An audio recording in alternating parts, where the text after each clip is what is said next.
Yo, yo, yo. PB is currently under maintenance. Any second now. Set 17 is live. Let's fucking go. I'm excited. I think the new set mechanic's going to be good. I think the traits are pretty good. The designs of most of the characters are pretty good. It looks like a lot of them are going to be scaling off of attack speed generally. So, yeah, I'm just going to use the restroom and kill some time until PB comes up. It'll be up any moment here once they're done patching it into the client. But we could probably pull up like a set 17 team builder and mess around with some of that. I do need to use the restroom.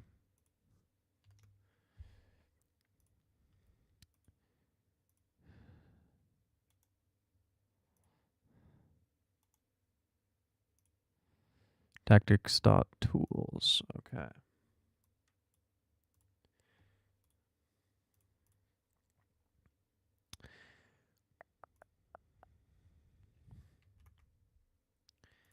So yeah, we've got these different origins, which are pretty sick. We've got all the meeples. What characters am I interested in? I'll come back after I use the restroom, and we'll talk about set 17.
Okay.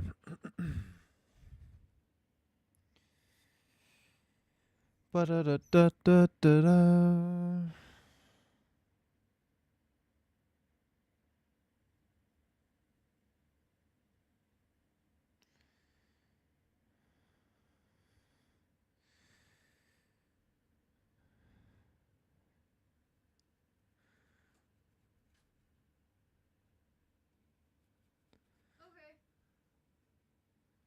I went to the bathroom upstairs.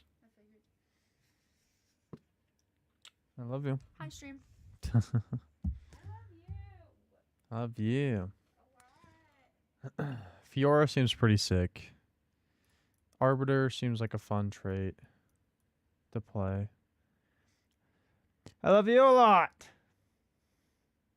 Jin seems pretty fucking sick. Huh? See ya.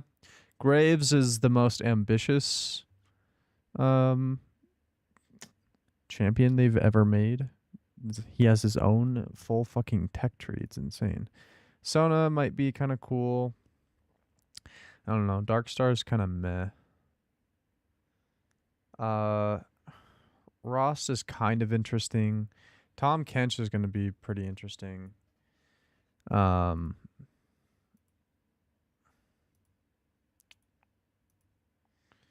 He grants a loot as a 4 cost. He's just a bruiser. So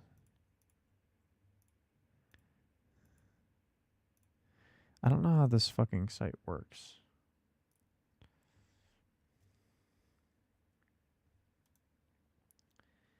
Can I just see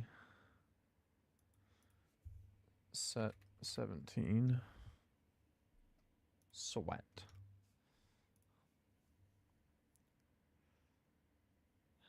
I wish it automatically had like the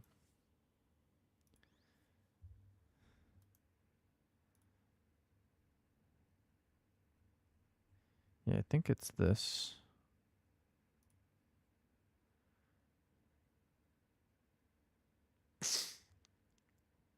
This cannot be right. I clicked on 1 cost champions. Oh, okay, here it is. This is a weird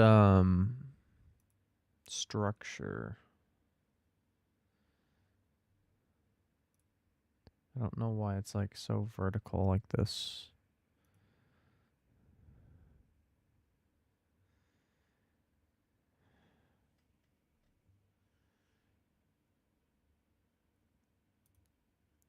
The traits are going to be pretty important. Anima, after losing combat, gain tech plus additional tech per length of your streak. Additionally, gain a few tech per anima takedown.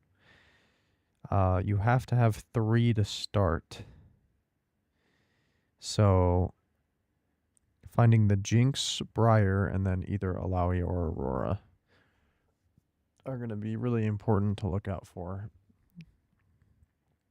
Arbiter seems pretty fun. Describe a unique divine law, allowing you to choose an effect to apply to the arbiters. Oh, not what I meant. Lamau.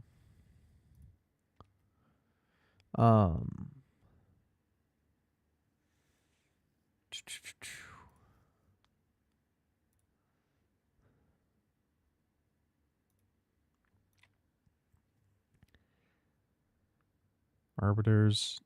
Describe a divine law, allowing you to choose an effect to apply to the arbiters. Is there a table for the arbiters?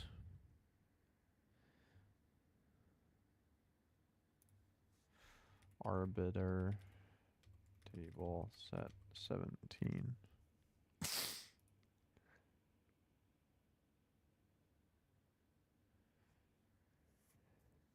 I like this. This is cool. TFT table.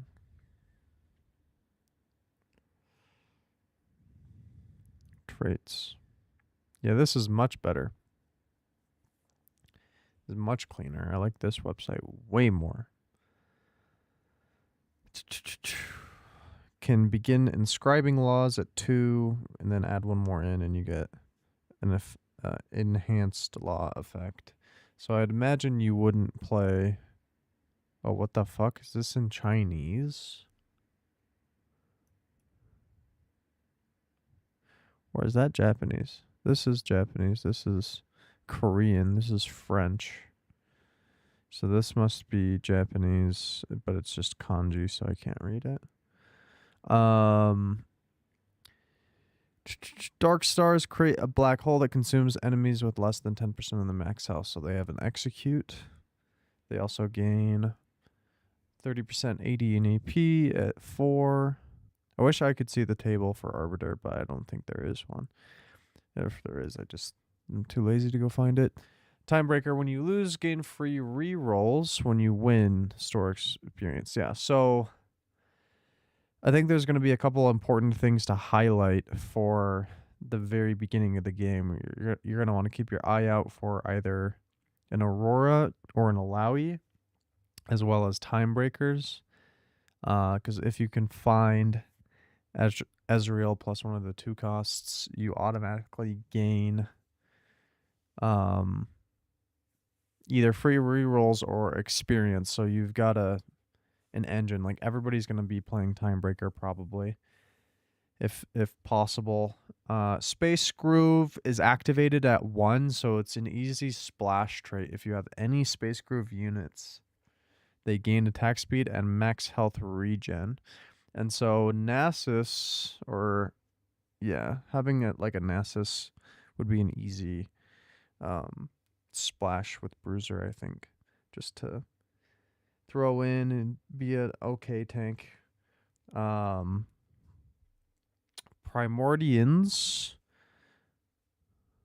This cannot be right. These are meeps, bro. The fuck? Okay, yeah, that's not correct. We'll try tactics.tools. Okay, yeah, this is it. This is much better.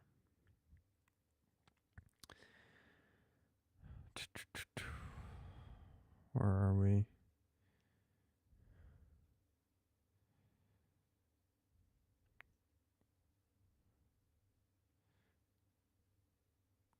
I guess they're in a different order.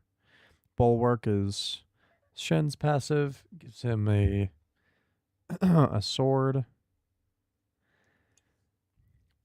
that he can place down on the battlefield. That gives an aura, gives a 18% max health shield, which is crazy, plus 20 attack speed. Is Shen... What are the traits for the 5 costs? Is Shen he's a Bastion. So putting Shen in with like an Aatrox, and then you could even build like, you could stack Cho'Gath. Cho'Gath has like a stacking passive. He's a 1 cost that stacks permanent HP. Cho'Gath is a Darkstar Brawler. Permanently gain bonus health per cast, maximum health. If it kills them, devour them and permanently gain bonus health on kill, maximum health instead. So every time he casts, he'll gain a bit of health, but if he kills, he gets even more health. And he deals damage based on his HP and AP.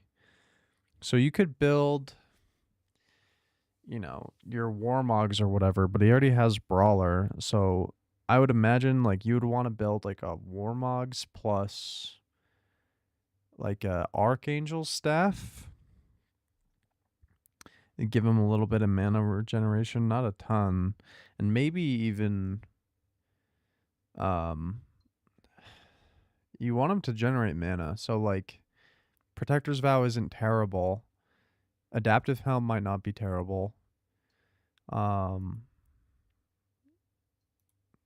Yeah, just cycling over the traits actually on the actual characters is good. But then imagine putting in a Shen with Bastion, with another Bastion, like an Aatrox, that with his Nova he will shred and sunder enemies. Like all damage shred and sunder. So you don't have to build shred and sunder. You have Bastion active, which gives Cho'Gath more armor and magic resist on top of the percent health shield at the beginning of combat, 18%, which is crazy. Like that would be. Is there a builder? Team builder. Let me go to the team builder. So we would have like a Cho'Gath plus Aatrox plus Shen. And then Shen's sword, we'll put it as a target dummy. You'd place like Shen's sword or whatever. And then Cho'Gath, or even something like this. And then you definitely want another brawler. Let's see, who else is a brawler? That's probably a useful brawler. Definitely Tahm Kench, because he gives you loot. And so you've got 2 Bastion, 2 brawler. You've got your Bulwark giving a percent max health shield, plus, you know, you've got your armor and magic resist that's team wide. The Bastions gain a little bit more. So you put the Bastions in the front. They've got more armor and magic resist to tank even more damage. Your Cho'Gath and your Tahm Kench, you know, have a fuck ton of HP. Tahm Kench is going to give you your loot. Cho'Gath is going to permanently stack HP. Darkstar would help Cho'Gath get his executes off. So you could have Jhin as like your backline carry that also has Eradicator that removes what is it, 14% of armor and magic resist on the enemy team. So not only do you shred and sunder with Aatrox, but you have Jhin that will remove armor and magic resistance as well. So your team is super giga tanky, does a fuck ton of damage, probably with another sniper. How do I unselect sniper? Oh, it's typed in here. So I can click it. She's a sniper stargazer. Is there a sniper Nova? No, there's not. That would have been a perfect kind of tie-in. Sniper would just be for Jhin. Nova's pretty good though. 6 seconds into combat, Nova grant a power surge to allies. So you have to have 2 Nova in to even activate Aatrox's passive. So we need a Nova.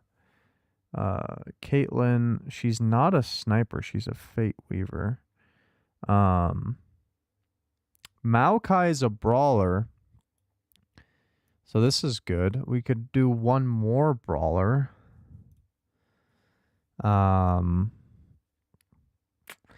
Urgot could become a mecha, but that would cost 2 more slots. So what is this? 6, 7, 8, level 8. This wouldn't be a terrible level 8 if you made Urgot a mecha, I guess, but I don't know that you really want that. What is Pantheon? He's a time breaker. And is there a time breaker sniper? Oh my god, there is. Dude, I think this is it. I think this is the fucking comp. Right here. I think this is a comp, I should say. You've got your econ generators with your Ezreal and your Pantheon, plus Cho'Gath as a bruiser. You could have, who else is Darkstar?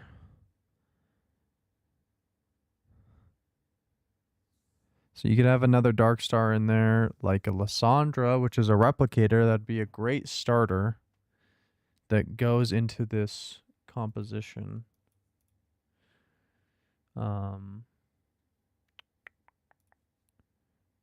So yeah, you'd have this Lysandra at the beginning of the game.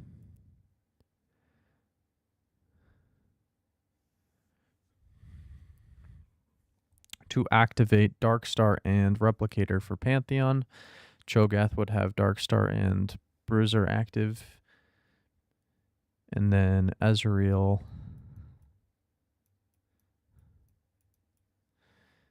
would have just the Timebreaker, really. And then Sniper. And then eventually, like you want to throw in like your Aatrox as well, plus maybe another Bastion in the early game, like an Ornn, which is passive ability. He forges a temporary item, and so you're looking for this, plus like then Maokai and like Tahm Kench and Shen and Jhin. And then you can eventually drop the Ornn, and then you could drop your Lysandra in favor of making your absolutely insane team.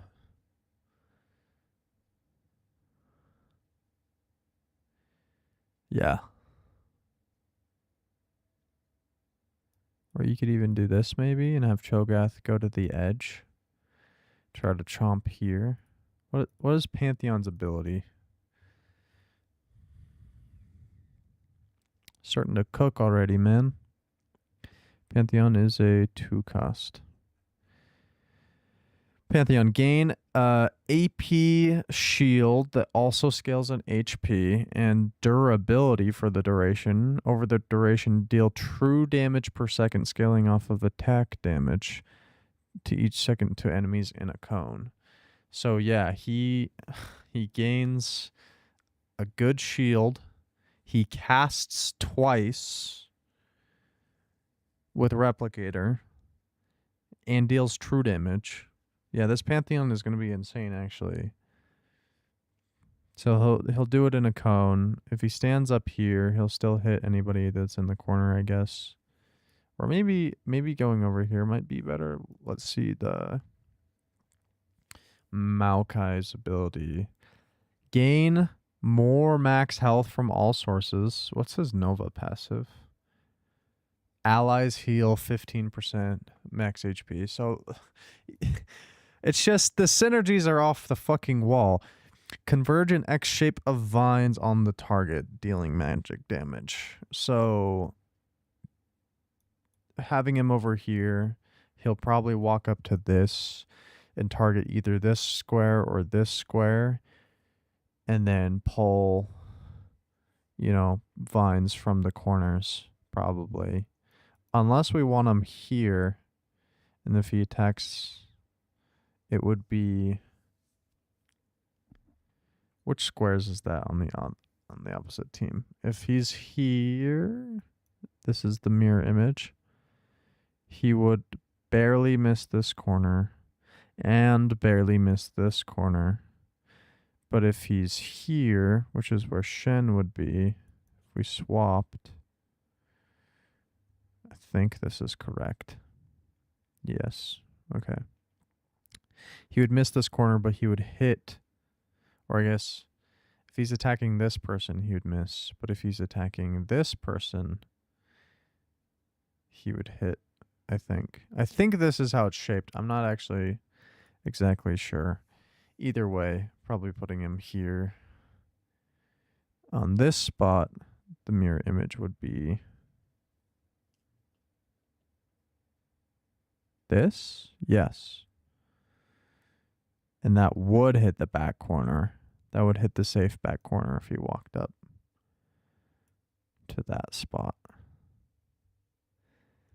And then Tahm Kench. Tahm Kench 4-cost. Once per combat after dropping below a threshold, gain a shield for a duration equal to % health to shield. Healing received. Heal AP plus heal HP. Then tongue lash all enemies within 2 hexes, dealing HP scale and AP scaling. So everybody on my team has HP and AP scaling, pretty much. What is Shen's ability? Gain an HP plus AP shield and do bonus attack damage. Bonus damage on attack.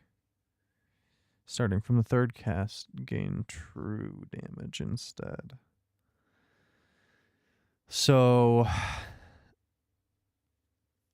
with my augments, you're going to want to go like AP and HP wide for like the entire team.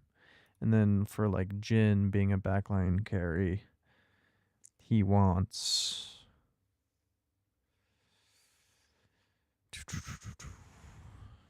just as much damage as you can. Probably your guard breaker, IE, maybe even Kraken Slayer, just to give him a bunch of raw attack damage, and then even the bonus attack speed he gets from Kraken Slayer translates into attack damage. And then he gains even more damage amp for sniper. So yeah, you would have a lot of raw AD plus crit plus a lot of damage amp. And so yeah, he would just absolutely execute. His passive, I thought he gained something if he killed enemies, but it doesn't seem that way.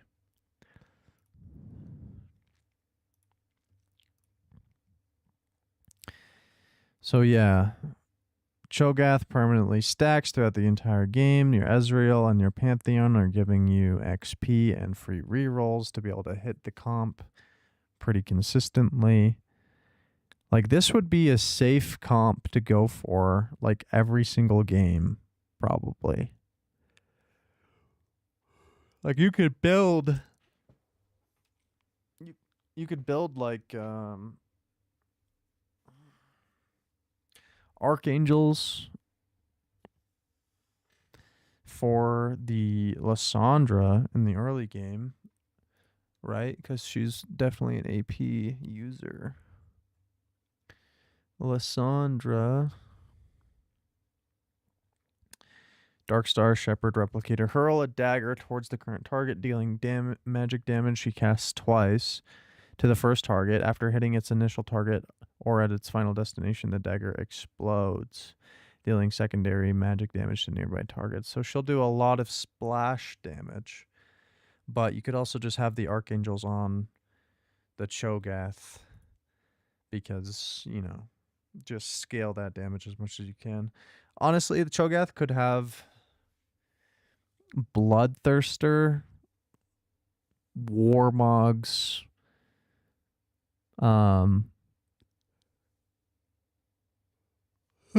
Archangels. Oh shit, PB looks like it's live.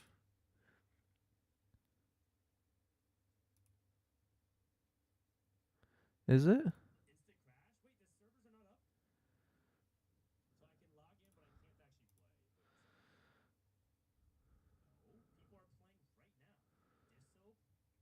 Okay, people are in. It looks like it's up for reals.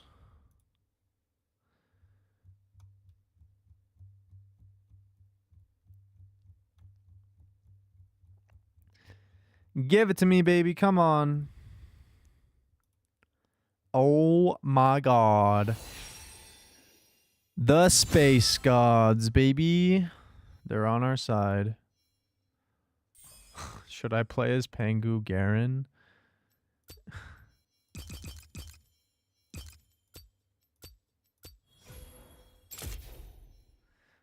I can't even afford Pangu Garen, but I'll roll for him, man.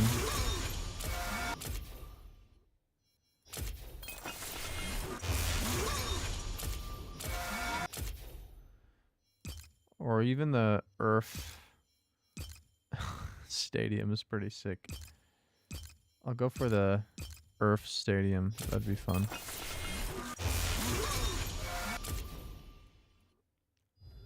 Alright, whatever. Welcome to PvE.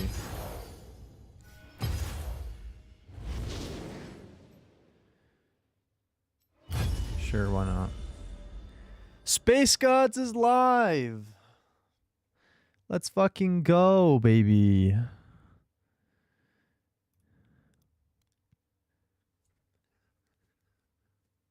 Space Gods is live.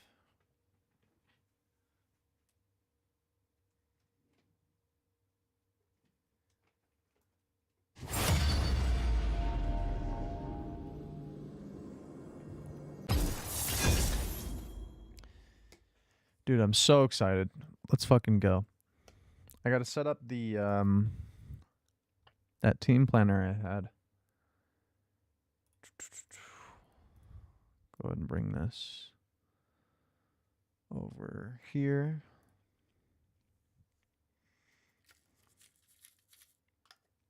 I also want to make a Master Yi comp.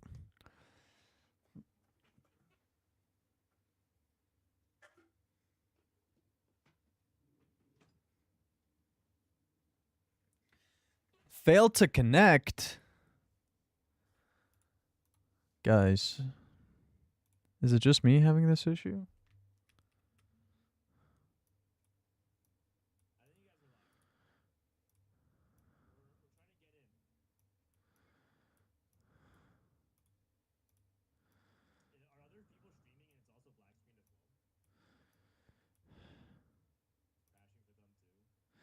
Yeah, it's crashing for everyone.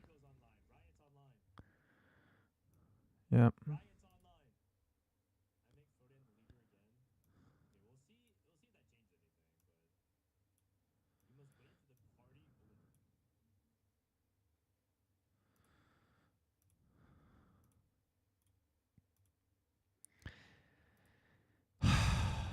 It's black screening for other people too.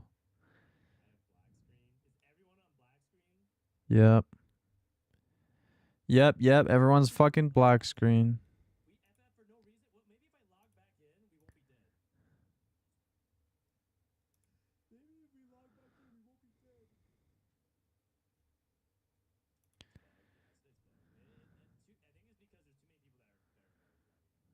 Yeah, way too many people log on at the same time.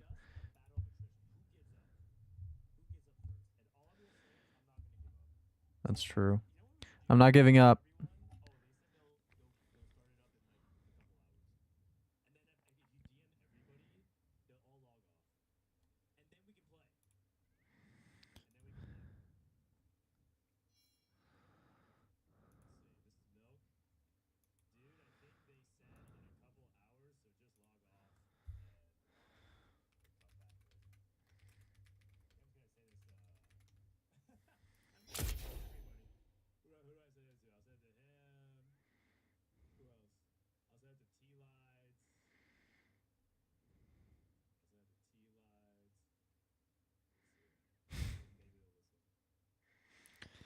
What a troll, bro.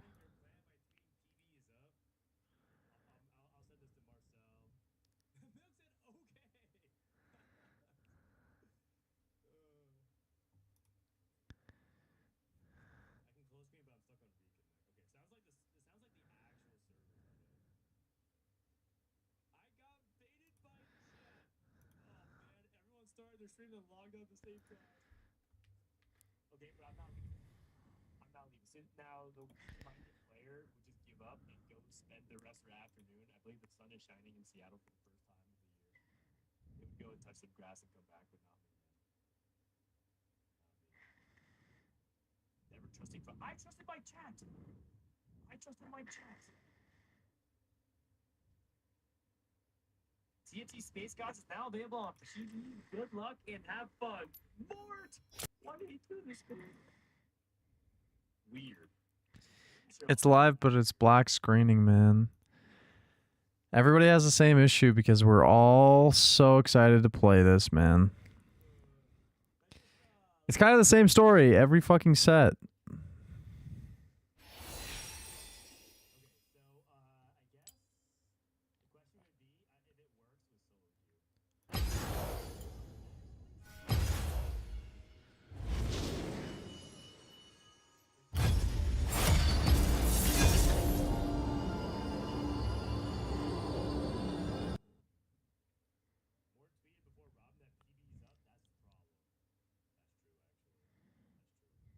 to do this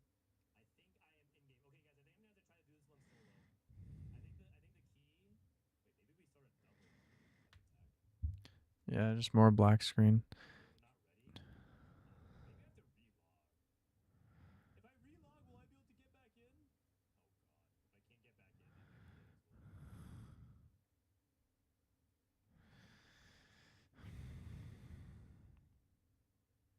as well. On black screen. Well, I was out. My client was bugged. It wouldn't work.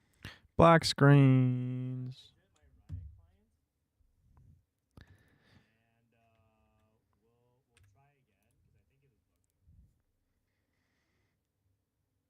Legit, my Riot client. And we'll try again because I think it was bugging.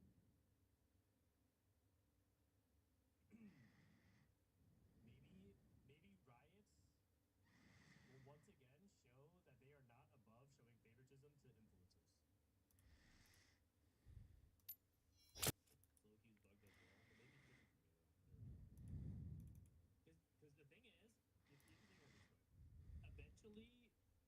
way. Eventually, it'll work for somebody.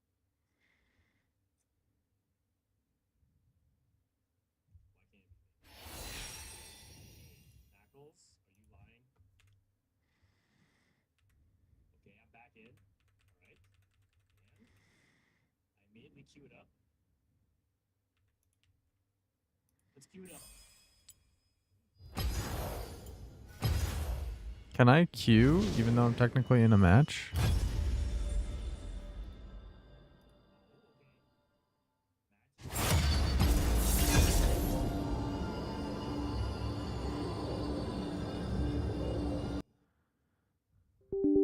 Players decline ready chat.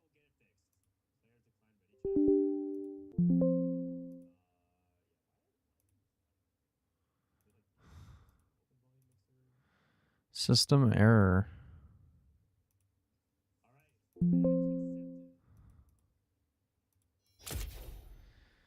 Try to reconnect. Doesn't that brick you until the game's finished? Does it? Okay. I'm loading up. Okay. More black screens. Screen? I have a loading window. I have a loading window. I have a loading window.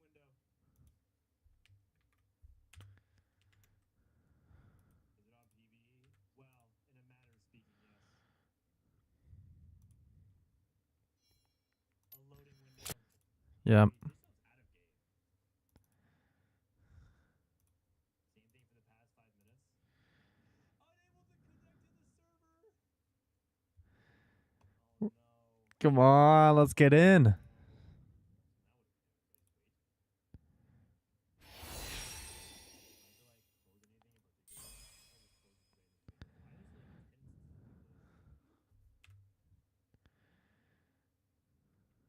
YouTube video. Does Mortdog have any other YouTube content around set 17? We are live. I'm in game. Really? Okay, cool.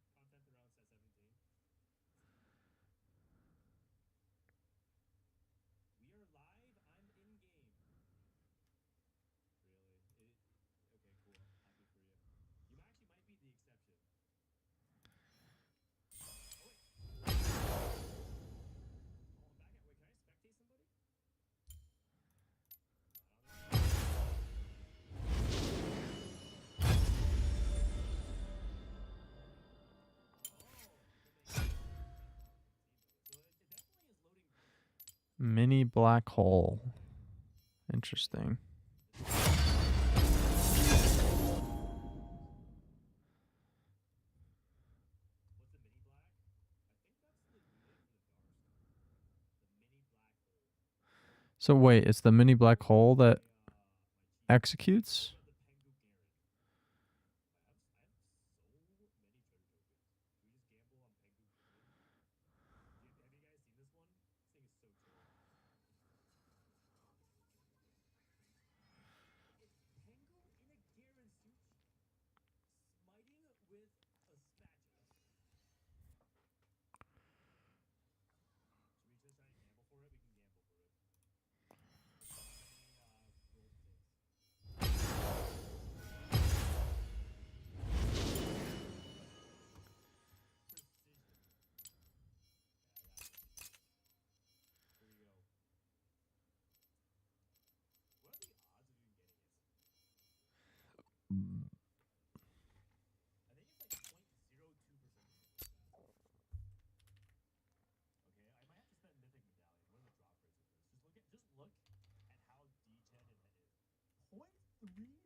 Per poll, by the way. Per poll. Joe Biden.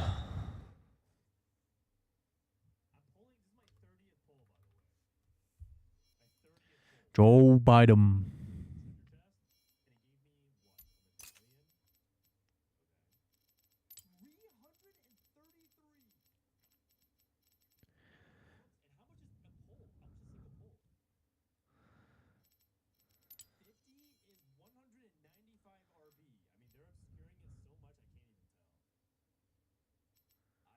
Apex? Okay. That's interesting.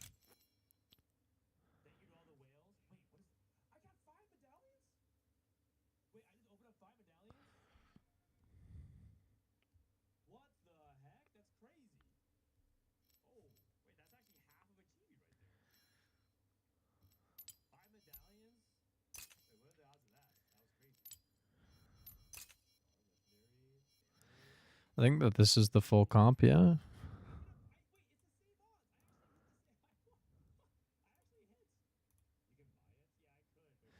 Aatrox, Shen, Maokai, Pantheon, Tom Kench, Cho'Gath, Jin, Ezreal, Lysandra.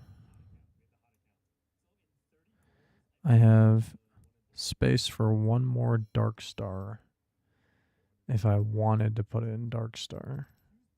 At like level 10, I could keep the Lysandra. What is Karma?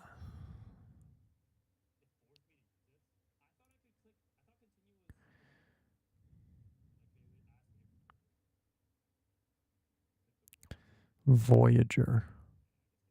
What is Voyager?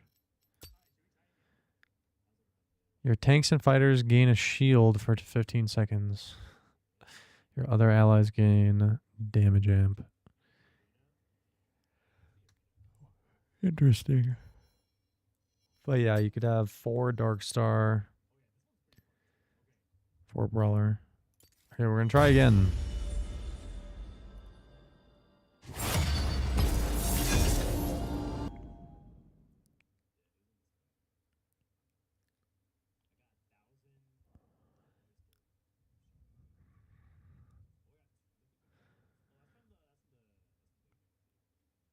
Come on, game, please.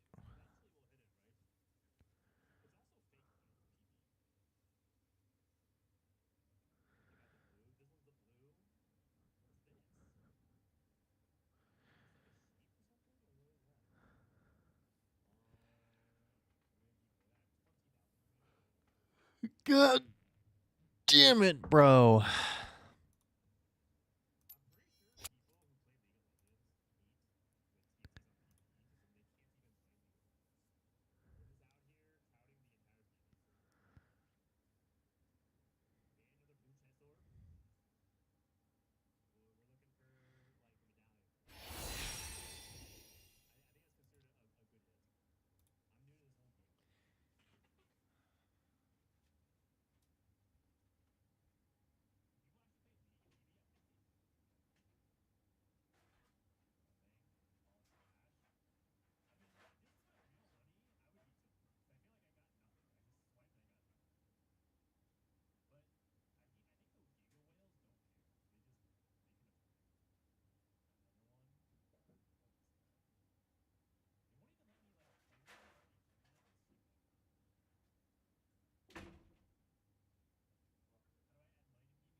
So that refunded me 2 gold or 3 gold. Already got.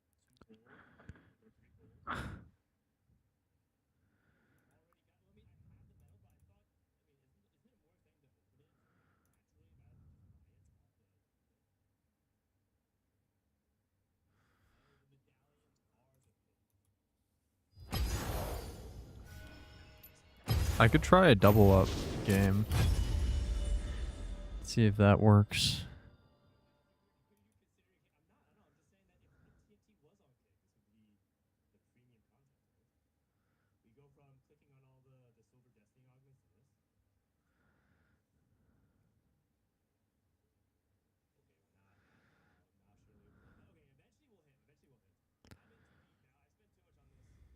Eventually we'll hit. I'm in too deep now. I spent too much on this.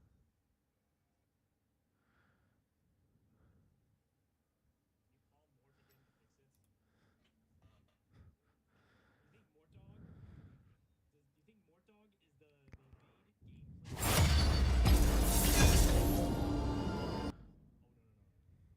The social media manager of TFT esports, because apparently he tweets about all the competition stuff like that too.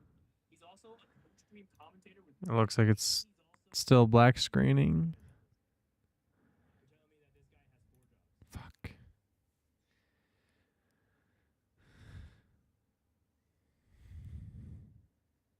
I'm just never gonna pull this. This is an April Fool's joke. That's funny. TVs? I mean, I'm sure these all are useless little legends.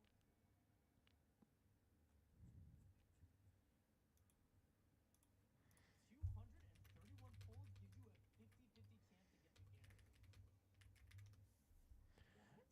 That's even worse odds than I thought. I got blue. Okay, Milo. Alright, give up. Wait, Riot Board is in game! Okay, I'm gonna do one thing. Hold on a second.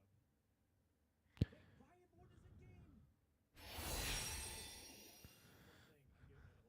You're right. Mort Dog is in game, which only could mean one thing, guys. It could only mean one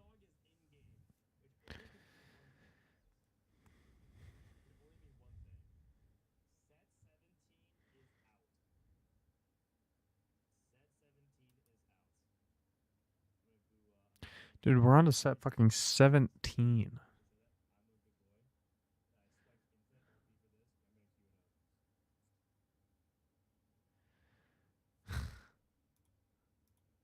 I'm gonna queue it up. I am for sure not in game. Oh. So you're saying I shouldn't hit accept, and you're telling me if I hit accept, it's not gonna, it's definitely going to black screen, and I'm not gonna load up in game. This really is just a war of attrition. It's going to black screen. I won't go in game.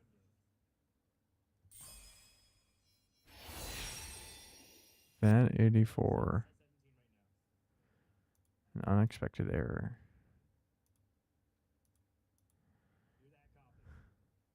I wonder if they're resetting the servers right now or something. I don't know. I was setting up for some epic flip.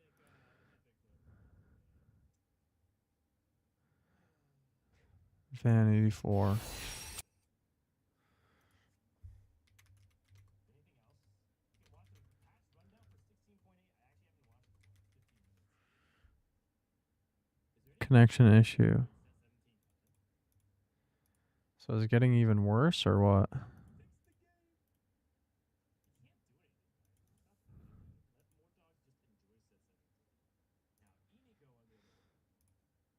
What do we say to Inigo?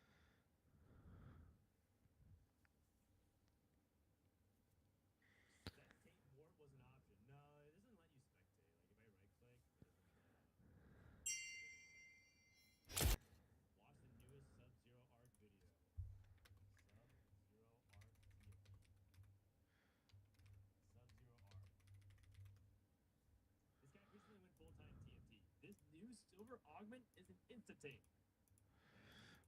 Is it the Expedition 33 one?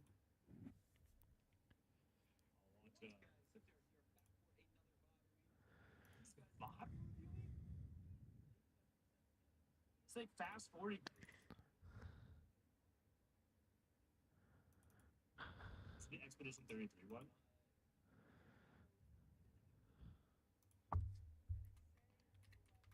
You went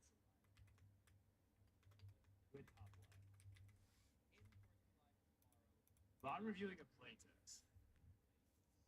It's like too bad. It's like the thing is the set is so new. Playing a fast forward.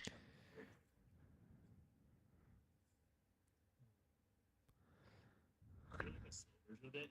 What's okay? Actually, quick question. What was like the best? Actually, let's look at what deep is. Maybe deep can help. I can't even join the client anymore.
He's just hovering over this.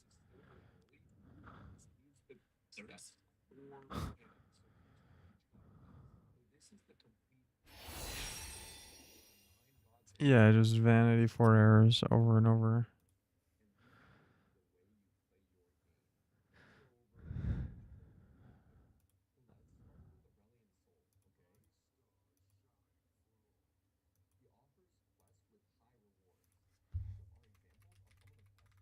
I really like Trade Quest.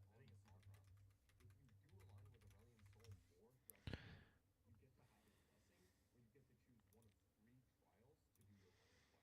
Okay, wait.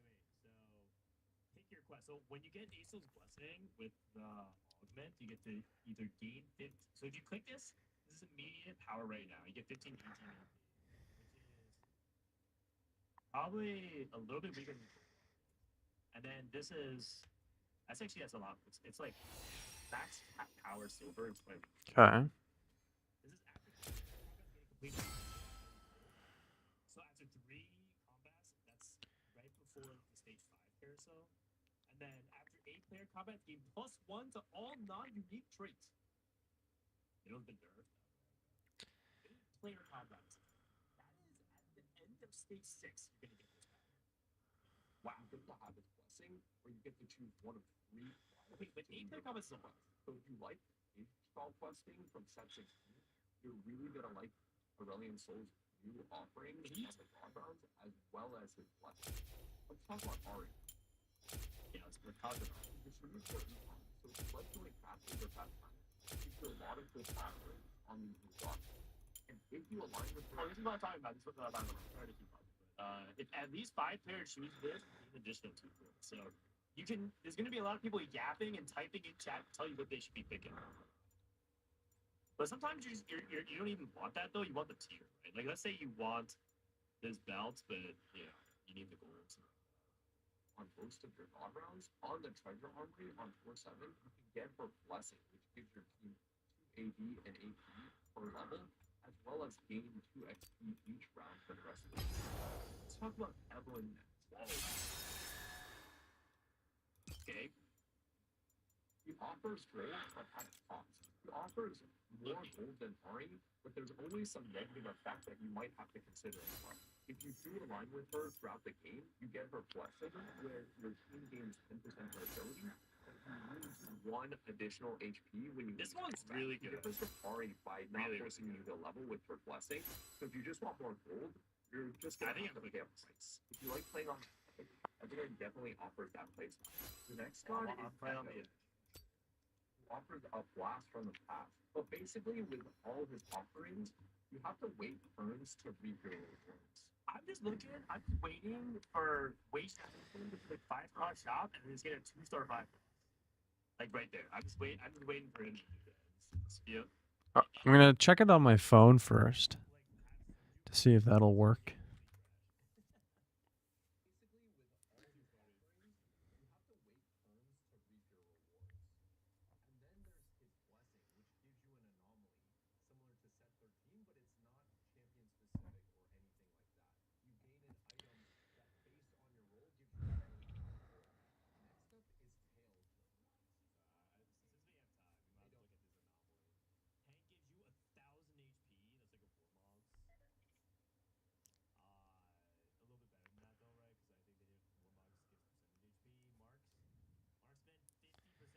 Okay. I can log in on mobile, and there's no connection issues. At least to the client.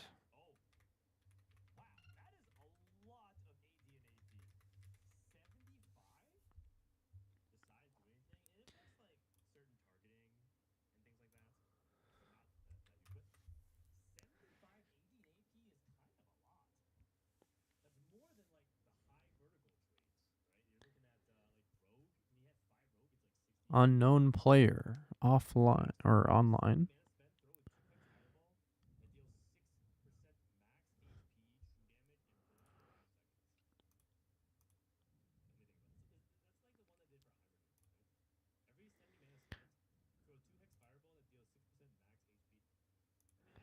So the client slowly getting worse every time.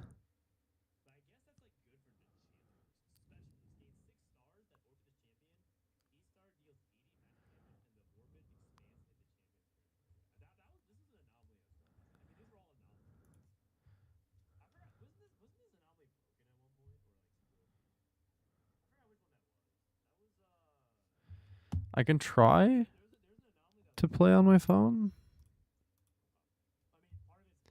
Like try to load up into a game. If this works on my phone,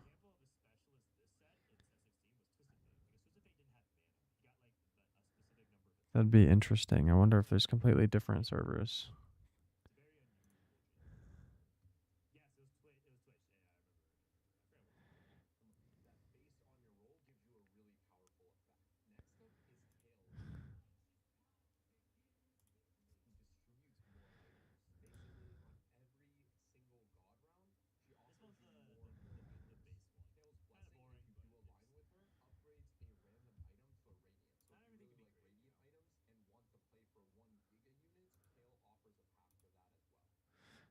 It says that there's like an update, but it then like hasn't updated.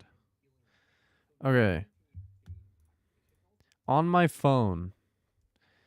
I don't know if you guys can see this. On my phone, I've accepted a queue. Oh, yep.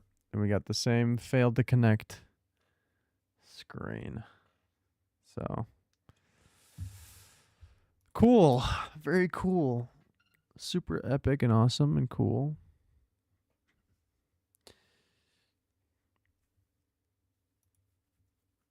Not that this is uncommon or like hasn't happened before, but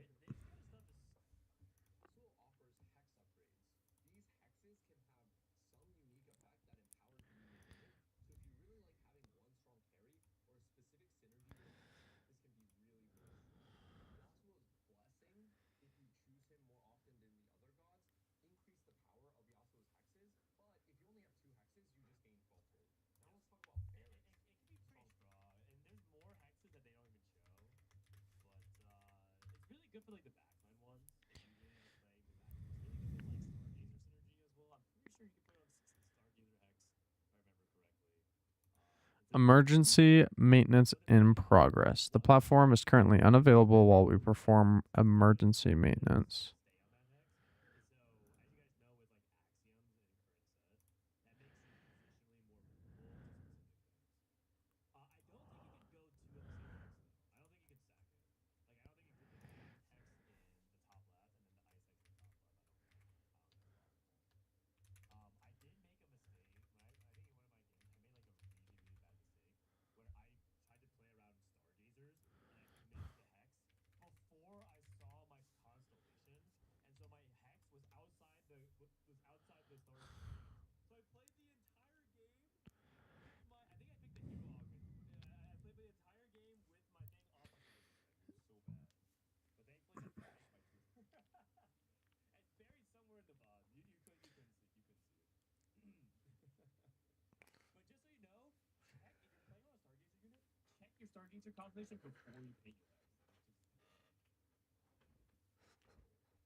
FYI, looks like the issues are going to take a bit to fix. If you're hovering, waiting for it to come up, I recommend coming back in a couple hours.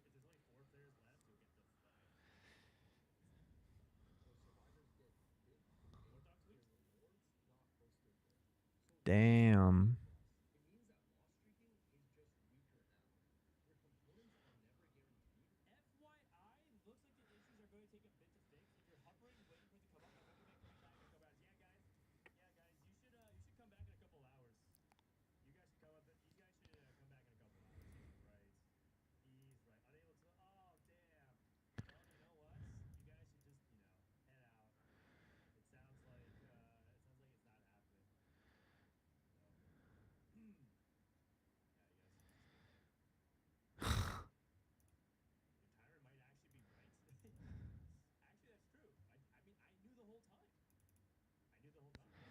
I guess we can play some Slay the Spire while we wait.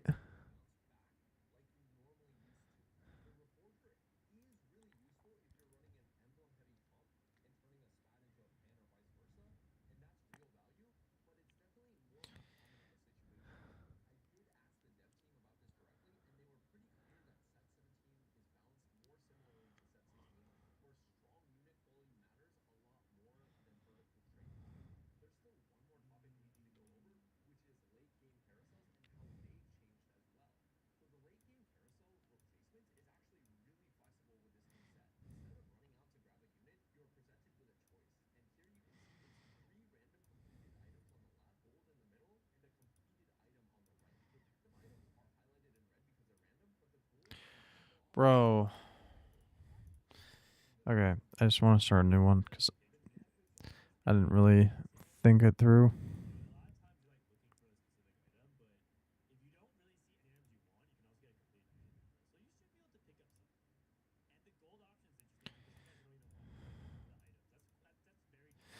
Ironclad.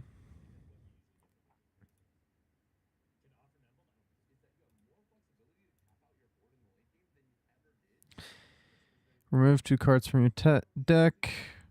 Transform a card. Gain 1 card reward.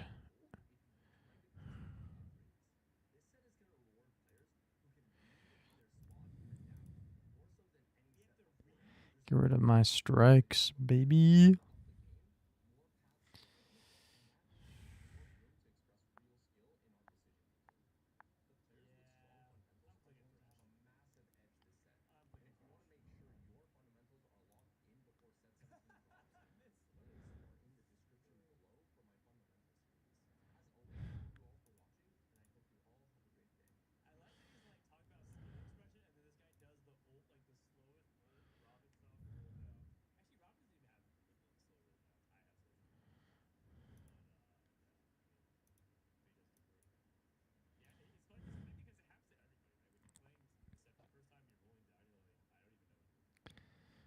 Thorns?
Bruh.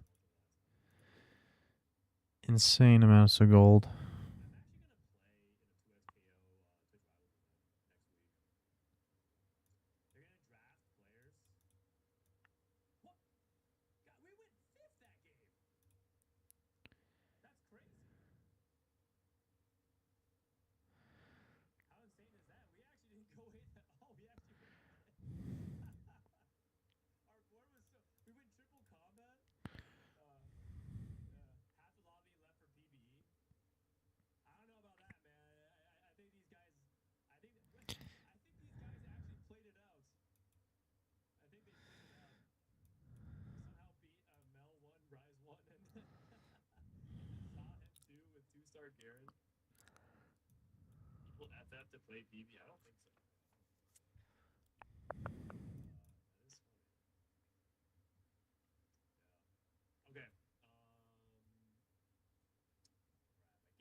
maybe type of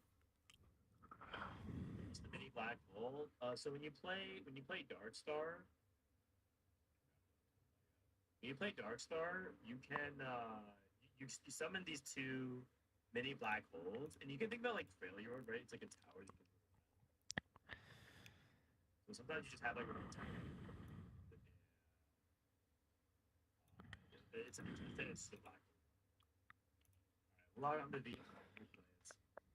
That game was actually going to be sick. I actually like got the vibe that was going to be a sick game. Okay, we'll play some set 16. Nice thing though is that set 16 is. I remember when we were like in PvE for set 16, and then we're like, should we play set 15? And it was like, no, just log off. No one wanted to see any set 15.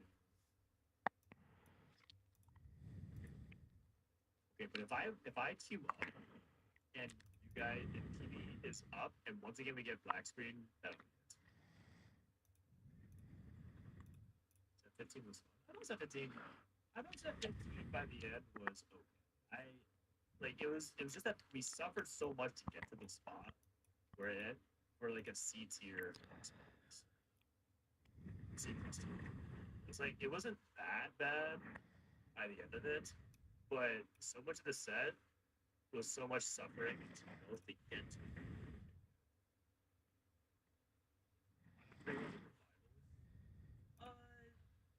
To put it quite straightforward, I just don't think revivals are very fun because one, there's not that much rank on the line. Two, a lot of revivals, if they're just like a lot of revivals, if you look at it, they pretty much just play the same. Like there's like four people contesting the same comp, and they also enable players to hit them because more people have the favorite comp. And then there's not that many comps. I always play a few games of revival, but it's like very easy to. Should have blocked.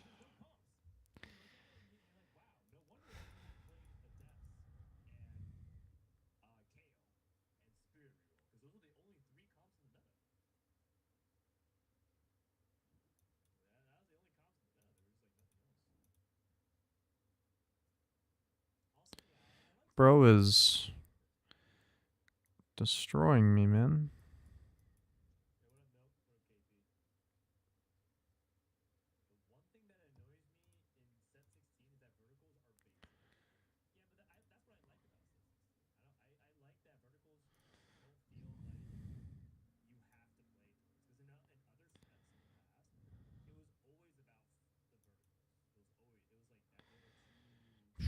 Sheesh, bro.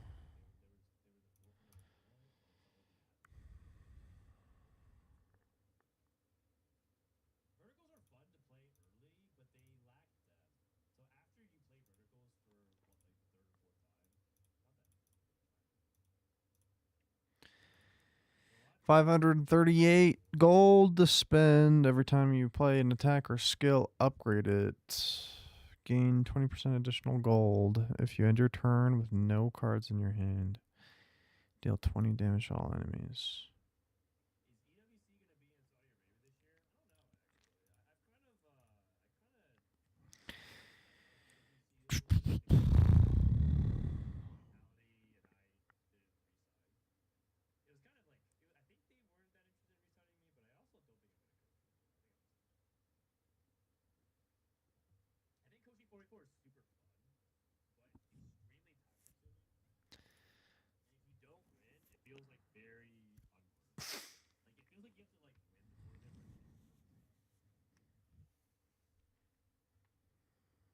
So instead, I think I'm going to just take it easy and not go to Saudi Arabia this year, unless it's like, I guess I don't know. It's just too much time away from family.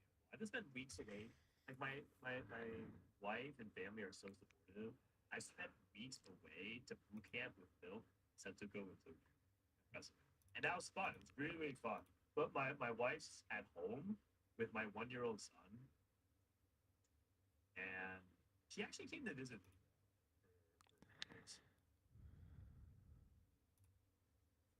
Fire maybe a war zone. But that's another thing too. I don't know.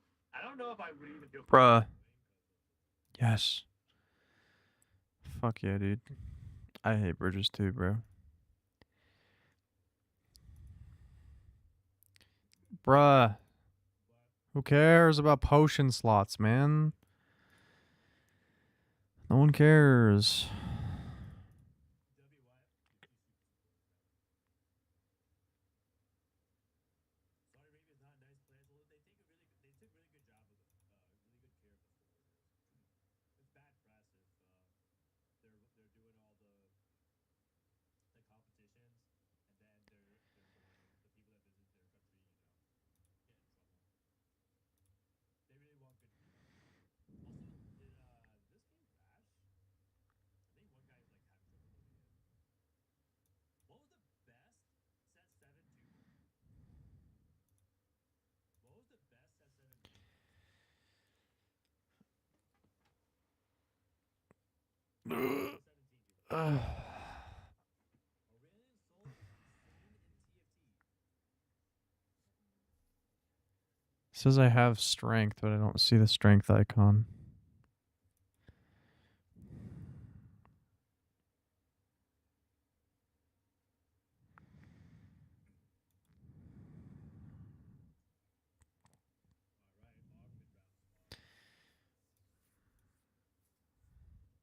All right, our mid-round spot.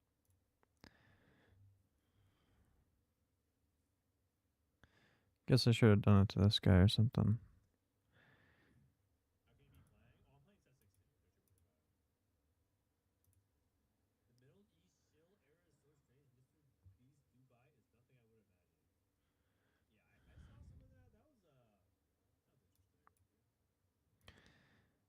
Dubai is nothing I would imagine. Yeah, I saw some of that. That was interesting. I didn't watch too closely though. Do I want this maybe? Do I want this for like the? I kind of want the berserker. It's probably self augment.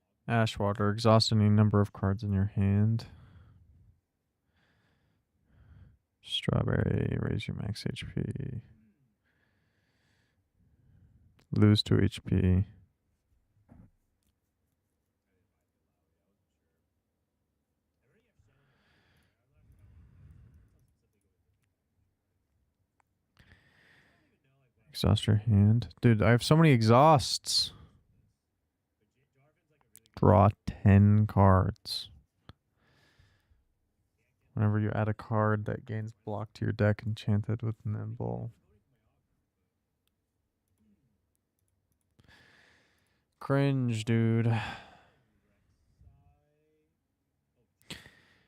Transforming into a There's a homeless guy. transforms into a powerful relic after defeating 5 elites. Any chat's gonna vote? Prize fighter. Cactus has Pandora's. I'm gonna roll prize fighter. I can try. I'll roll Pandora's. Okay, what do you guys want? You guys want makeshift armor, calculated loss for blue streaking, or late game scaling? Oh, I didn't Probably need Shen too. to do that last defense.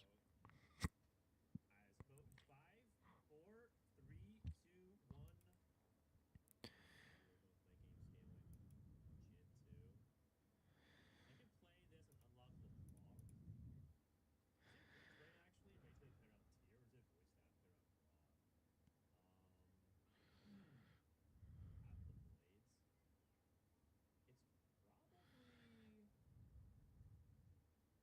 At the blades. It's probably voice staff play around tier. How's rage blade? More versatile. It also could be on Draven as well. It also could go on Jhin too as a rotation move. I think I have to unlock something. So I have Briar. I also have Jarvan. Ogmaw's nothing here. I want to keep this though. Ooh. Oh, it's another augment. Wait, I wasn't even paying attention to that. So we get all 3 augments to stage 2. High voltage. I'm gonna roll that. Thorn plated armor. Hefty rolls. Okay, what do you guys want? Warlord's honor, Epoch, or hefty roll? Probably have to look.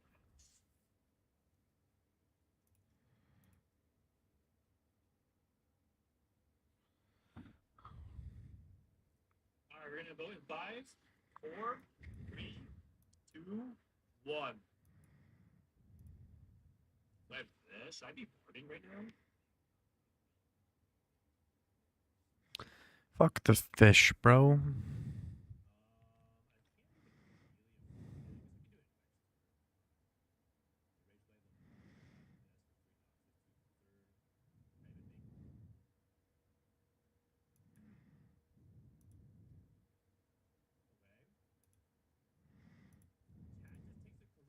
can't even really afford it. I guess we can do it next turn. The rage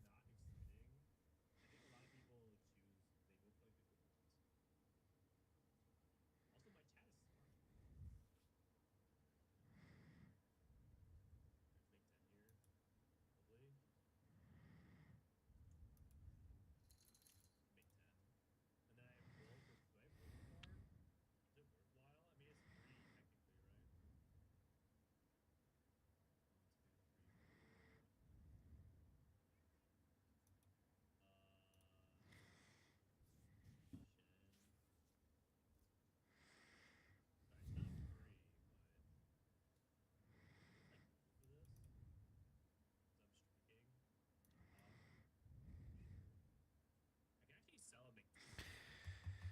Fuck.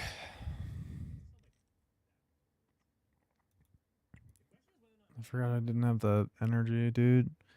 I didn't even need to defend that round, man. Okay, he's doing 11 damage. Fiend Fire. Shrug it off. Vulnerable.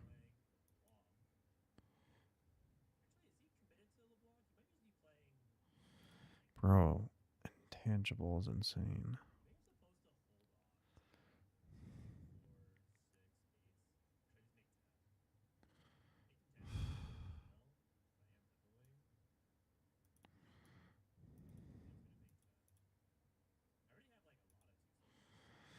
There's nothing to do.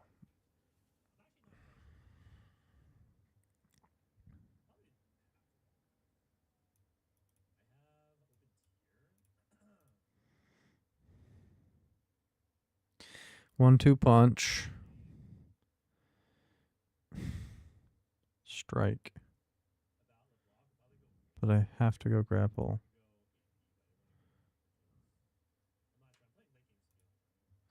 I'm so dead here.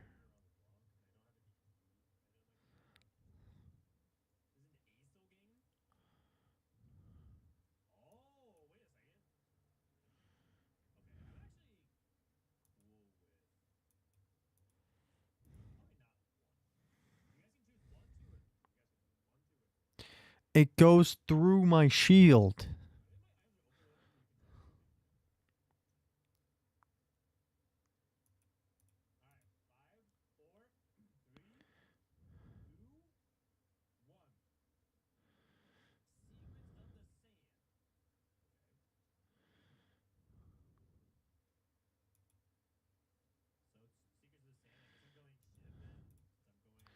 Like, what the fuck do I do against this fucking guy?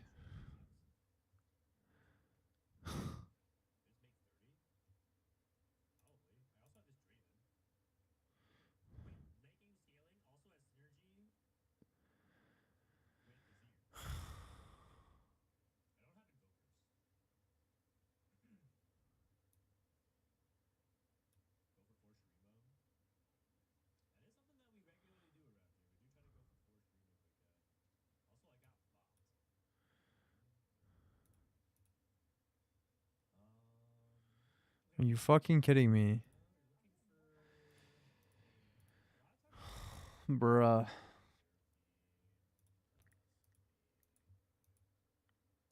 The relics were insanely stupid.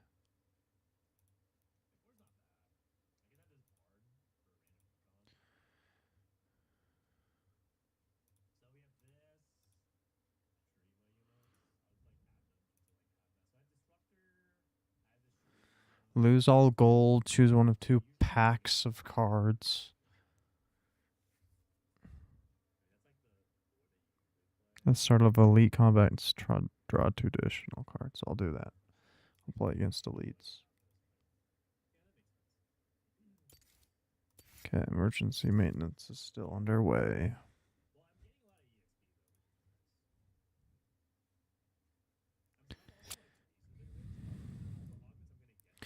Bro, where are the elites? There's one over here. Two over here. Or two over here. Hold on to affiliates. Let's go. I hit a Tarek right here. Nico. Is Scion 2.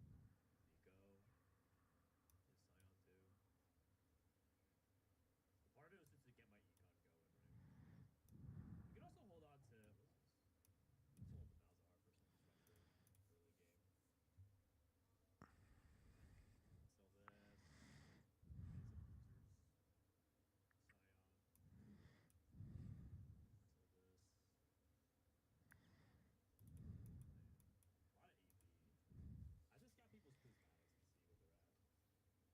Scion. Sell this. A lot of AP. I just got people's prismatics to see where they're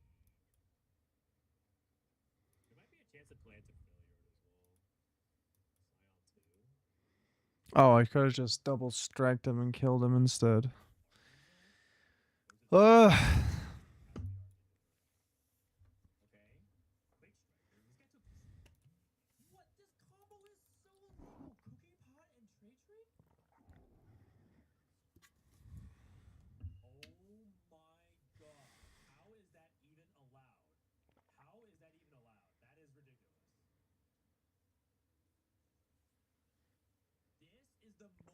This is the most illegal trade tree cooking spot time of all time.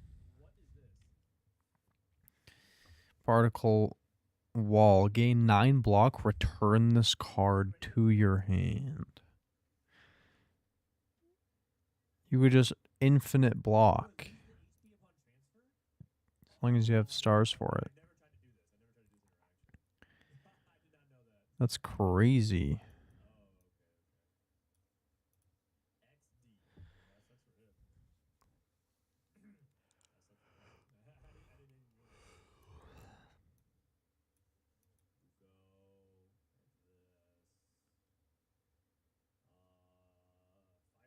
Just on this turn, though. Getting 2 EXP per turn. The question is leveling here worth it? I don't think so. I actually gain 4 EXP per turn. So every turn is a natural level. So I'm getting 4. Retain would be really nice on that card.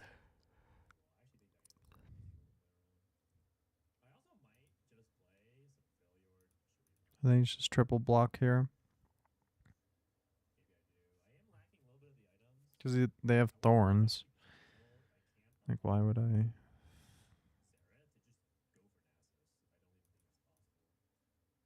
He's vulnerable, so he'll take more damage.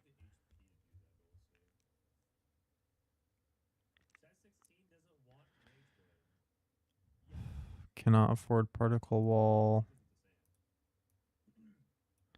Don't want to hit the thorns guy.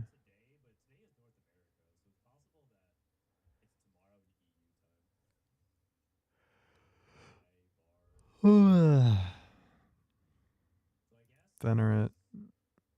Falling Star. Strike, defend.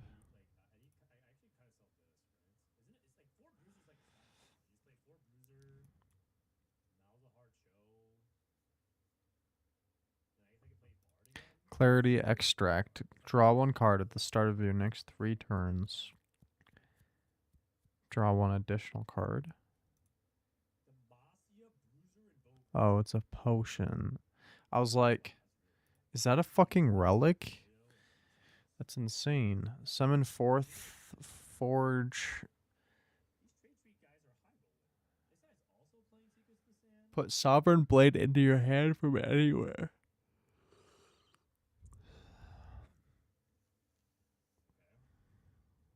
We need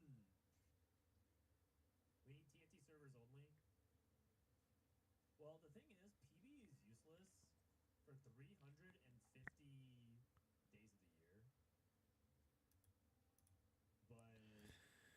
But it's very it's like the center of the universe for TFT like 3 times a year. It's not worth investing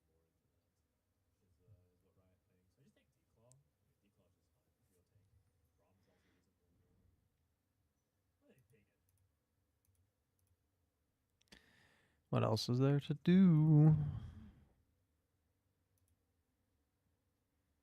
Weird. I read somewhere that PB was April 1st. It's like April 1st in some parts of the world. It's like April 1st in Asia. In parts of Europe, it might be the case as well. So I sell this. Azir. So I have Azir here. I think it's this. I think I could probably go like this. Spikes.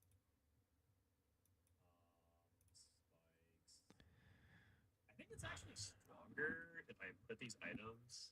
I'm joking. I feel like it's stronger if I put these items on Malzahar. I'll put out Azir. Who cares? It's fine. If I lose, I have to try to win the next fight. Forge 10. Oh wait, it's an ace of game. Okay, so if I win, I should try to sack the next one. I don't even know if I'm winning though. Ooh, Zara survived. Zara survived. Oh my god. Wait, should I have actually tried to sack this round then? That was like suspiciously close. Okay. YouTube notification. Crisis.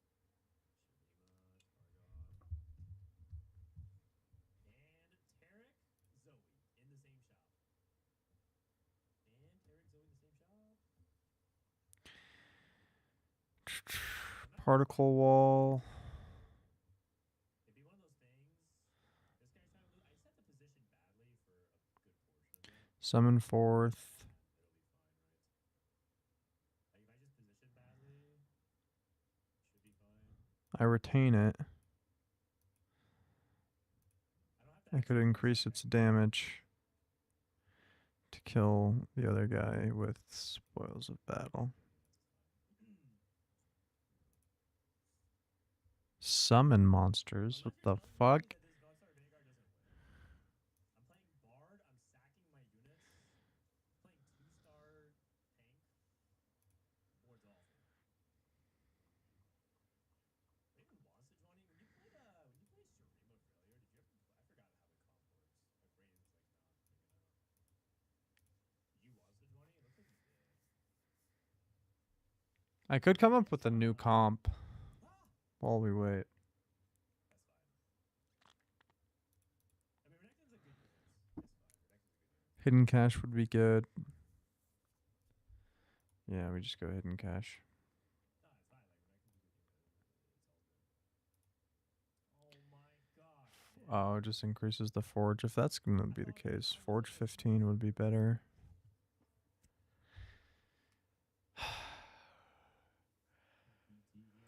Falling star. This does more damage. Well, now it's fine. Venerate would give another particle wall.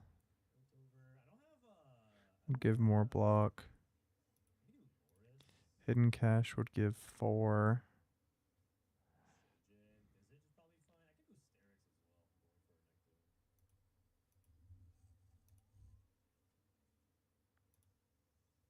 I'm going for a Nectar. I cannot afford ice cream. I guess I can just play Seraph. That would have been fucking sick. Can I sell these?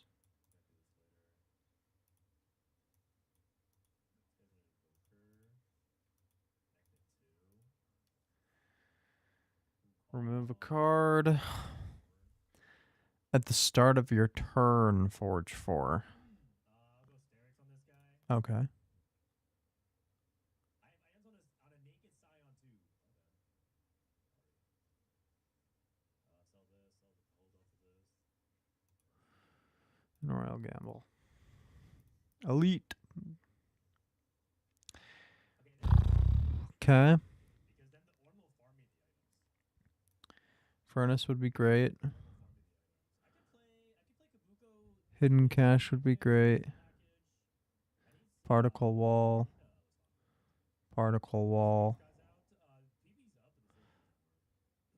So we'll take 3, 8. Yeah, we'll block it all. So now I can just attack freely. Okay, cool. I liked the star energy being able to use for block. Okay. Sovereign Blade, summon 4th. Spoils of Battle. Forge 10, it would be 24. It slightly won't be enough.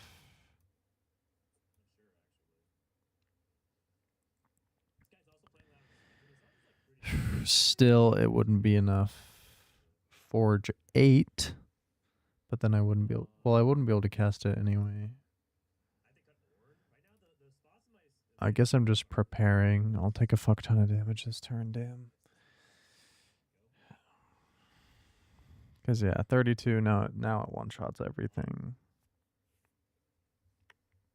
So, yeah, we can just one-shot. I guess I should have one-shot the other guys. Fuck. Well, weaken vulnerable.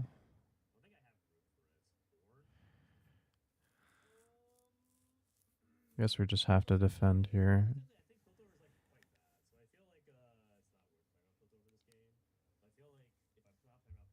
Every turn we get the Sovereign Blade.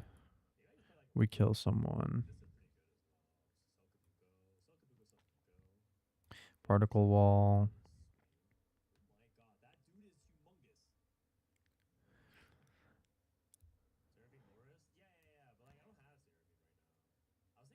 Hidden Cache, Venerate, Spoils. Probably just defend. I don't need spoils. I already one-shot them. Of course. You just defend. 14 HP. Royal Gamble. Venerate. Defend.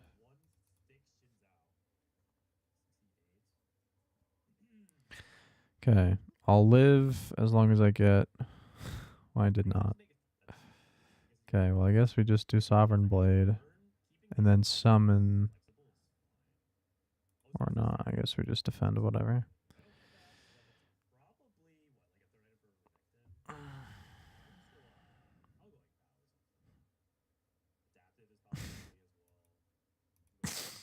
None of this fucking matters, bro.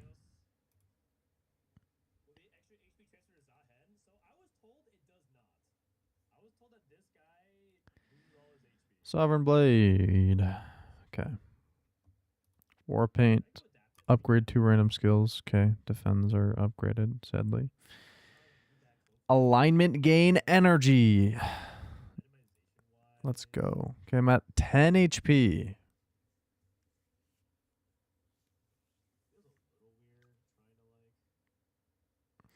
I can play everything here.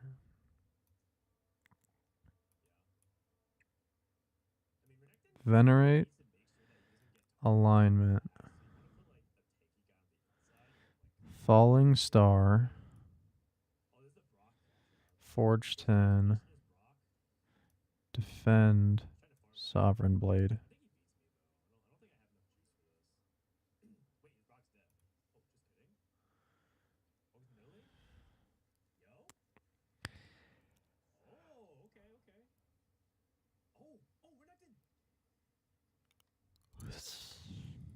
Strike. Summon 4th. Defend.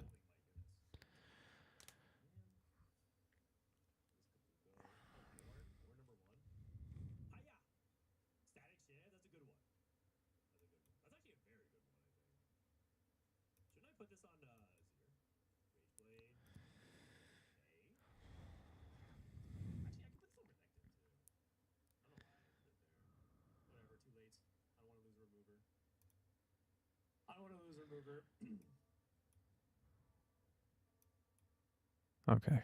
Sick.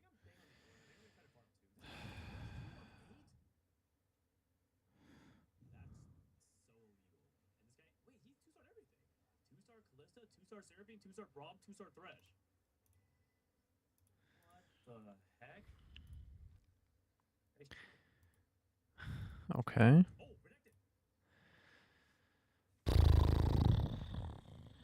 Okay. Gain dexterity.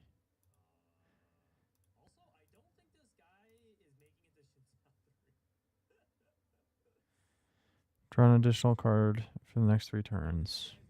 He's making the Shinzao 3. I think he is dead. Okay, so Hidden Cache Alignment. this guy's even holding Shinzao. Falling Star. Sandra, Annie, Furnace. Defend. Defend, strike.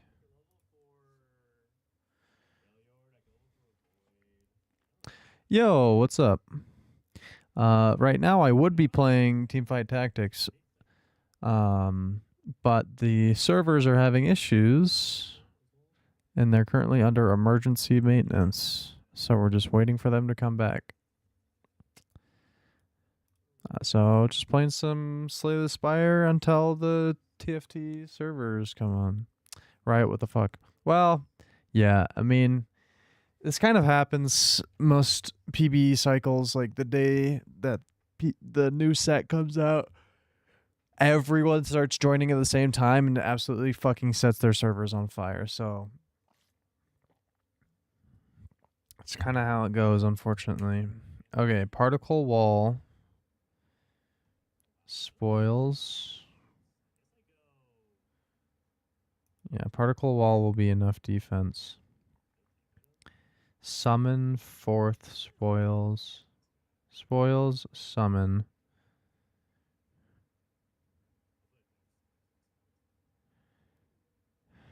And then might as well do a bit of damage. Patch day, yeah. So today's the day that set 17 comes out to PBE. So Venerate.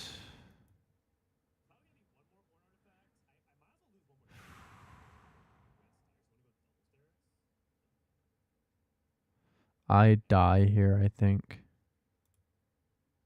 Wait. 8 plus 5, 13. 13 plus 12. I will survive with 1 HP.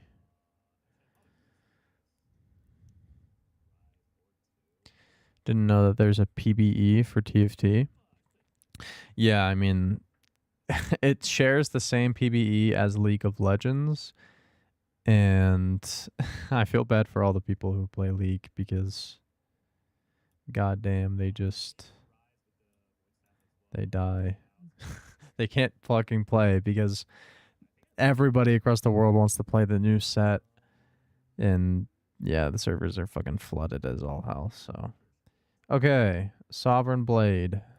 Boom, 40 damage. He's not quite stunned yet, but he will be at the start of the next turn.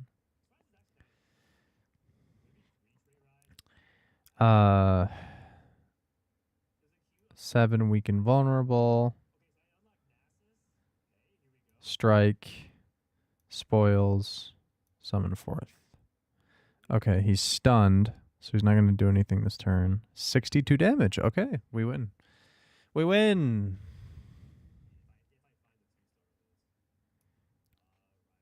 Bang. Big damage. Huge. Lucky Tonic. Gain 1 buffer. Prevent the next time you would lose HP. Sick. Strike enemy. Cards containing strike deal 3 additional damage. Sad. That's not really that good. The Smith. Forged 30. Fuck yeah, dude. Okay, I have 1 more combat before I can rest. And I'm on 1 HP, dude. Okay. 7 times 2. I can make him weak. I can radiate, do some damage. I can forge, defend. I can do everything. Okay. 30 HP.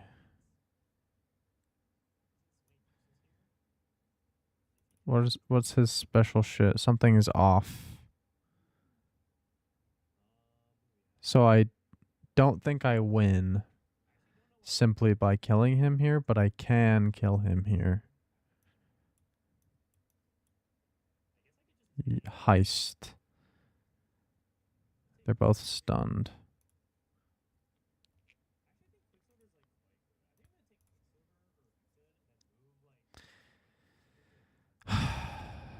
The enemy intends to escape. Okay. Drink the lucky tonic. Summon forth Sovereign Blade to kill this fucker. I won't die. Because I had buffer. Hidden Cache of Venerate. Particle Wall. Strike. Dude, I am living on the edge.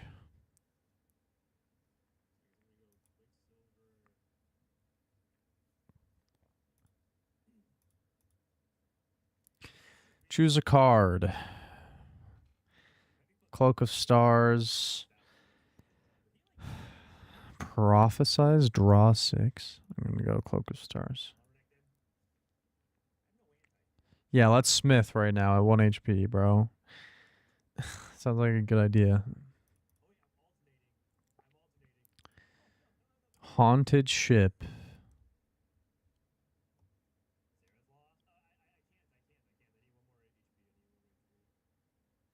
Defend. Summon. Defend.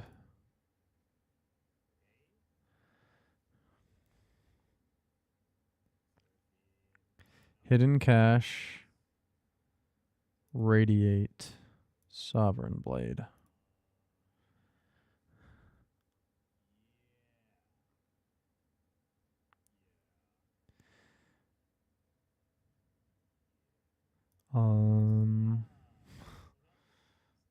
Okay, he's gonna do 15 damage. I'm gonna have to use the Smith, Cloak of Stars, defend.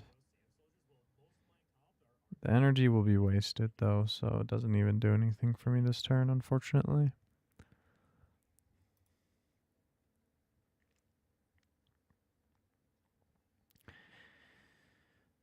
Venerate, Particle Wall.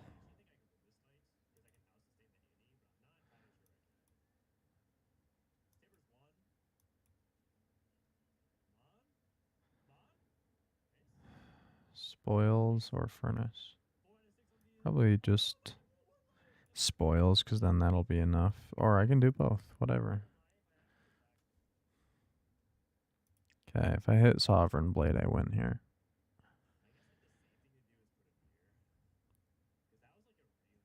I did not hit Sovereign Blade. He can't kill me on this turn. But I can defend his attack. Give me Sovereign Blade. Hidden Cache, Radiate. Okay, I don't die though. Holy shit. Okay, give me my Sovereign Blade now. Thank you. Jesus. Reflect. Blocked attack damage is reflected to your attacker.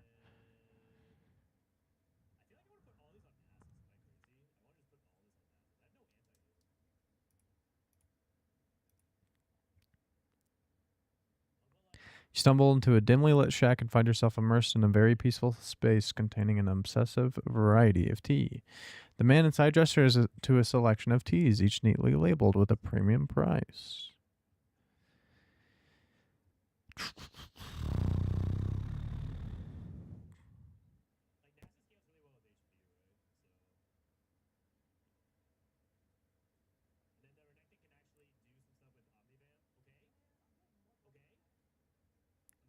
What's the path? Just probably this, because it's the fucking fish, bro. 28 HP. Oh, your game not showing? For real? Oh my god. That's so funny. I'm so sorry.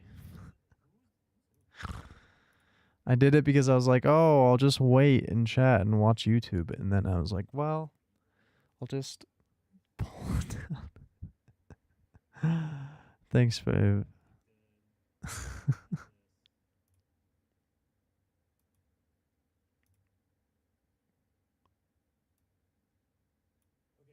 I love you. It's embarrassing. What did I get? Bone relic. Okay. So my starting hand is upgraded. Alignment, gain energy. Spoils.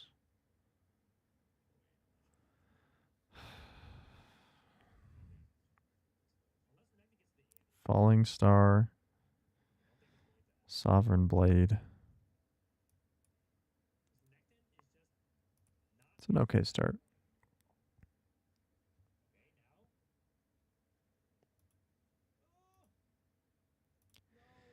So embarrassing. This whole time, just been looking at my webcam. Hidden cache. Defend, defend.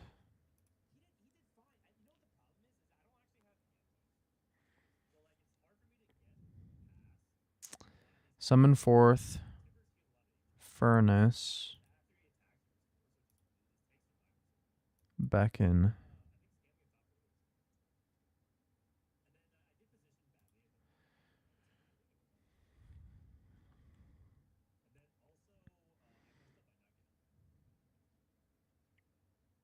Okay, not using reflect this turn.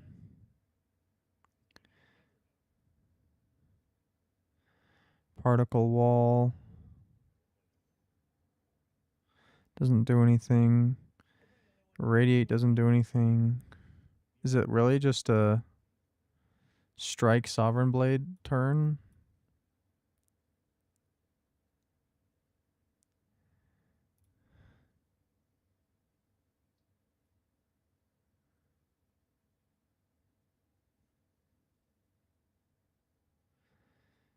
Hidden Cache, Cloak of Stars, Venerate, Beckon.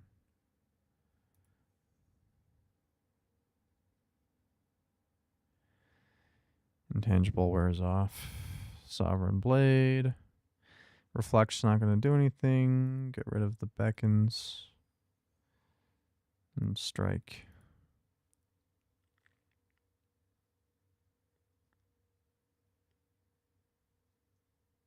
The wife came in to accept the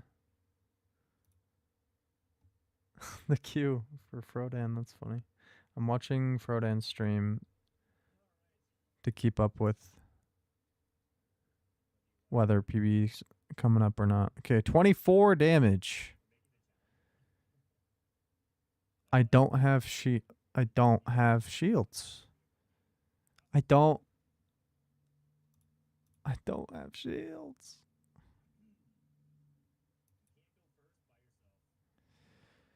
Bro.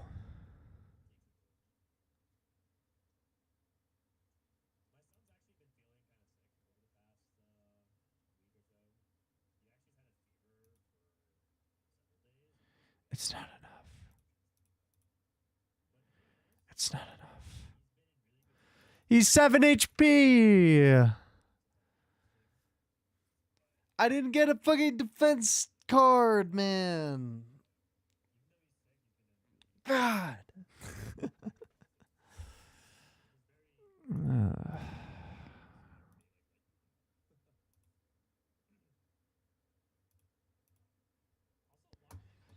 Dude, fuck that fish. For real. One of the main ancients, Niao, grew jealous of the awe-inspiring will of the architect. She confided with a like-minded sibling, and together they created a most potent concoction. The Blight. Cards unlocked. Rend. Deal 15 damage, deal 5 additional damage for each unique debuff. Play 3 random attacks from your discard pile. Gain 1 strength, 1 dexterity. Okay.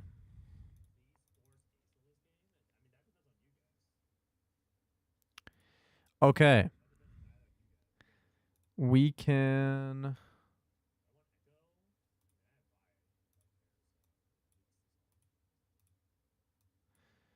create our own little thing here.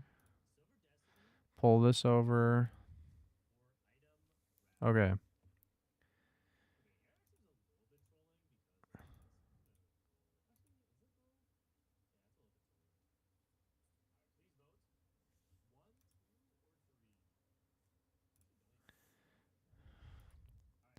So this is one.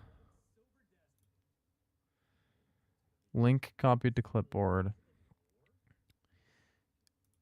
I'll go to my gaming.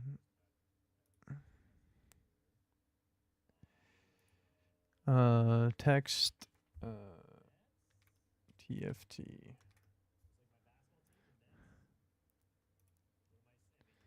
First set 17. Theory crafted comp.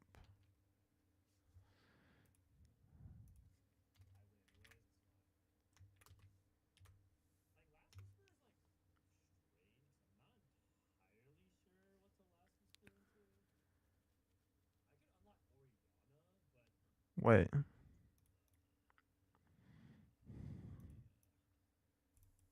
Posted it in the wrong thing.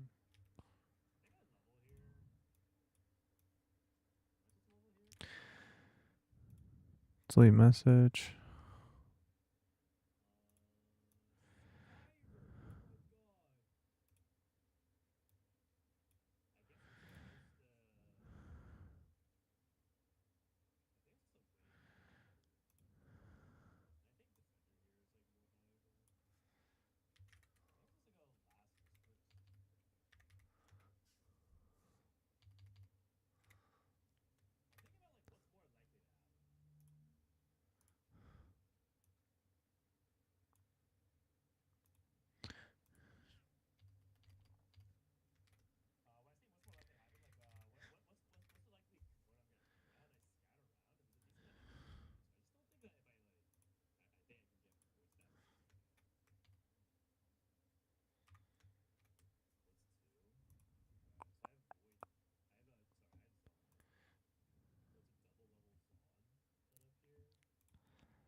What's in it for me, then? Okay. Clear board. Ah, you can do the other side.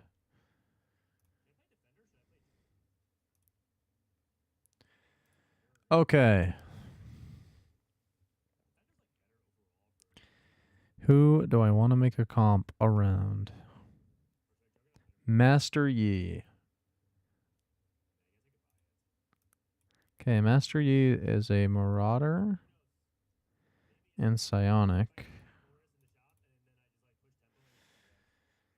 Okay, so there's Fiora, which seems pretty great. She gives healing. She's an anima. What is her Divine Duelist passive? You heal for 15% of the player damage you deal. Okay, yeah. So just even having her in as a splash is really nice. Marauder goes up to 6. But there are only 5 of them. So getting a Marauder emblem is a good idea. Perhaps 40, 80, and 10% Omnivamp. Your team gains 5% Omnivamp attack damage, and they gain more Omnivamp attack damage, and their Omnivamp overhealing is converted to a shield. Okay. So if these are our Marauders, who are the Psionics? Sona. Okay, based. She's a Primordian? No. What is this? Shepherd. What does Shepherd do? Oh, they summon Bia Bayan. Okay. looking for psionics right now. Okay. So Gragas, Urgot,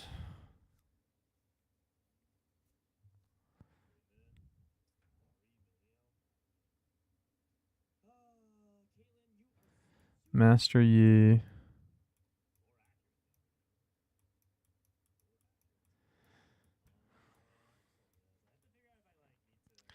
I mean, I definitely want Fiora. Like, this is a start of a comp here. You need Fiora +1. Belveth is a Primordian plus Challenger. Akali is a Nova. Akali is actually really good.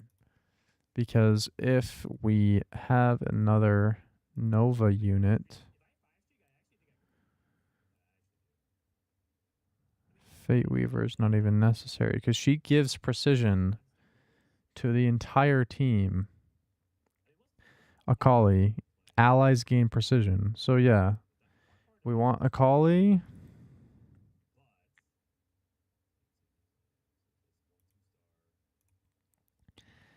Plus one other Nova. Who else is a good Nova? Aatrox, Shred and Sunders. Caitlyn grants allies 20% attack damage. Maokai allies heal for 15% health. Kindred shields the strongest tank for 800. Or if you have the emblem, allies deal 10% stacking true damage. Would it just not be Aatrox plus a Bastion? Plus, like, Shen? Again, another fucking Shen comp? Would it not just be this? Because then you throw in your...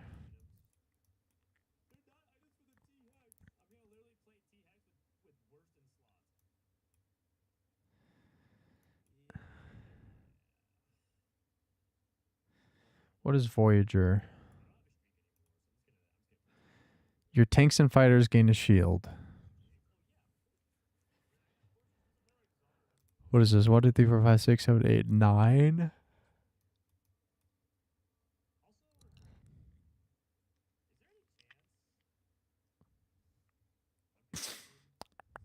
So Master Yi, 4 Marauder, 4 Psionic, 2 Brawler, 2 Bastion, 2 Nova.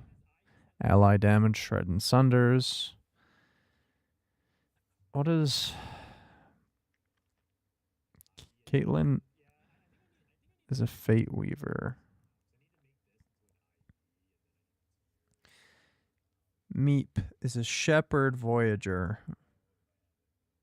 So we're 1 Shepherd off. So rather than... Who? Urgot? Urgot kind of links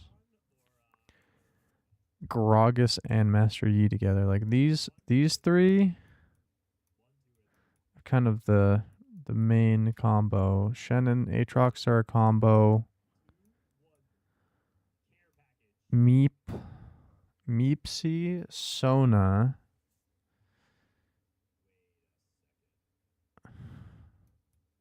Akali.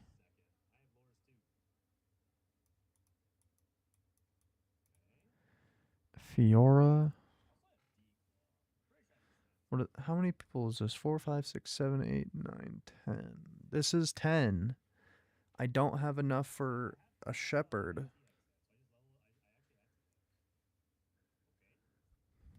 What does shepherd do? It summons Bia, which is whatever, I guess.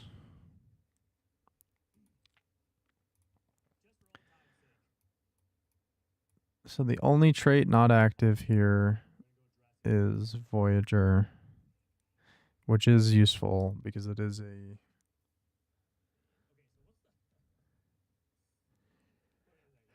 team-wide buff.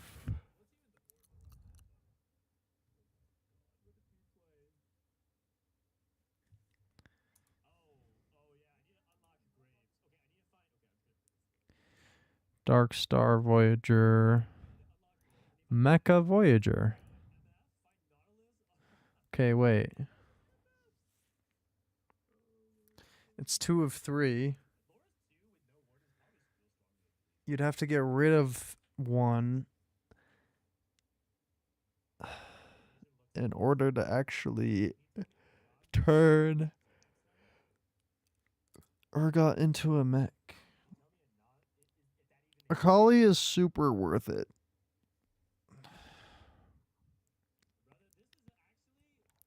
Urgot, Gragas are worth it.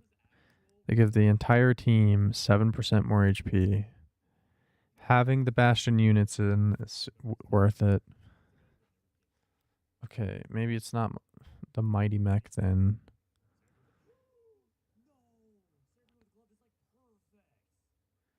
Gather force of a black hole dealing damage split between the target and the enemies closest to them. She would just be a Morello user. An anti-heal user. Because that's kind of the only thing we don't have.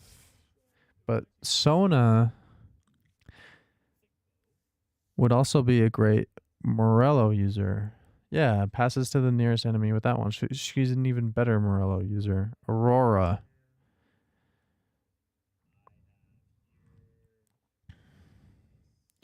Hacking enemies. And take additional true damage.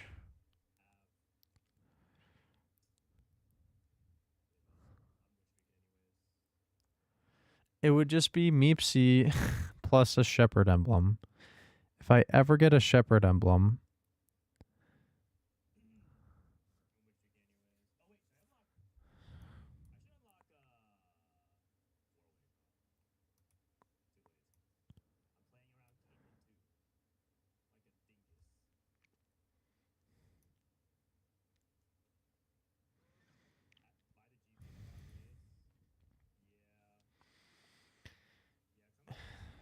okay.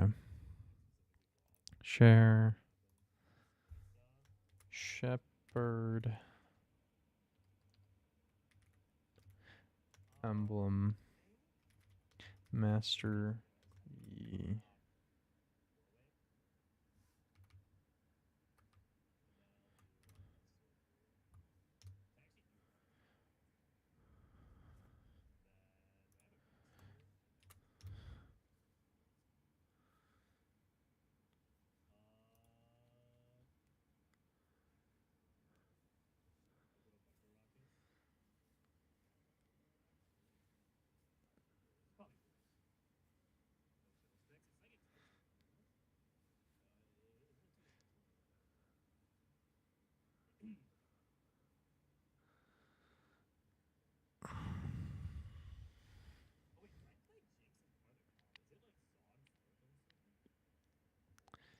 Okay.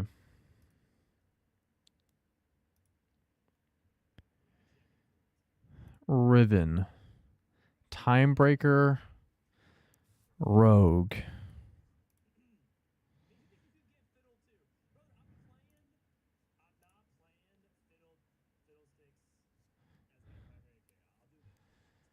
Who are the rogues? Kaisa. Fizz. Gwen. Talon. Briar. Rogue can go up to 5, giving AP and AD. So Riven.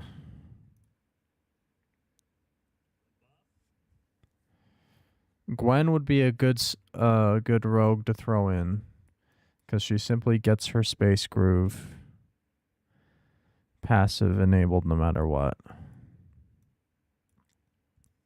Pantheon would be a very useful timebreaker.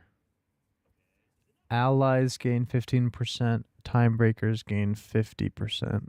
So it would power up Riven a lot to have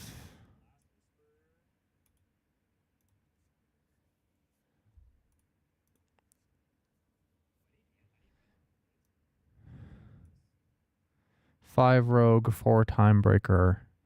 She would have 60 AP and AD and 50% attack speed. And so giving her, what's her ability? It adapts to whichever is higher, dash to a nearby hex, gaining a shield, and slashing adjacent enemies. Every third cast, leap into the air and launch a wave of energy. So, Infinity Edge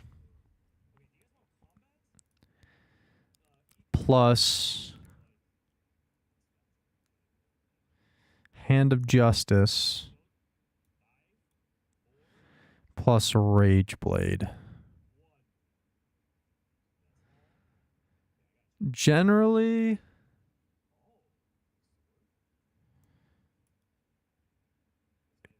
team comps have less. Fuck. Magic resist than they do have armor.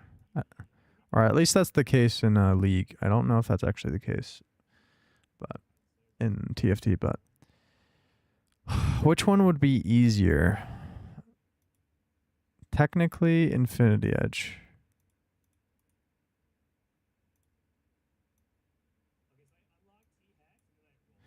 Infinity Edge would be more item economy efficient to get rid of a sword.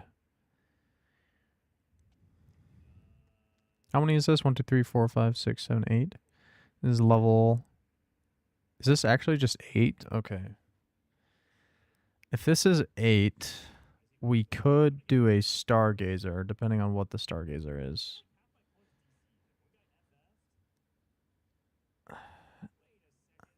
Empowered hexes that give durability.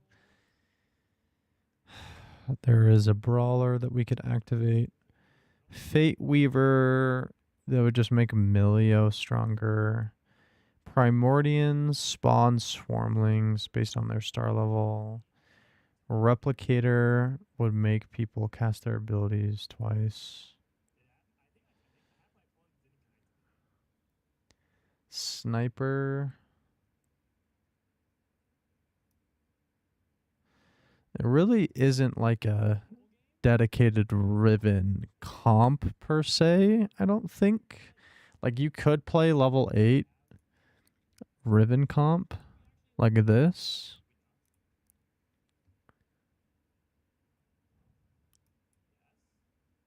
Like real positioning, what is this? Two range? Yeah. Real positioning would be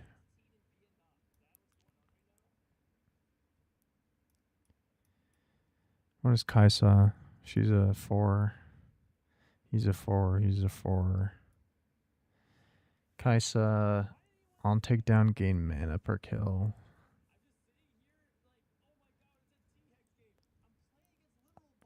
Milio, kick a ball at the enemy that deals damage. Unimpacted ball has a chance to bounce. And the chance to bounce is based on Fate Weaver. Ezreal, every takedown, gain a drone that deals more damage. Like tank-wise,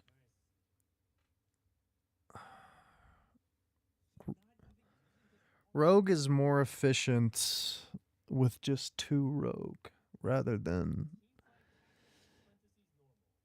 using 5 things just to get more AP and AD.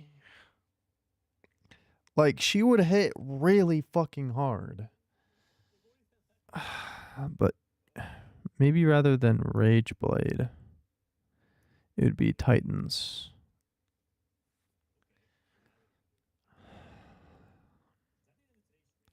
You'll get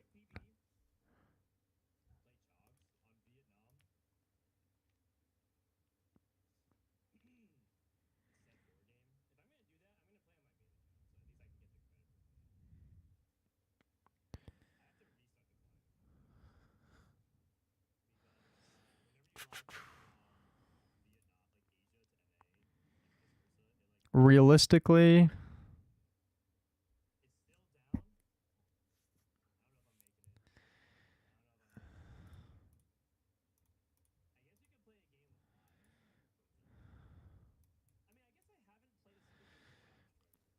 realistically, like, it's something like this. 2 of 1 Space Groove. Who else is Space Groove? Blitzcrank. Vanguard. Vanguard's only increase their own effectiveness. Nunu is a Stargazer. Gain shield for the duration.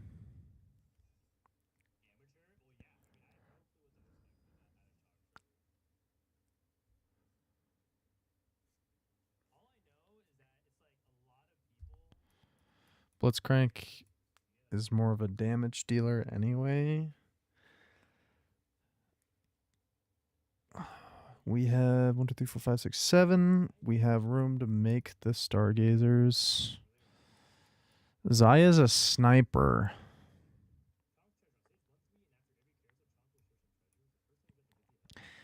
Which does synergize with Ezreal being a sniper. And then we just need one more Stargazer.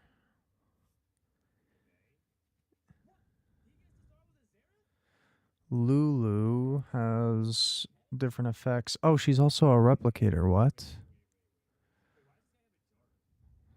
So wait. Remove Nami. And then we have an extra Space Groove.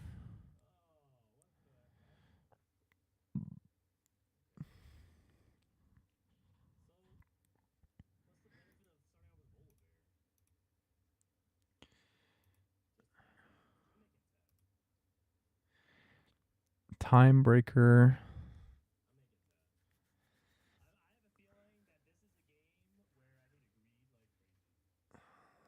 Who else is a Fate Weaver? Corky. It's a Meatball Fate Weaver. Stargazer Fate Weaver. 4 of 4 Stargazer. I guess it depends on the fucking Stargazer, doesn't it? There's something here with a Lulu, Zaya.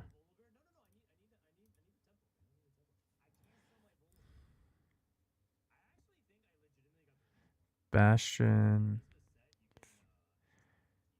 I guess we have 3. We have literally everything here.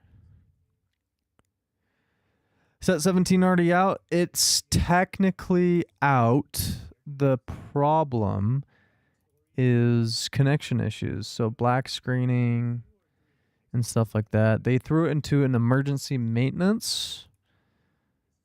Yeah, emergency maintenance in progress. I'll give it another shot though. Real quick.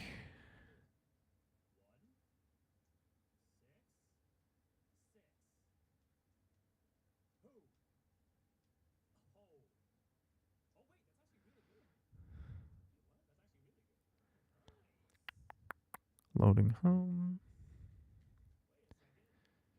Yeah, still an emergency maintenance. It should be another hour compared to, or according to Mort Dog, one of the head developers for TFT. He said that it could be a couple on PvE server. Oh, just PvE. Yeah. Today's day 1 of PvE. So, but that's why I'm just kind of fucking around with the team planner, seeing what works. I think that I've found some sort of comp here with Time Breaker, Stargazer sort of thing going on. Riven and Zaya being the main carries. Attacks bounce to strike, dealing damage. Gain attack speed for duration of this and recall feathers. So she would be a Rage Blade. Does she do attack damage? Is that what that is? Yes. A Rage Blade, Crack in the Slayer.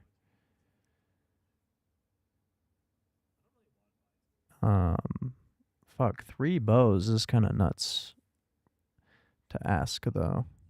And then maybe like Last Whisper, which is also another fucking bow. She could have like Hextech Gunblade as well.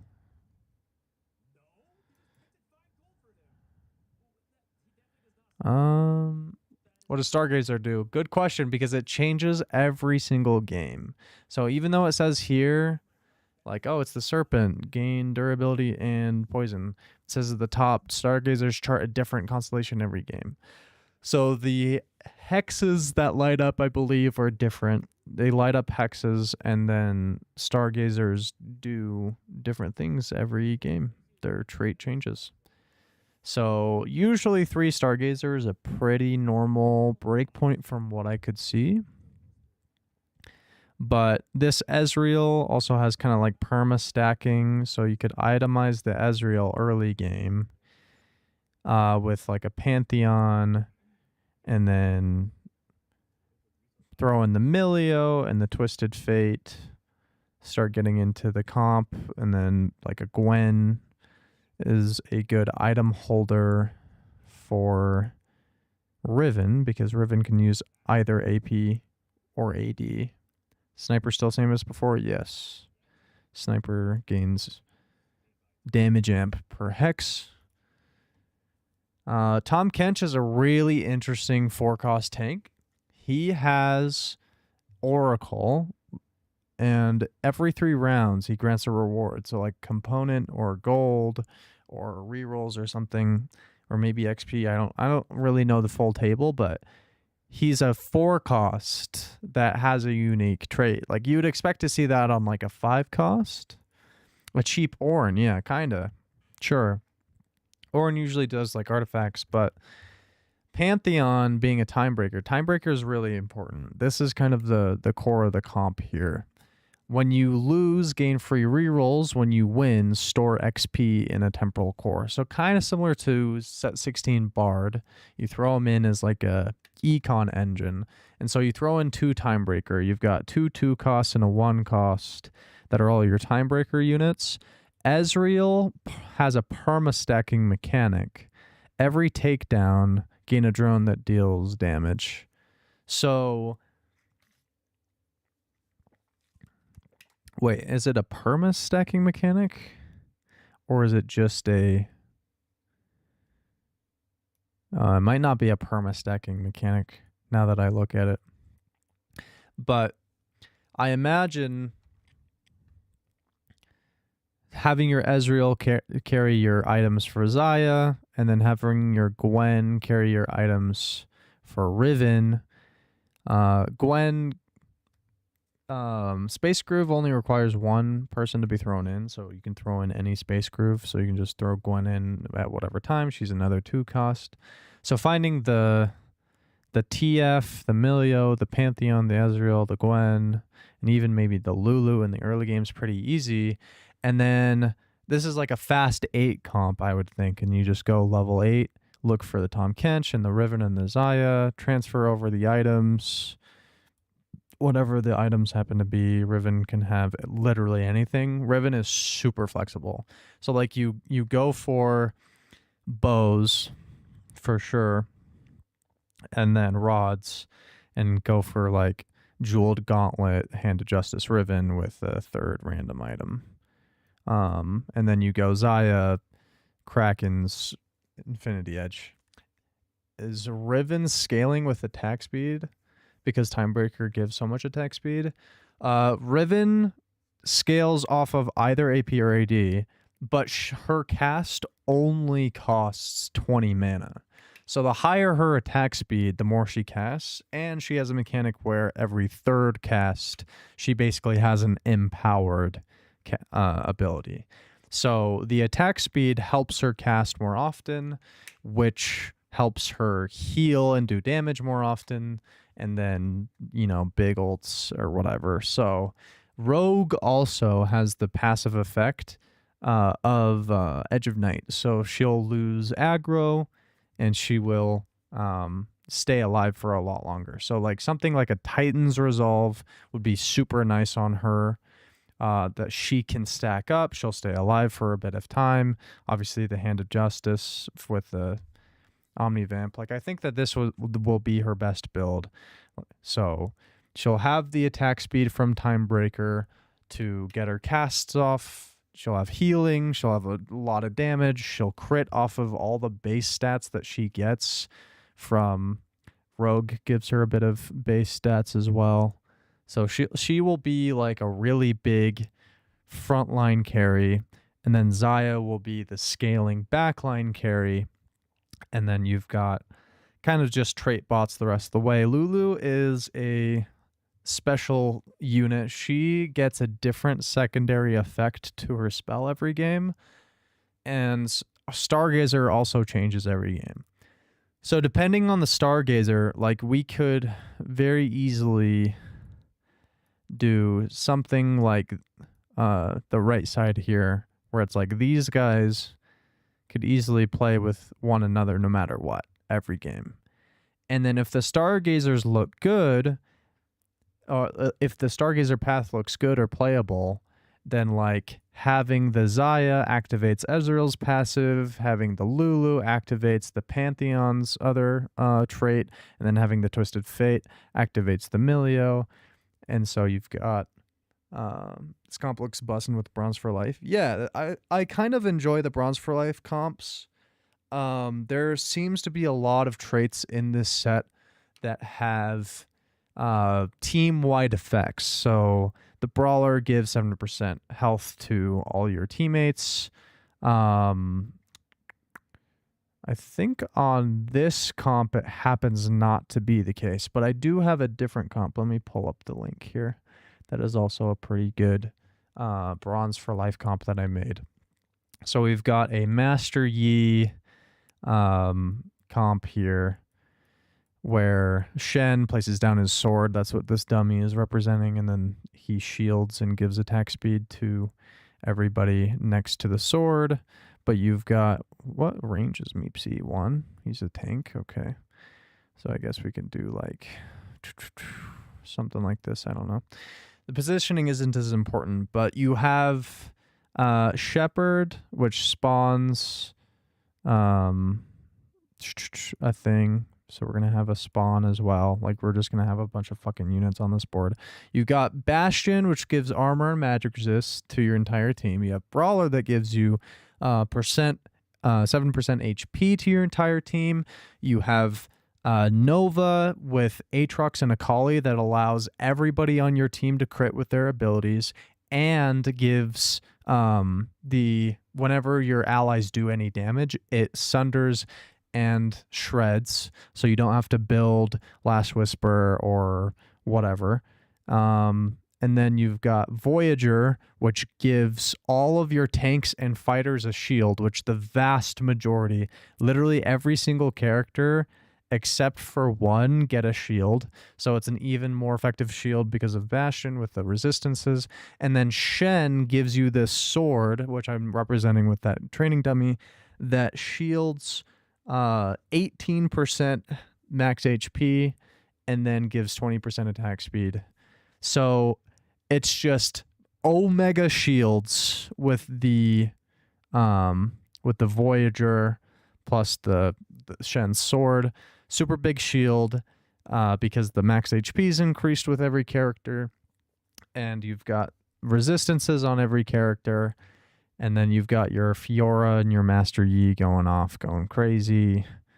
And then Sona is kind of just a support to keep them alive. So it's a melee comp with super tanky tanks and melee characters. So yeah, it seems pretty fun as a composition. I'm really looking forward to it. 1, 2, 3, 4, 5, 6, 7, 8, 9, 10. It does require level 10 to get like the full thing online. But like Sona being a 5 cost, Fiora being a 5 cost, Shen being a 5 cost, this is a composition I would imagine that would be like a high cap comp. You know, you're only really running a few low cost units. I guess there's 4 2 costs, 1 3 cost, 1 1 cost. You're mostly reliant on the Master Yi, Shen, and Fiora to really like cap out this board, but there's a couple other ways you could go with this too. You could lean more into the mecha, which would also activate Voyager, and then like get out of psionic here. You could just simply throw in a mighty mech, and he'll activate mecha because you can throw the mecha transformer item that you'll get from the trait to add 2 to the trait, making the mighty mech a like count as 2 units, but it also requires 2 slots on your board in order to place. And then he gains magic resistant armor, shield scaling. Yeah, and so you could play like the mighty mech until you find the until you find Sona. Sona is really nice because she gives what's it called? Commander is her trait. She's pretty sick. She gives a random command mod every 2 rounds, which allows you to alter the way an ally behaves during combat. So you can increase your Master Yi's effectiveness and your Fiora's effectiveness, essentially. So, Fiora, number of attacks reveal vital, dash, dealing bonus true damage. They're basically Rageblade. Rageblade is going to be the item this set. There are so many units this set that scale off of Rageblade. It's kind of insane, actually. But yeah, and then wherever that other psionic character was, Pike, yeah. So this is generally the board here. Pretty nuts. A lot of synergy between different traits. The main one though being Marauder, giving Fiora and Master Yi a lot of straight up damage and healing in their kits. So it's pretty nuts. Pretty well rounded. But yeah, this comp that I just came up with, I think is just gonna be your Timebreaker Stargazer comp with Riven Zaya carry as like a simple, easy level 8 comp. You'll get to level 8 relatively quickly as well because you're playing Timebreaker, so you're getting the extra resources. This is going to be a super consistent comp to be able to hit. Riven is super flexible. She has the ability to use either AP or AD items, so your item economy isn't really going to matter very much. As long as you can itemize Zaya, which everybody's going to be slamming Gwinsu's Rageblade this set because it goes with so many fucking characters. Like, I was even thinking to put Gwinsu's on Riven just to make her cast like absolute nuts. So yeah, let me share this one as well to my Discord server. Link copied. Level 8 Timebreaker and Stargazer. Riven Zaya carry.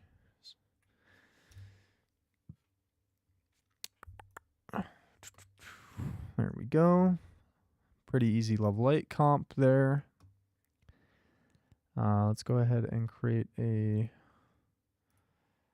new one, or I guess I can just close out of these because I already have the links. We can just clear the board. Okay, what other comps should I make? Who do I want to make a comp around? What is Rammus? He's a meeple. Let's see what meeple comps there are. This is going to be a pretty easy common vertical, I assume. Yeah, 7 meeple. You create a cloning slot on your bench. You gain gold in a 1-star copy of the champion placed there when the cloning completes.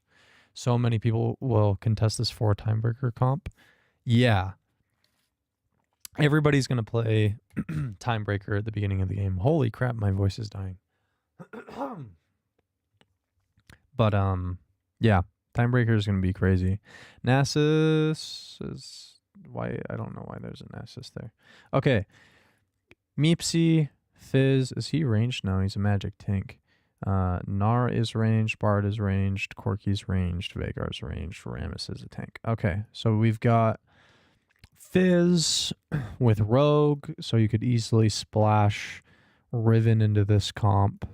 She would be an easy addition. Corki is probably your main backline carry, so you could also splash Time Weaver into this comp because Milio will activate Corki's precision, so that'll be really good. Which also, oh man, I didn't even think about that. Precision, or fuck, you could go. How many is in here? 1, 2, 3, 4, 5, 6, 7, 8. It might even be worth it to throw a Kali into that previous comp I had, because we have rogues. A Kali is a rogue, I believe.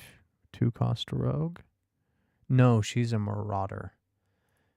Never mind. But her passive gives precision to every single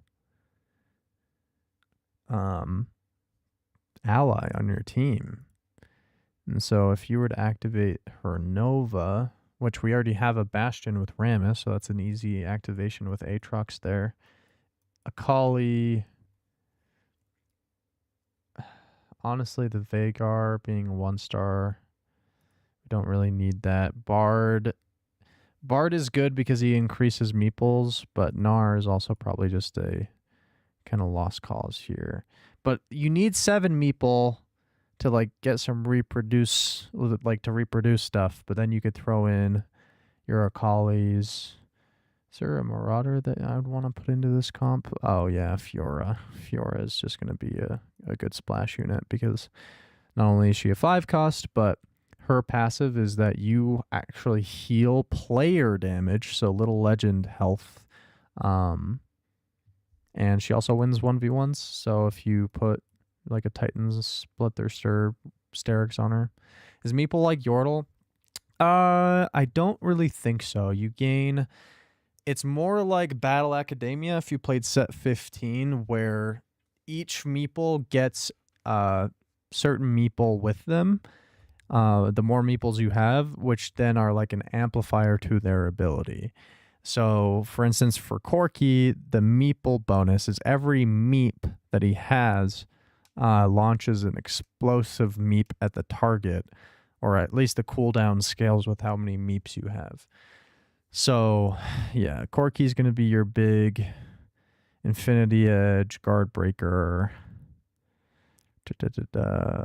Whereas crit plus... Yeah, okay. Guard Breaker and whatever Deathblade. He's just damage, it seems like. Strafe to a nearby position, unleashing barrage missiles. So maybe you would want him here. So he could go back and forth like this. Split between the target and all enemies within 2 hexes. Missiles deal missile AD plus missile AP physical damage with a proc chance. Oh wait, he doesn't need Infinity Edge because he can innately crit because of his precision passive. If you didn't know, precision is the new terminology in TFT for spell crit. So, yeah, he can already spell crit. I guess he could have like Last Whisper on him. I mean, Even Shroud wouldn't be a bad item on the Rammus. Corki. It costs 60. I guess you would just want him to cast a lot, so you could go Spear of Shojin plus Rage Blade wouldn't be bad. Oh, of course. Nashor's. You go Nashor's Tooth, Corki. Nashor's Tooth, Guard Breaker +1. Because at that point, he would have, with 2 Fate Weaver...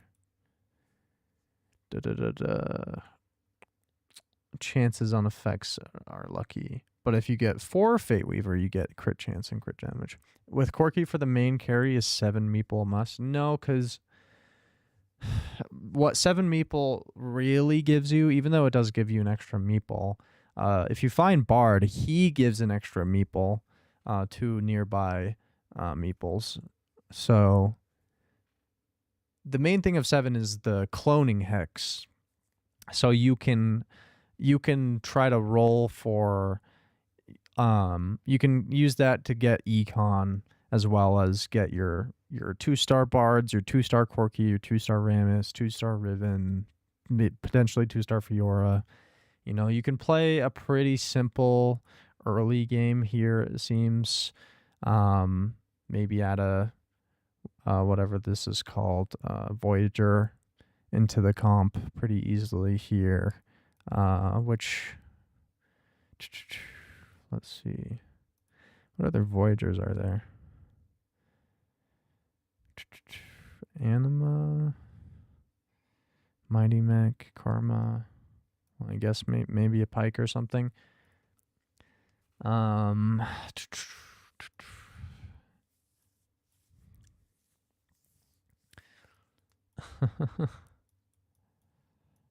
is Rammus's ability again? Gain shield AP, shield for shield duration seconds, then strike the most enemies in the 3-hex line, dealing AP armor scaling magic damage. Reduce the damage of incoming attacks by the amount of meeps you have after being attacked. Attacks per passive trigger. Attack as many meeps as you have. Dealing armor scaling for Rammus. So yeah, definitely Bramble Vest, Sunfire Cape. Maybe putting like Ionic Spark on the Meepsy next to him would be really nice. But wait, no, we already have Aatrox. We don't even need Shred and Sunder because you have Aatrox. That's pretty sick. It's AP scaling, yeah, so Crown Guard would be a good item on him. Crown Guard Rammus. So you get a lot of armor and HP and the anti-heal. What other armor items are there? You could go Protector's Vow, I guess. Oh yeah, Steadfast Heart wouldn't be bad. I guess if you were actually looking to do damage with the meeps, like, yeah, Steadfast Heart, giving durability, a bit of HP. Not sure that the crit chance would really do anything for Rammus, but something like that, giving him a bunch of armor with all of the items.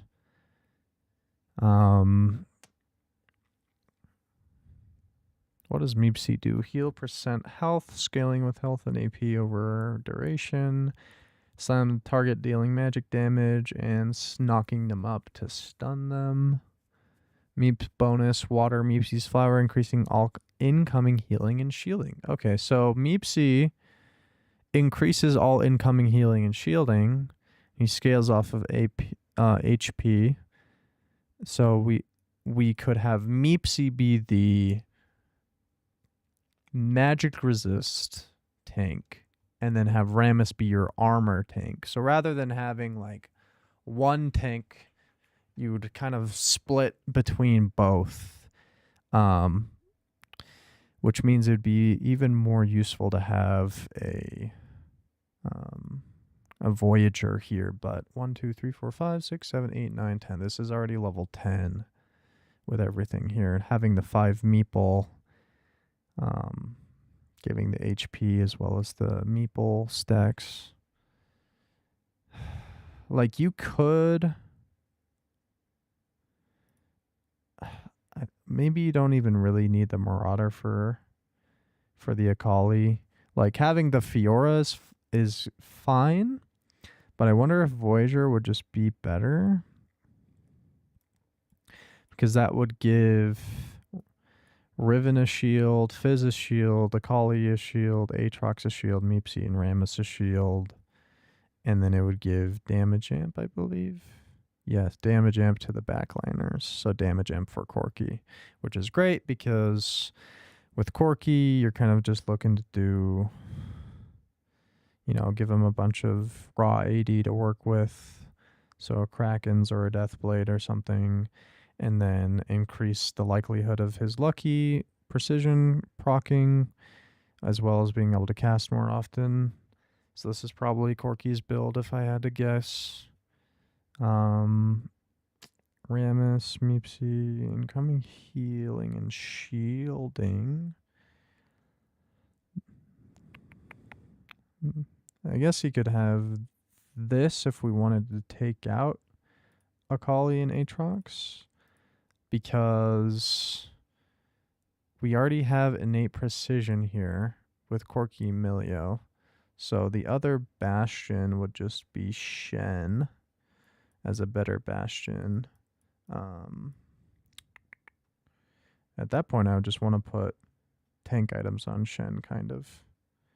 But yeah, we could build Ionic Spark, and then honestly, even like Last Whisper on Corky would be fine to do the shred instead of the Aatrox. Fizz, Riven.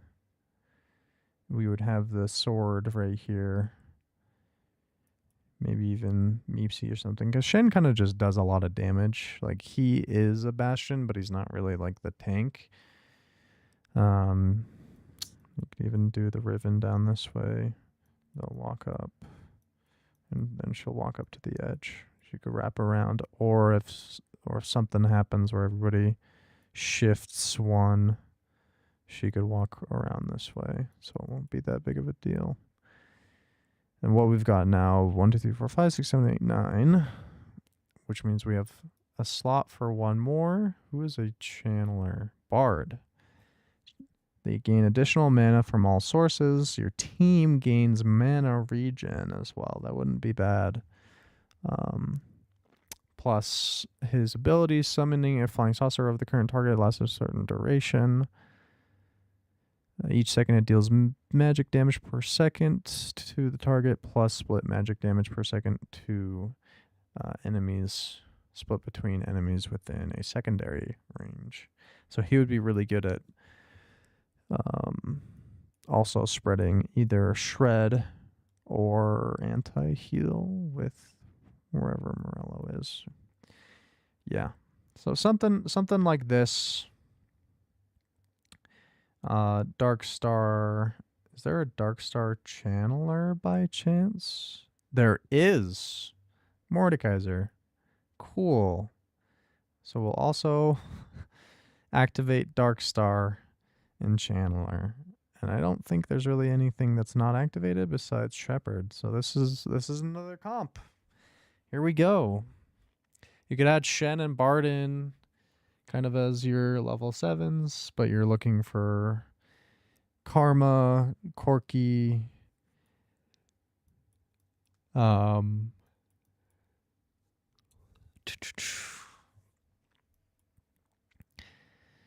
could be your AP, your secondary AP, your secondary carry that uses AP. She has Dark Star. How many Meeple units do we need? Bard for 7? Yeah, we do. 7 Meeple.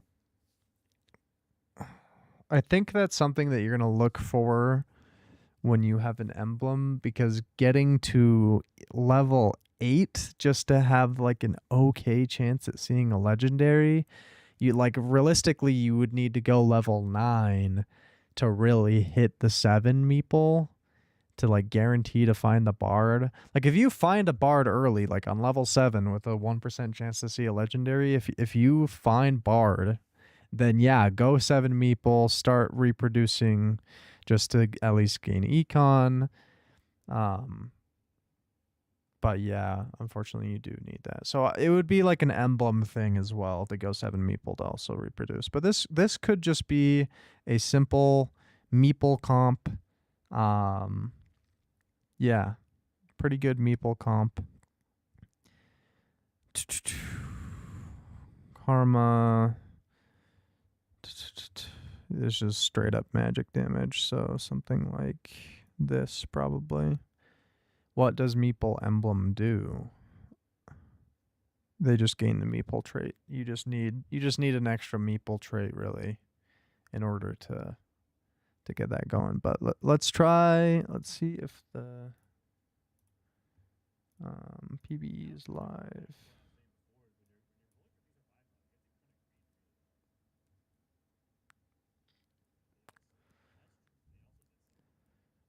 Let's copy this.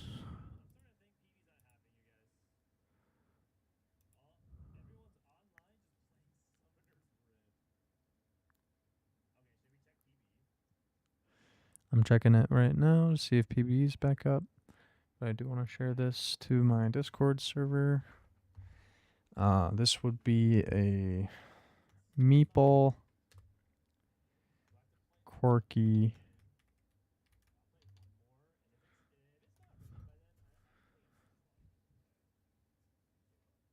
Ramus.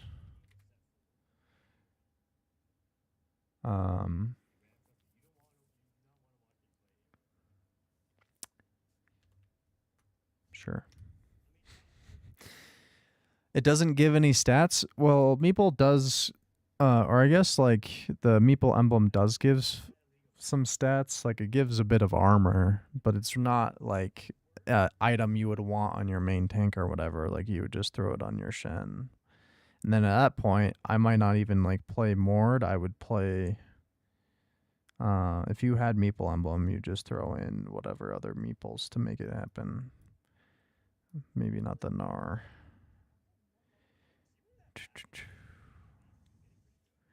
Vagar. Poppy's a Bastion. So Poppy would activate Bastion. You wouldn't even need to find the Shen here. If you had Meeple emblem, you could throw that on Milio. And so you've got your Bastion active with 7 Meeple.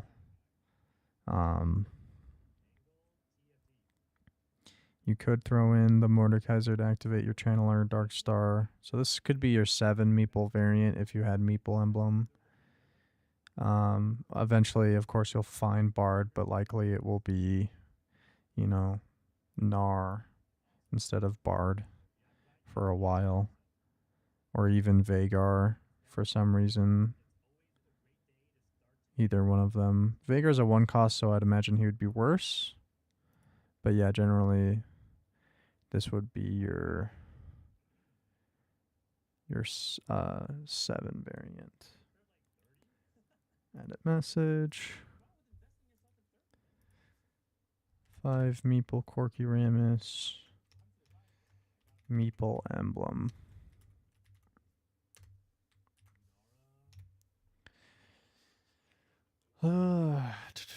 Okay. So that's your or your Meeple comp.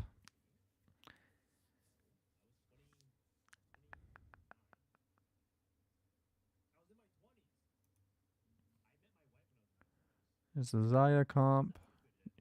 Your Meeple comps. Who else do we want to make a comp around? We've made a comp around Zaya. We've made a comp around Ramus. We've made multiple comps around Riven, kind of. We made one around her mainly, and then one she could fit into. We have Tom Kench in one of our comps. I haven't really done a new comp, like a real Stargazer comp. The problem with Stargazer is it's hard to plan ahead for. It's hard to make compositions for. So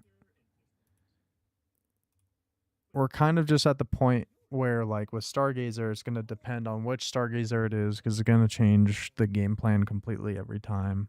So you'll just kind of have to play that on your own. Space Groove. Team Builder. We could do a Space Groove comp. Let's try Space Groove. See what pops up. So we've got Nami, Blitzcrank, Teemo, Samira, Gwen, Nessus, Ornn. Okay. I'm going to use the restroom real quick.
Okay. Froden's playing another game while waiting for PBE. Is there anything posted to Mort Dog's Twitter page? Yeah, nothing yet. Okay, so what pops out? Vanguard is automatically activated with Nasus and Blitzcrank. The Ornn could easily get activated. The Bastion, making Blitzcrank stronger. Blitzcrank isn't actually a real tank. He's like a magic fighter. Or we could even use the Shen again for Bastion here. Throw in something like this, where Blitzcrank and Shen are kind of your magic tanks or magic fighters that are somewhat tanky. Space Groove gives attack speed, max health regen per Groovian on the team, and then at 3 at the start of combat, they'll groove, and then at 7 you increase the effects. So the more Space Groove you have, the more powerful they are. Obviously, that's how the traits work. But generally, for each Space Groove you have on the board, the more helpful it is. So it's worth probably playing the Teemo and the Gwen and the Samira. But you could easily drop, I think, Teemo here because he's a Shepherd and a 1 cost. He's not really going to do much. Gwen is okay because, again, she's rogue, so we could splash in the Riven into this comp. Samira's a sniper. Yeah, I don't know that I would really play that. I would play this. This would be really simple. 5 Space Groove. Timebreaker Replicator. Oh my god, guess who's a Timebreaker Replicator? You're not going to believe it. Pantheon plus Bruiser. So you just throw in the Tom Kench. And then there you go. You got 2 Vanguard, 2 Timebreaker, 2 Rogue, 2 Replicator, 2 Brawler, 2 Bastion, 5 Space Groove. So you've got your Nami, Tosca Disco Bubble, the target that deals damage split between enemies in a 1 hex radius. The explosion sends a number of projectiles towards nearby enemies that deal magic damage. On cast, Nami enters the groove. She also casts twice because that's what Replicator does. So we've got Pantheon, Ornn, Shen, Blitzcrank, Gwen, Riven, Nasus, Nami. This is 1, 2, 3, 4, 5, 6, 7, 8, 9. This is a level 9 comp. This would be a pretty reliable level 9 comp. 5 Space Groove, level 9. Let's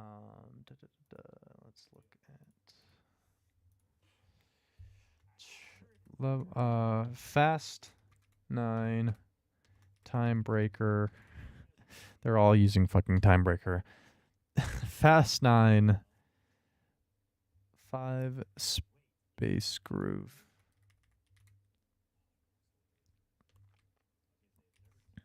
How do you spell Space Groove? Is 2 words. Okay. Okay. There's that. Pretty simple comp. You could throw in a flex unit because you have an extra slot. If you can go to level 10, you can throw in the Graves, or you could throw in the Vex, which is a solo unit. Or if you had the Zed augment. Is Morgana also flex? She is. She is flex. Dark Lady. Allies take less damage from abilities, increased to 10% while she's in her dark form, but then she would have 2 range, so I'd do something like this. Gwen also has 2 range. So maybe I would throw them in kind of like this. What does Vex's passive do? Vex's passive is Doomer. Mark all enemies for Doom. The first time enemies are damaged each combat, their Doom is consumed, stealing 8% attack damage and ability power from them and granting it to your strongest effects. So she's a very selfish champion. She's just a really heavy magic damage dealer. So she would be less helpful to the team than like a Morgana would be. And in a comp like this, where you have 2 Brawler, 2 Bastion, 2 Vanguard, like your Vanguard are going to be crazy tanky. Like your Nasus and your Blitzcrank are each going to have more HP, more resistances. They're going to have their Vanguard passives. They're going to have health regen from Space Groove. They're going to be crazy strong. And then, yeah, you've just got your other tanks. This is a crazy, crazy tank thing. And then Nami would have so much time with all of these frontline units. I guess Morgana could be here. Gwen could be here. Something like this. Blitzcrank is an actual tank. Tahm Kench is an actual tank. Riven would want to be here, perhaps. Ornn, yeah. Something like this, perhaps. Or even like a Gwen back here. Because she can walk up. I guess the Nasus would want to come this way, though. Well, I guess Gwen instead of Nasus. Nasus can be kind of a defensive character for Nami, just in case like assassins started to try to like get through somehow. I don't know how that would happen. But Nami, easily Archangel's Staff plus Jeweled Gauntlet would be really strong. Dealing damage was split between enemies. Yeah, she casts twice. It costs 85 mana to cast, so it must be a decently large cast that does a bit of damage. So probably just Guard Breaker as well, something along those lines.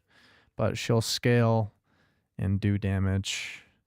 You've got your Blitzcrank with your Ionic Spark. He deals magic damage to nearby enemies. Summons a Disco Ball. The largest enemies uppercuts the current target, dealing magic damage. And then dealing magic explosive damage to enemies in the 3 hex radius. So yeah, he does magic damage to nearby enemies. So something like a Crown Guard would be really good on him because he has Vanguard. He gains more durability while he's shielded. And then again, like another shield like Protector's Vow. You could even go Ionic Spark on the Tahm Kench and go like a Bloodthirster on Blitzcrank, because Blitzcrank's going to do a lot of damage. He is a magic thing. Nashers over Archangels. You totally could. You could give yourself 100% crit chance with that build. The thing that I'm trying to consider is the synergy between the type of comp that it is. If I had more backline units or more damage units that would be able to eliminate the enemy team's team comp faster, then yeah, I would do like a Nashor's Tooth build, because then you're just getting off a few casts really quickly. And so getting up to that 85 mana would happen twice within 10 seconds or something like that. She would cast 4 times in the span of 10 seconds, which sounds pretty good. But if she hasn't already killed the main like scaling champions perhaps on the enemy team, she's going to get outscaled by a Rage Blade user or an Archangel user. And so I think it's totally fine for her to stack up some damage amp to scale off of the raw AP that she's going to get, and then obviously she'll be able to crit. And so the longer the fight goes, she's going to cast multiple times and then to do a decent amount of damage in the early game. But by the time the enemy team has to go through 1, 2, 3 and a half, 4.5, 5, I'll say 6 because this isn't a half, 7, 8 frontliners, technically 9. 9 quote unquote frontliners. Like Morgana is kind of a range damage dealer, Gwen's kind of a damage dealer, Riven's kind of a damage dealer. So it's really more like 1, 2, 3, 4, 5, 6. But you've got 6 to 9 frontline units. You have 9 frontline units that the enemy has to get through. They're all going to walk up like this, probably, is how the real formation is going to go after the start of combat. You've got your max health shield here with Shen's sword, and then, you know, Nasus is going to walk up and defend maybe over here, whatever. Like, Nami just has a football, like, positioning. American football is what I'm referring to, where you have just a gigantic front line and then your quarterback back here doing all the work. So yeah, the enemy team has to blast through so much just to get to this Nami. So, but yeah, Orin gets a free item. That's his passive. If he already has 3 items, then he turns one of them into a radiant item for that round at random. So yeah, with like an Ornn in the beginning of the game, he could hold your Protector's Vow and your Crown Guard. You could throw your Bloodthirster on Riven or even Pantheon at the beginning of the game, and then eventually you'll want to throw it on your Blitzcrank once you get, you know, him in there. So something like this would be really, really strong.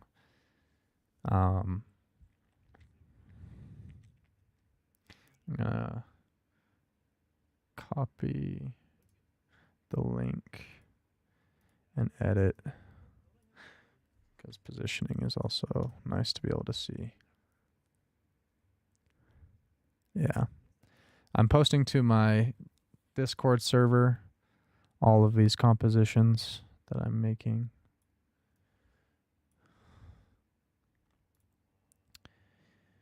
Okay. We've got a Space Groove comp, Fast 9 Space Groove. We've got a Fast 8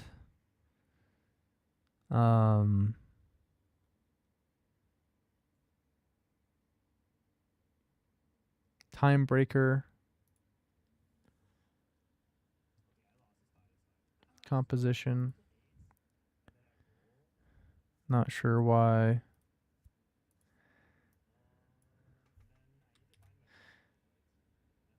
What?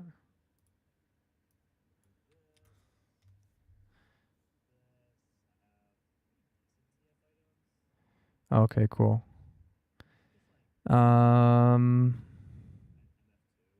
Yeah, Fast 8 Timebreaker Stargazer composition. And then got a 5 Meeple Corky Ramus.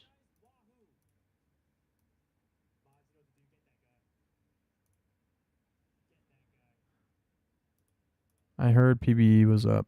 I'm going to try joining it.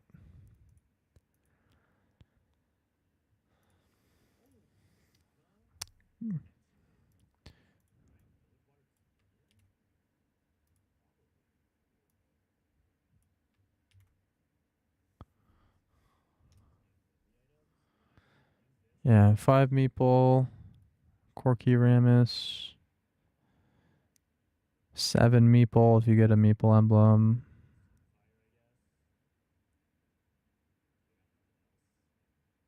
Fuck, wait.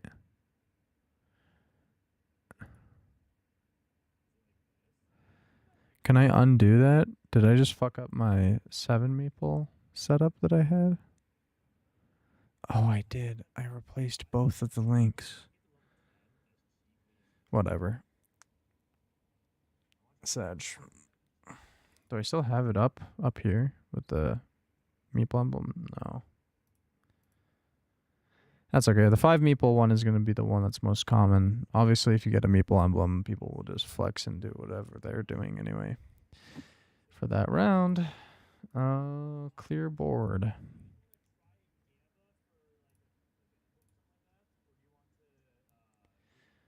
Emergency maintenance still in progress. We'll try to join one more time. Okay.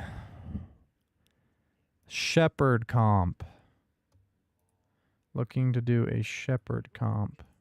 Ooh, Arbiter. I want to do an Arbiter comp as well at some point. Maybe we could even just put that into this comp. We'll see. Got Lyssandra's probably a ranged champion. Teemo's also probably a ranged champion. So within the Shepherd comp, you only have two. You only have two tanks, but you do summon Bia and Bayan. But you do have to have a Shepherd emblem in order to get both of them. Because there's only 6 Shepherd champions. If that's the case,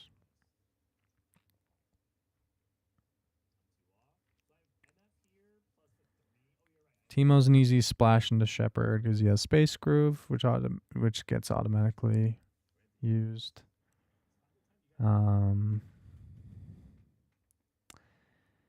Lysandra, I don't think she's going to be very strong. She does have Darkstar and Replicator, and so if there was a reroll comp or something around her, maybe she would do okay. Because she would get free frontline, she would cast twice, and have Darkstar, which gives her more damage in and execute, so she could be okay. LeBlanc being an Arbiter is probably really, really good. Fracture Reality attacks deal basic attack damage scaling with AP to deal magic damage instead. Her active ability summons a number of clones that attack alongside LeBlanc for a certain number of attacks. So she is a Rageblade user. For their final attack, clones fire a bolt that deals magic damage. So she's an AP attack speed carry. Her ability costs 40. She's a magic marksman, which means every 4 auto attacks she will cast her summons of her clones. And so I don't think we really need more mana regen on her, because she's going to attack 4 times somewhat quickly. But who are the Arbiters? Because this is going to kind of change the shape. So Leona's an Arbiter and a Vanguard, so that fits with the Lowy. Then we have Diana as a magic fighter and Zoe as a magic caster in the back line. So LeBlanc.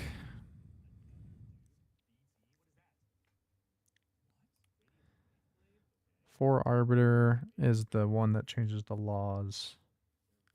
So I guess I wouldn't really use Zoe, because you don't even need 4 Arbiter. You just do 3 Arbiter. You choose your cause and effect for your law, and then the effects are stronger. So I would use Leona to synergize with the Alawi. It's a pretty low-cost frontline, but it is Shepherd. You're summoning a frontline. And so the extra Shepherd odd one out is kind of Lysandra here. So 5 Shepherd, 3 Arbiter, 2 Vanguard, 1 Space Groove. Psionic for Sona. There's Challenger for Diana. Her passive is her attacks deal bonus magic damage. So she's also a AP Rageblade user. Gain shield. Yeah, unable to connect. Gain a shield. Scaling with AP and summon encircling orbs. The orbs deal base AP damage to enemies they pass through and rotate faster based on attack speed. So yeah, definitely attack speed carry. Both LeBlanc and Diana are very similar shapes, even though they're the same trait, which is interesting. Like, yeah, you can kind of upgrade from one to the other. There really isn't as much of a difference. Like, I guess you would just want, like, a bunch of raw AP for both of them. Nashor's over Archangel. No. Probably not. I wouldn't think so. because they're not crit. They don't. They're not crit oriented. They're auto attack oriented. I don't think building Jeweled Gauntlet on Diana or LeBlanc is the play. Like for Diana especially, you would want like Bloodthirster just to keep her alive. Or instead of Archangels, you could do Titan's Resolve, Bloodthirster, or you could do Edge of Night, Bloodthirster for Diana so that she can stay alive in the front. And then for LeBlanc, you would probably just do Hextech Gunblade, Archangels, Guinsus, because you have a pretty weak front line. You have a 1 cost, a 2 cost, a 3 cost plus the summon, or I guess both, or no. You'd have Bayon, which I imagine is your main tank here. Probably do something like this. Put Diana in the middle, something like that. Maybe like this, or even this. Then you have your Sona, your Teemo, your LeBlanc. Your LeBlanc scales over time. Your Diana scales over time. Your front line might start dying, so having that Hextech Gunblade is going to help a lot to keep the front line alive. Alawi, Mordog was talking about in his patch rundown that Alawi's going to be really strong for a tank, especially like as a 3 cost. So you can, or I guess until you get Sona, who's the other shepherd? Lysandra. So you just have Lysandra in until you find Sona. She's a 1 cost. She's easy to find, easy to fit in. And then once you get the Sona, you can get rid of Lysandra. Challenger for Diana would be very helpful because Challenger gives attack speed and a dash to a new target after a takedown and increases their attack speed. So who is a challenger? We have Kindred, which is a Nova, which opens a lot of potential pathways. Jinx is an Anima, which does synergize somewhat with Alawi, but Anima doesn't give any attack power or team power. It only gives loot, which I guess gets turned into team power. So you could play a early game Anima and flex into an Arbiter Shepherd comp. And then there's Belveth, which is also a Marauder, and Primordian. Probably not the Jinx. It's probably the Kindred. Because do we have room? 1, 2, 3, 4, 5, 6, 7, 8. So this is level 8. Is there a Nova Voyager? I don't think so. Yeah, no. There's a Fate Weaver. There's a Marauder that would then fit with the other challenger that was also a Marauder, Belveth. Wait, 3 challengers a thing. Oh, let's go. Okay. Sick. So yeah, you'd have your comp right here. This is level 10, but your Alawi and your Bayon would be your main tanks. How does Alawi scale? AP shield, AP health drain, then slam down, dealing AP damage. She doesn't sound very strong. She gains a shield and drains health and deals damage based on AP.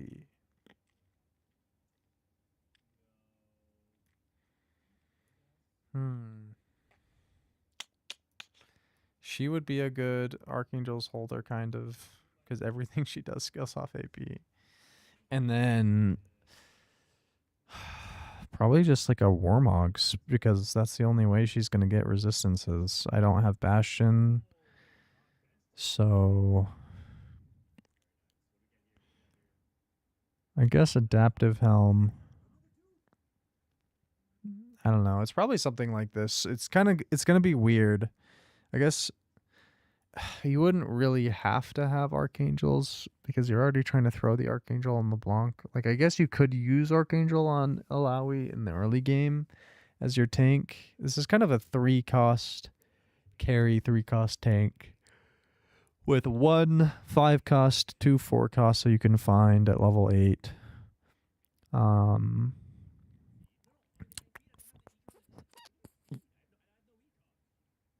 Shepherd.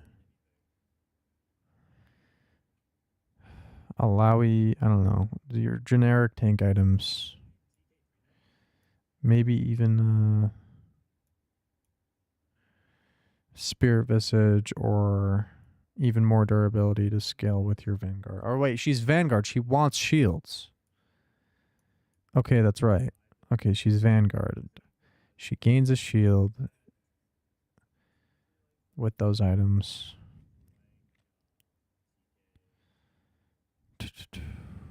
What other items does she gain shield with? For tank, Crown Guard, Protective Vow.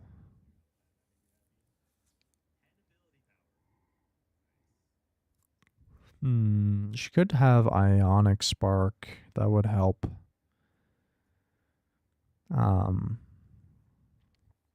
It would give her health, AP, magic resistance, shred enemies.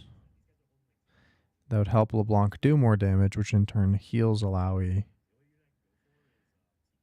So it's probably Ionic Spark, Protector's Vow, Crown Guard here.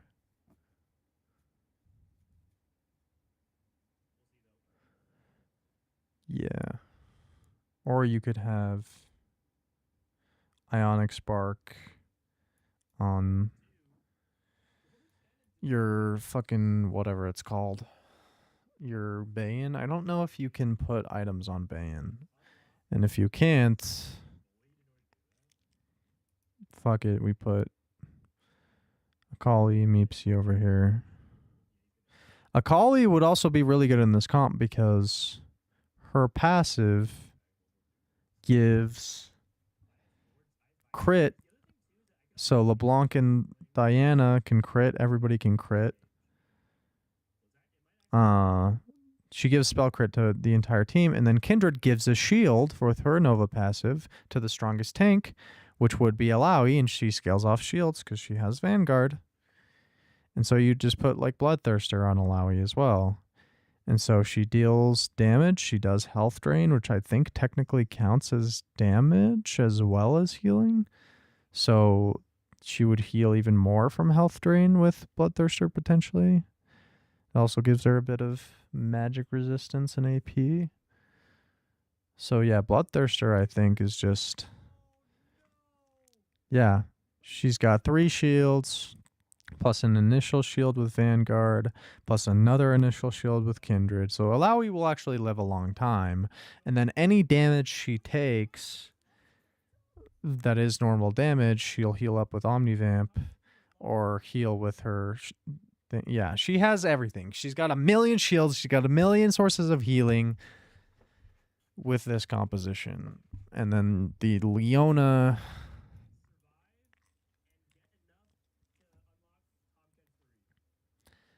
And just, you know, having the Ionic Spark here, shredding all these people. You could even have Bayon here or something. Diana can walk up, start attacking as well the shredded people, and then she'll lose aggro. These 2 people will die very quickly because LeBlanc and Diana are both on them. I guess Kindred can also be on them. I think Kindred does AD. She does do AD. Passive. Attacks and abilities mark the target when an enemy reaches max marks. Wolf consumes the marks, dealing attack damage plus AP damage, physical damage, jump to hex distance away, and fire arrows to the nearest number of targets, dealing spell damage, AD, physical damage. So yeah, they could do Kindred if you add an extra... if you have extra items, item economy. something like this, probably. I don't know. Shred. Wait.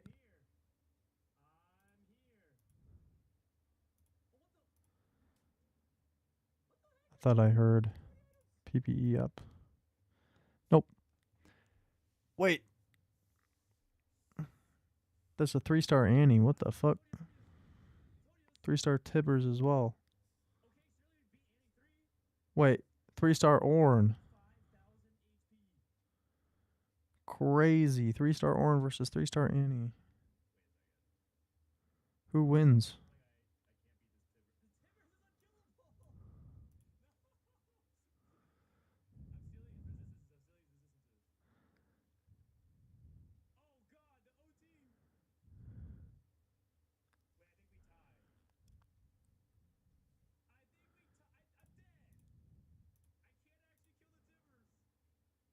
It's a tie. It's just a tie. They can't kill each other. They're too tanky, but they don't do damage. And then he loses because he's dude. What a clip. What a clip for real. Okay. Yeah, I like this I like this. This is a good comp. This is gonna be a fun comp. This is an Arbiter comp. Arbiter Shepherd comp.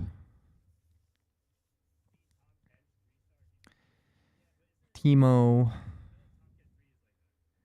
Whatever, bro. Okay. Copy code. Is it? Is PBE up though? We can try.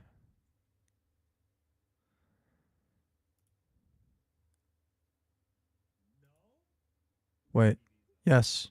It had an update. It was updating.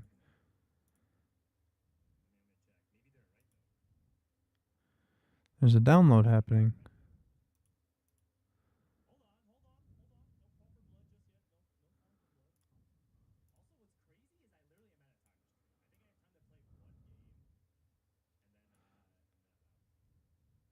Says emergency maintenance still.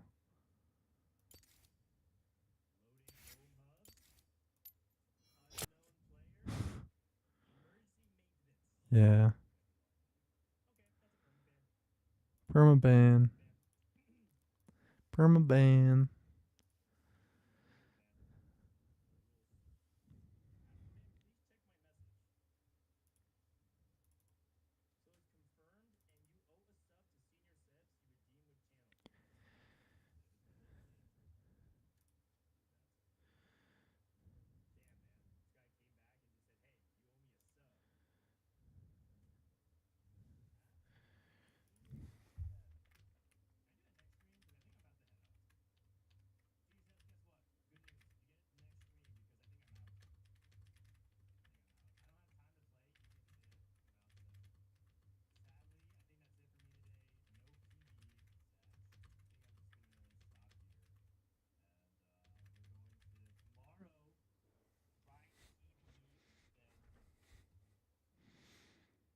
Well, who actually is starting a waiting room? Is Kerm starting a waiting room? Surely someone else is in the waiting room. Surely someone else is in the waiting room.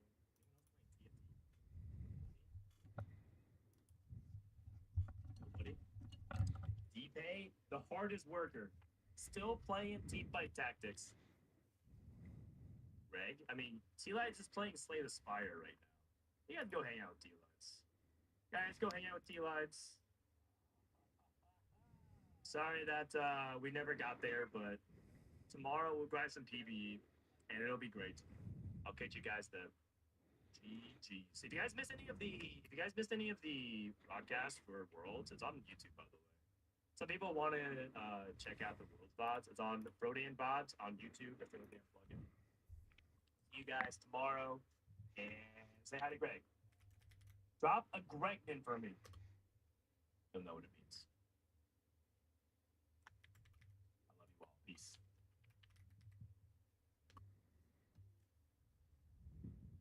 Arbiter Shepherd. LeBlanc. Diana. Alawi.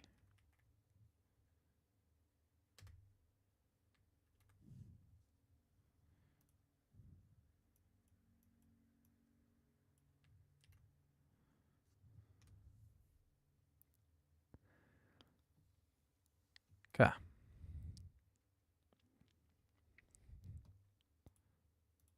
I'm gonna go find some streams. See if I can't talk to some streamers. That's not what I meant. Back to Twitch. Okay. No one cares. Teamfight Tactics category. D-Pay.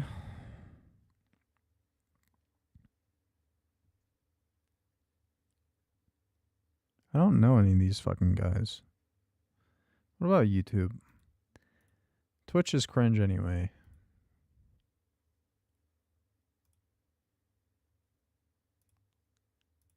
Teamfight Tactics.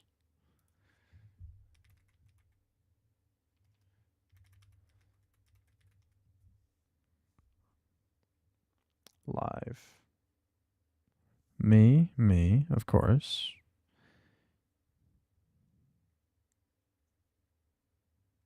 D-Pay is 150 people.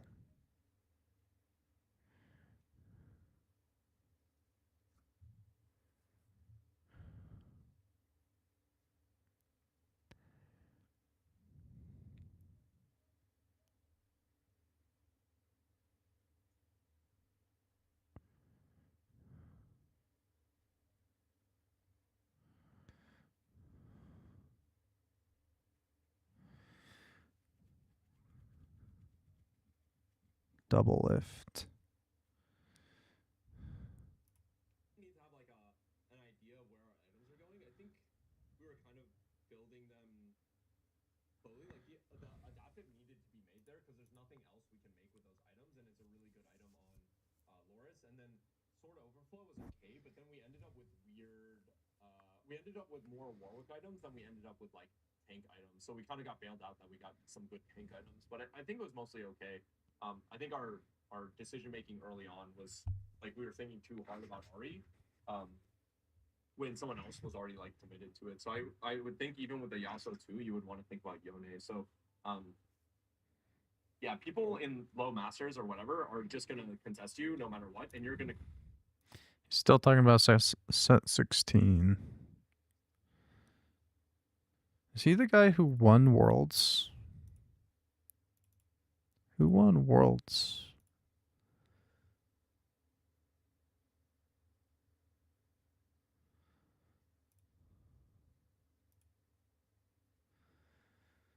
Who won Worlds for TFT set 16?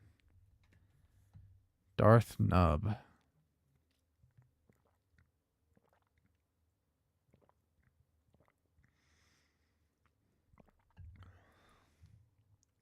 This D-Pay in Worlds set 16. Based on research, top ranked player and coach, but not present in the results.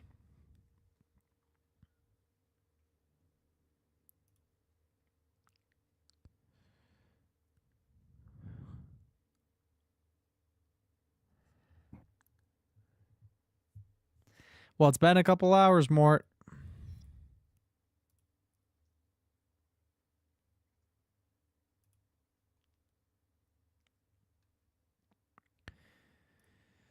You're just sitting here menacingly.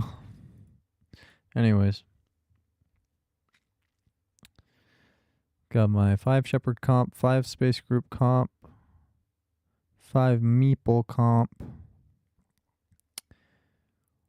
and Time Breaker comp, like Fast 8 Time Breaker comp.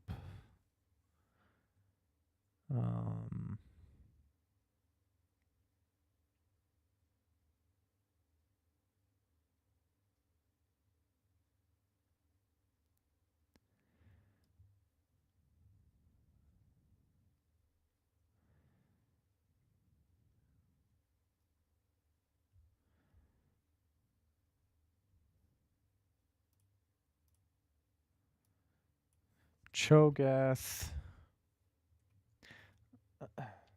Joe Biden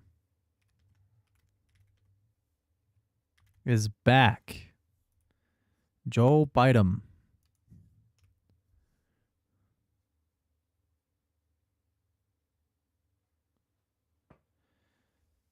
With Jin.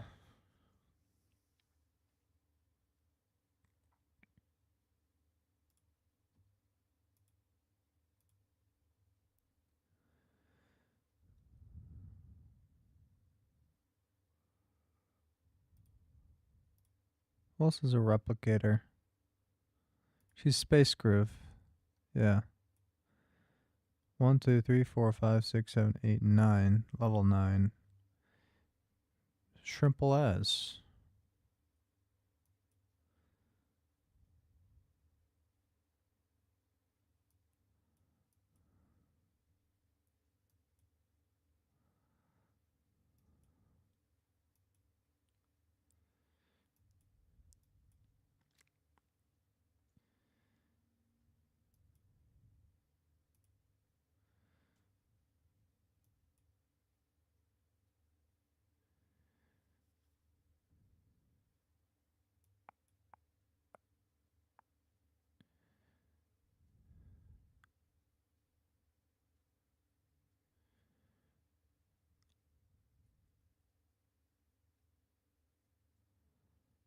Removes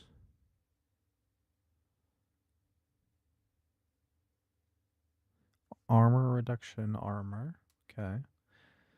So he has armor piercing. And he also pierces through enemies with his final shot. Could be something like this.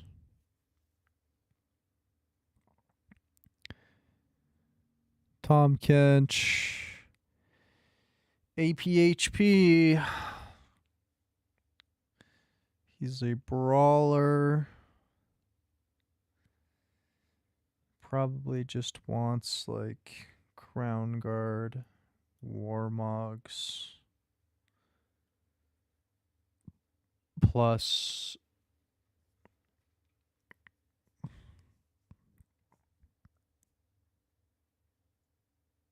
Protector's Vow. What's his cast? Heal, then Tongue Lash. After dropping below a threshold, gain a shield equal 2% healing to shield of healing received this combat. Oh, so you just want healing as well. So honestly, it could just be... It could be this, or, because he already has a bunch of HP. Where's Dragon's Claw? There it is. You've got Spirit Visage, Crown Guard, Dragon's Claw. 4 Brawler will already give him plus 45% maximum HP. You're giving him a bit more HP with each of these. But you're scaling the heal and the shield and the damage with HP and AP. And then his passive will trigger based on how much healing he's received. So yeah, I think he'll be pretty strong like that. And then Cho'Gath's items, just absolutely Archangels for sure. Warmogs probably. And then like Bloodthirster. Just Giga Tank. Tons of HP, tons of AP, and then a way to convert that not only to a max HP shield when it gets low, but to convert all the damage he will deal into healing himself to permanently stack. He stacks faster because of the Warmogs. He gains way more HP because of the Warmogs. Means he survives. Means he does more damage. Means he heals more. Whole thing, the whole cycle. Okay, I want to listen to someone's live stream.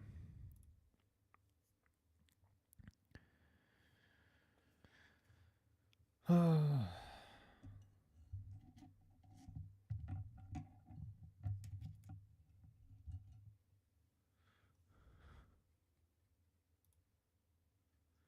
pretty much doing verticals.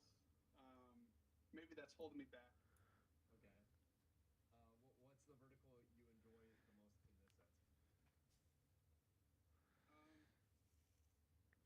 I'm good with all of them. I just try to play a different comp every game. Okay. I don't like going in with fixed comp. Okay. Flexible but vertical. Flexible but vertical. Yeah, exactly. Once you do commit, you're like super in. Okay. I'm in, but unfortunately, I'm usually just I'm committing to vertical, and when I'm watching, I'm finding out maybe that's not the high level play that we're looking for. It's okay. You don't need the high level play. You just need the play that is good for you. Because I am your humble student right now, and I don't know if you watched last game. I literally need full direction. Like buy this, sell this, okay, remove this, like all that. I watched last game back, coach. I was a little confused about the positioning and choices. It's good. We're vibe coaching. I'm reading chat on the delay with you. So okay. Yeah, you can. Yeah, some worst case if you don't know the augments, it's all good. Like the chat will help you for sure. It's all good. Aurelian Soul sucks right now. He sucks. That's what I've been learning. Oh, okay. Is terrible. Did you learn that from my stream or from? what did you learn? That's what I know from today. Okay. We have Ari and we have Oh, this is good. What's our Ionia? You okay, I don't think that's very good. Yeah. I just didn't see. I didn't see it until you. Okay. But I don't think it's very good. I mean, I could be wrong.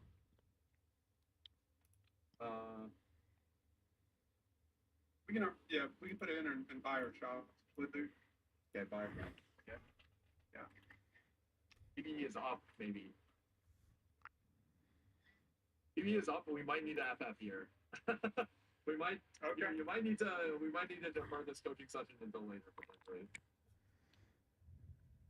I need confirmation that it's up, but I'm gonna be logging in real quick to the other one.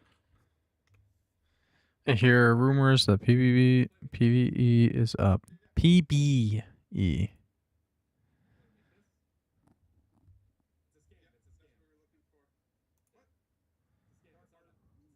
It's not up, it's a scam. It's not up, it's a scam.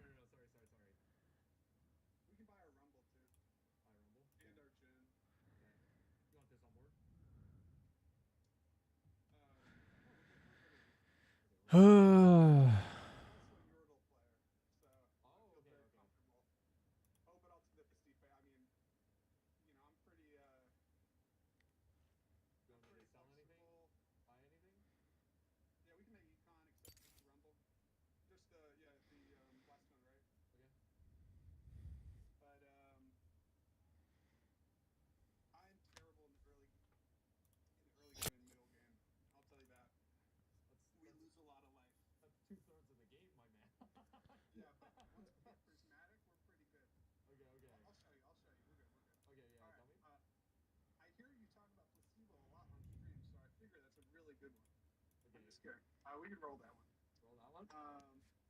Roll placebo, roll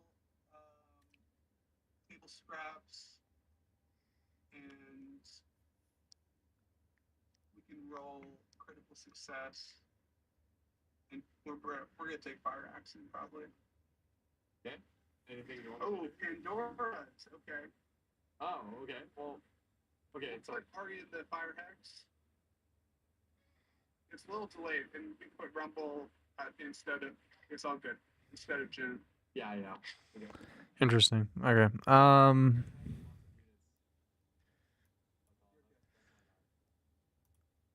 gonna grab this.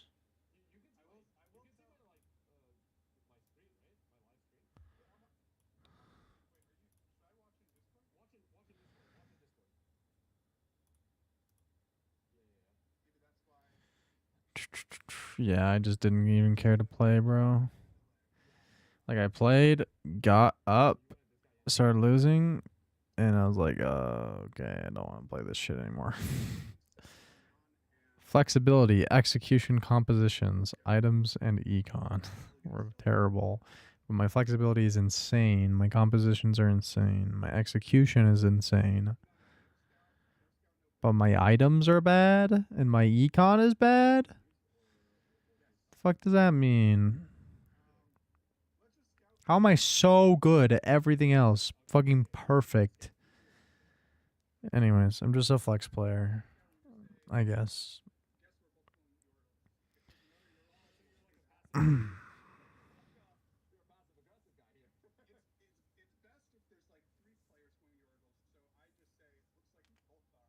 Okay.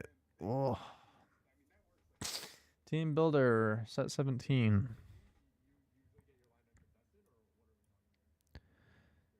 Okay.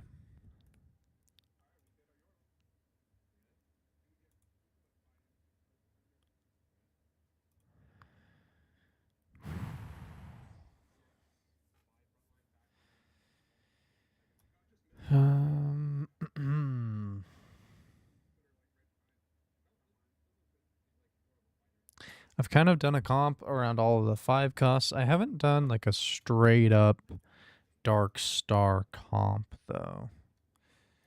Full Dark Star comp. So 6 Dark Star. And then there's 9, but that requires 3 emblems. I mean, if I'm going Dark Star, like I'd much rather play the Timebreaker version of Dark Star that I have. With Ezreal, Pantheon, just go Bruiser. Yeah, it's just like a better comp. Like if you're playing Dark Star, you're probably playing Karma, Kaisa, Lissandra. Like Jin, fuck yeah, I would just play Joe Biden. Like, if I were to make this work though, like what would I do? Voyager, Mech. Is there a Mech Darkstar that we can do? A Mech Darkstar comp? Okay, we've got our Asol, who does have a Channeler, so that would be something. We've got our Mighty Mech and our Urgot. So all of these guys do scale. Is he a 2 range? He is a 2 range. We'd do something like this, perhaps. Lissandra and Kaisa. You know, we could throw in our trusty Riven, but at the same time, not really. I'd rather just get rid of them.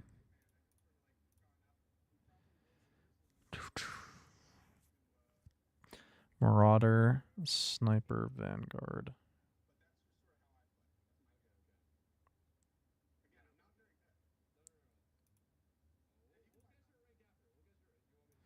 Yeah, Blitz would be a free throw in. Marauder, Sniper. Samira is also Space Groove. Could maybe do a 3 Space Groove. Is there a Marauder Space Groove?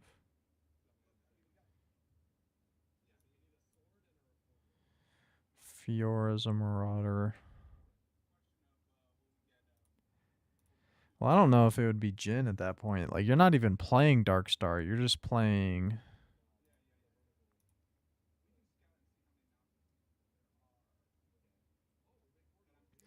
You're just playing the mechs. Because, like, you're just making Aurelion Soul a mech. You've got Urgot and whatever. Yeah, your 3 mecha, 4 mecha, or a 6 mecha.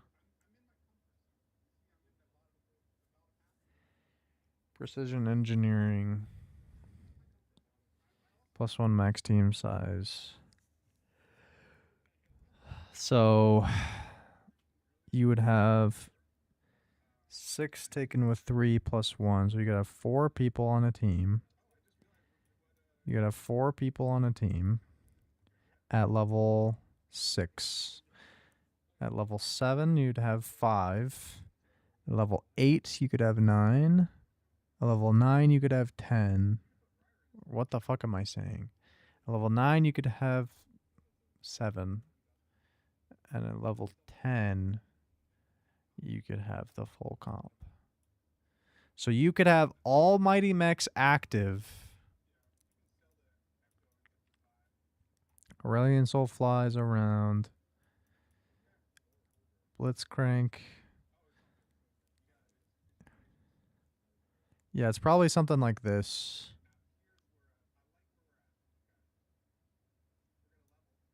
Cho'Gath. Fiora walks up. Or even something like this. Fiora walks up. Asol's going to be circling around the back. Yeah, I think this is it. This is your Dark Star.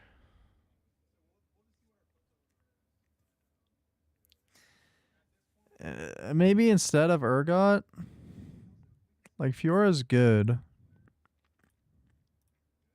but instead of leveling up Urgot, Vex with 6 Brawler seems good. Okay. Let me take a look at that in a second. Instead of upgrading Urgot to take another slot away, I could have the Jhin.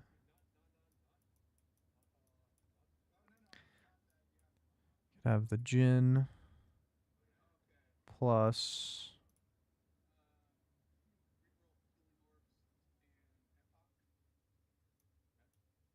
But that just, Timebreaker just makes me want to play... That just makes me want to play Fiora. Or fuck. Never mind. I thought... Okay, never mind. Sorry. I had something else in my brain. Sniper. Samira will benefit from Space Groove, but she won't increase the breakpoint. Sniper. I think it's just this. Jhin might not even need Sniper to be active, but you could activate 1, 2, 3, 4, 5, 6, 7, 8, 9, 10, 11, 12. Wait, sorry, that's not what you count. 1, wait, yeah, it would be what? 1, 2, 3, 4, 5, 6. Sorry, 1, 2, 3, 4, 5. Plus 6 would be 11, but you get plus 1. Fuck, what am I missing? Playing these 3 up front here costs 6 to upgrade all of them. But if you do this, you get plus 1 slot. So at level 6, you would have 7 units. At level 7, or at level 6, you would have 4 units where you'd have 7 slots. There are 3 different fucking numbers to keep track of in my head. Okay, at level 7, you would have 5 units. At level 8, you'd have 6 units. At level 9, you'd have 7 units. At level 10, you could have 7 units. So someone's got to go. And it's probably the Fiora. Or it's probably the Jhin. I don't know. There's something here. I'm not sure. It's going to be flex. Maybe you don't upgrade one of them. But if you don't upgrade one of them...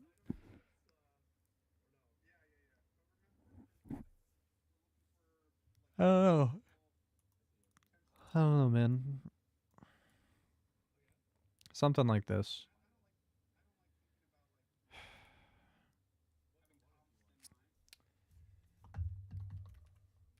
Dark Star Mecha.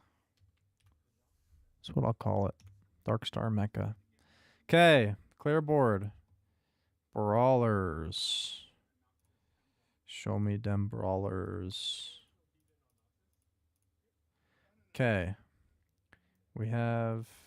Why do I have 7 units? Oh, I put Cho'Gath on there again. And then, who is it? Okay. 6 brawler. Got our Tom Kench, got our Maokai, got our Urgot, got our Cho'Gath. Got our Pantheon and our Gragas. So something like this. This would also be a Cho Bidem comp. Perhaps.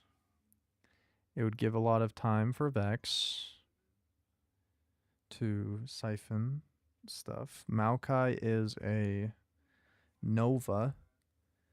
And so we could activate Spell Crit with a Kali, which also activates Urgot's Marauder bonus. This Marauder. How many units is this? 1, 2, 3, 4, 5, 6, 7, 8. So we could be level 9 and upgrade the Urgot to a full mech.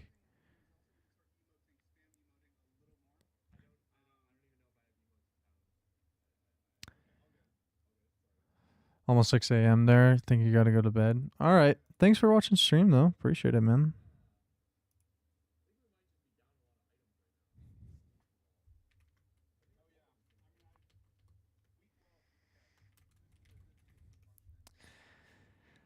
Appreciate it.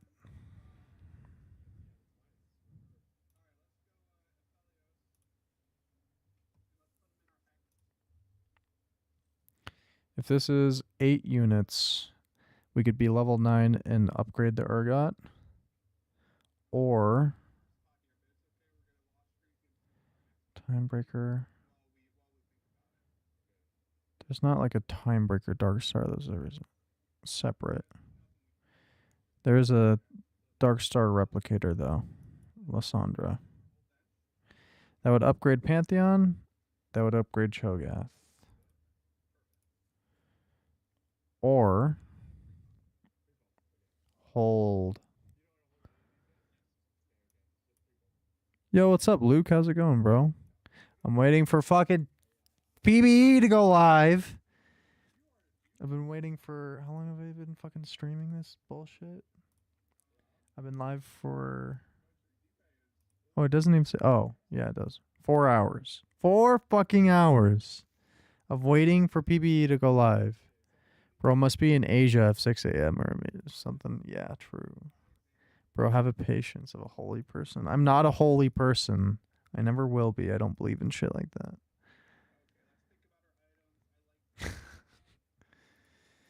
It's just, we've had fucking errors, man. All day. Every day. We've got emergency maintenance. I've been wanting to play, man. Error, error, error. Yeah, pretty much. But I've been hard at work. Okay? I've been grinding. I haven't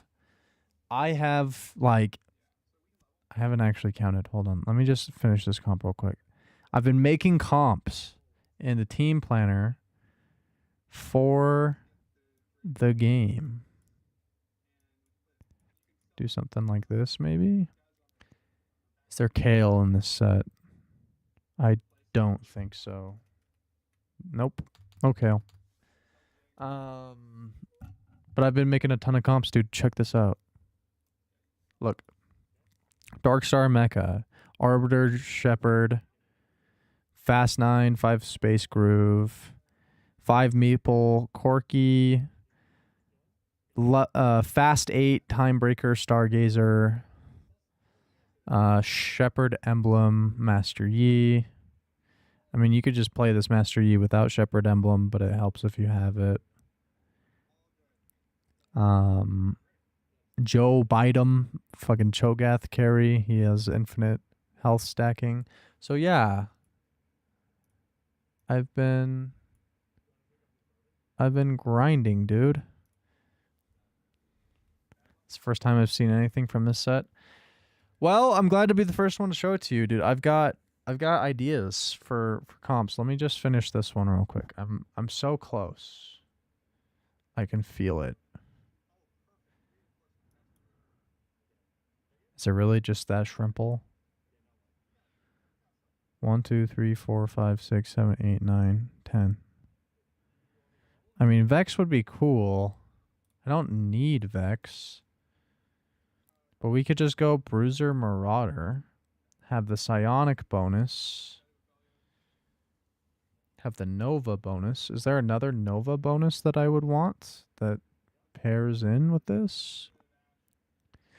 Holy, that Fiora, I was sure it was a loon. Yeah, kind of. I guess so. Fuck if I know. Dude, I have too many frontliners. That Cho'Gath can't even get in there, bro. Get in there, bro. It'd probably be something like this. And she would just hang out in the back because she's got fucking nothing to do. She just activates spell crit for everyone. But yeah, Master Yi, Cho'Gath. Heal and deal damage to adjacent enemies. Yeah, this guy attacks on the cone, so it'd be on the edge. Something like this. Hashtag extend the map so Hayden can put more frontline.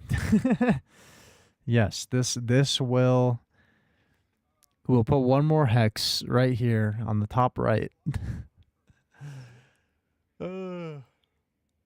Just for me.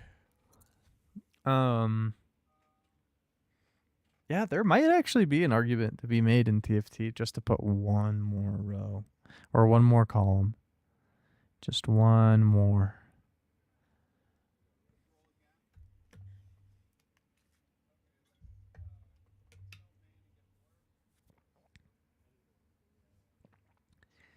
Okay. I think this is it. 1, 2, 3, 4, 5, 6, 7, 8, 9. Nova. We have Maokai, we have Akali. Is there a Bastion somehow? No. Timebreaker. Replicator. Dark Star. Is there a 5-cost Bard? There is. This is 5-cost Bard. There's Bard, Blitzcrank, Fiora. I can just drag, I guess. Graves, he has his own trait tree that you spend gold to upgrade him. You have got Jhin with Sniper. You've got Morgana that is her own shit. I guess Jhin is Darkstar, Sniper, and then Eradicator. He reduces armor and magic resistance of the enemy team. He's pretty good. Morgana gives Dark Lady, which is weird. Allies take less damage from abilities increased while she's in her form or whatever, and then her form just gives her like a shield and tethers and deals damage to people within 2 hexes. So it could be Morgana. Yeah, I think Vex is a fair play because this team will stay alive for a really long time, allowing Vex to just absolutely slay. Every time Vex attacks, Shadow strikes attack a nearby enemy, dealing magic damage whenever an enemy is struck a certain number of times by Shadow. The Shadow strikes again. Shadow launches number of active strikes, empowered strikes dealing. Yeah, so she's just super scaling. Well, she gains a ton of AP and AD. 6 Brawler, 3 Mecha, 2 Challenger, 2 Nova, 2 Primordian. Feel that would open up the board. 3 Mecha. Yeah, I mean, I've thought about doing Urgot, but when you have a Kali with her Nova passive that gives precision or the ability for all of your teammates' spells to crit, you would go like 4 Marauder. Maybe you could get rid of Pantheon and Cho'Gath. You could go 4 Brawler. Because it's not really the Cho'Gath comp, it's like the Vex comp. The Vex Master Yi Fiora Urgot comp. Akali just activates Spell Crit with Nova. And then you could put in another mecha unit. You could put in, if you wanted more frontline, you could go with this. If you wanted more backline AP, which honestly makes a lot of sense. Because Aurelion Soul channels a Death Beam, deals damage per second. It doesn't say what his form is. Morgana just emo. She's kind of, you know, that's like her fucking identity, dude. She's always been that way. This isn't news. Emergency maintenance. Let me in. We could do something like this. And then transform Urgot. And then you'd get 3 mecha. And then mecha units gain 60% health. And he'd have a lot more health with 4 Brawler. And he'd gain some attack damage and ability power. What's his abilities? Proximity blast whenever an enemy enters shotgun range. Fire a blast. Okay, so you want him in the center. Fire a blast in a cone towards the closest adjacent hex that deals shotgun damage.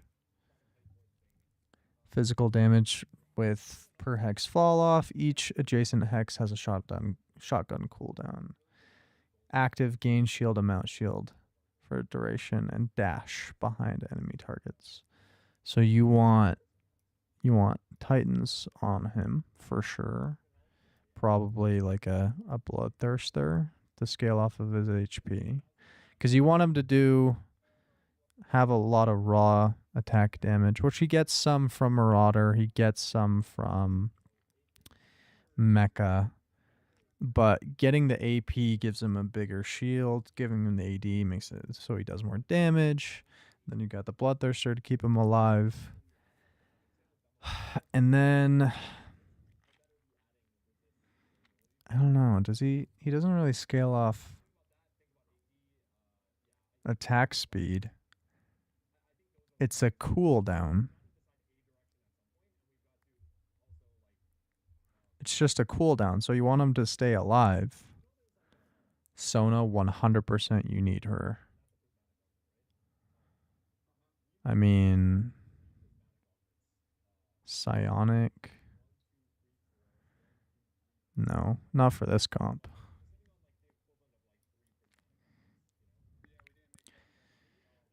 Keep in mind, when you activate Urgot to be a mech, it counts for 2 slots. So it'd be 1, 2, 3, 4, 5, 6, 7, 8.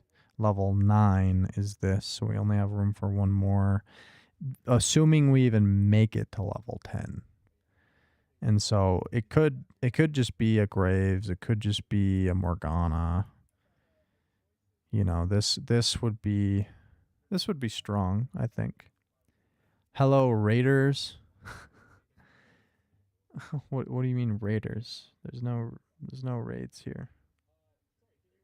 Oh, chat. Hayden on TFT maintenance, yeah. Yeah, how are you in the all chat permissions? All things.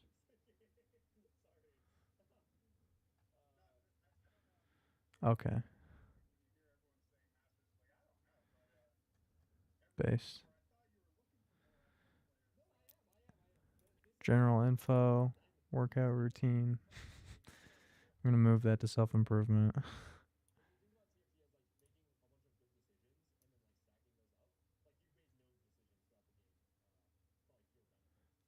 So weird.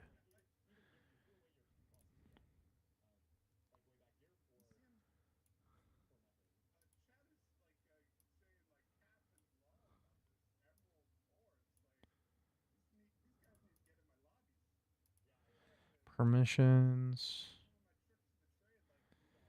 Add members or roles. All things. Self-improvement. Okay. I haven't really cleaned up my Discord server in a while. Well, that's what all chat means. It's just the general all chat for all things. Um,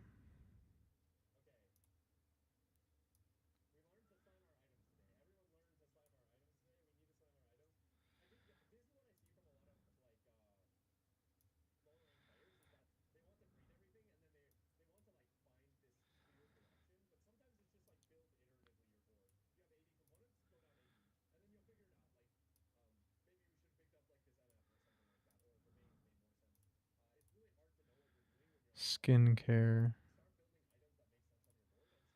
should also go into self-improvement.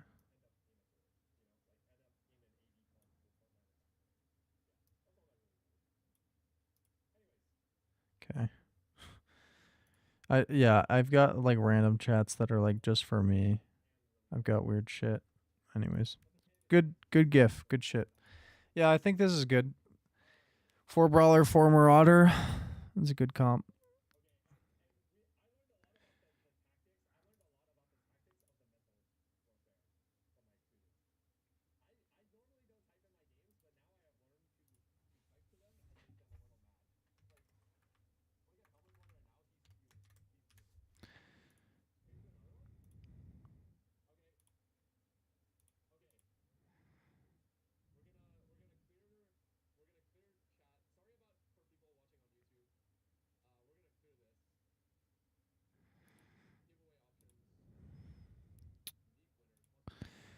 Games, TFT.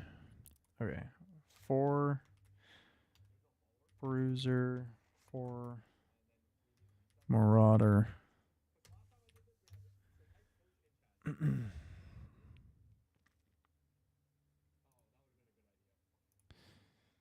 Vex Morgana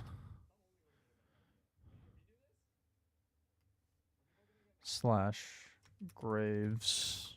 Who else is a flexible 5 cost? Zed.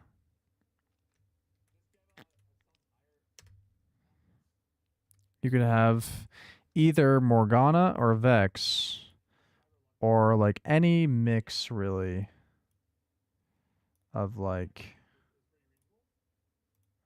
your flex 5 costs.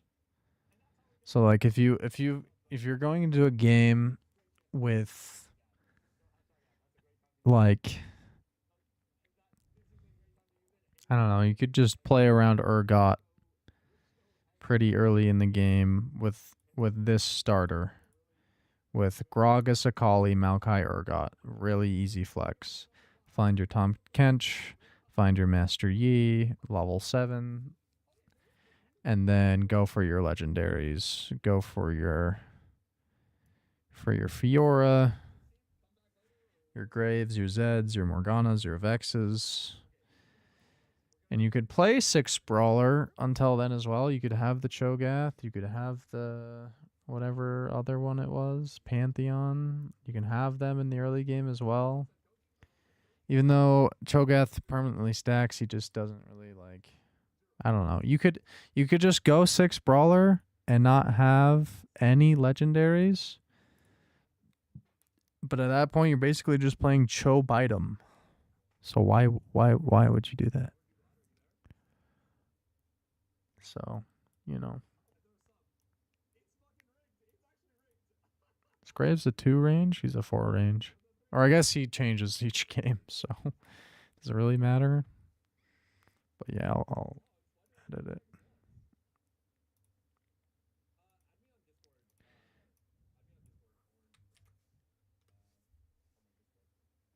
Okay.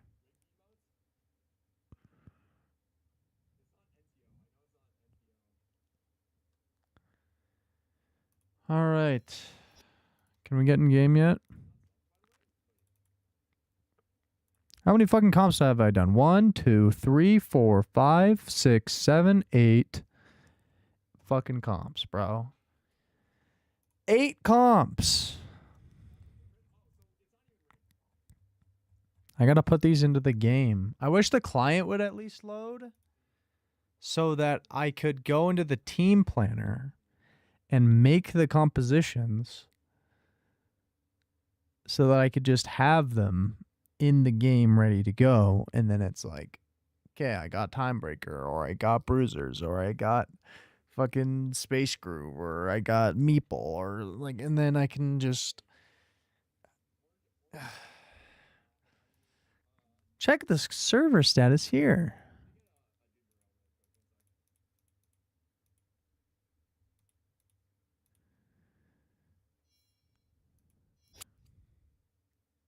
It's down, guys. That's crazy.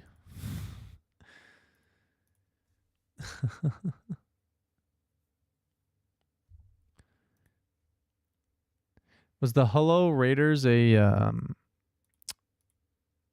fucking Arc Raiders reference? Is that what it is?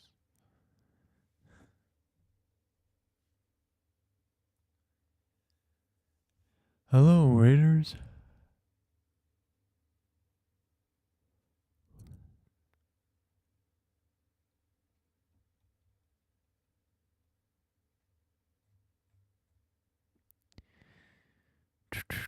Teamfight Tactics.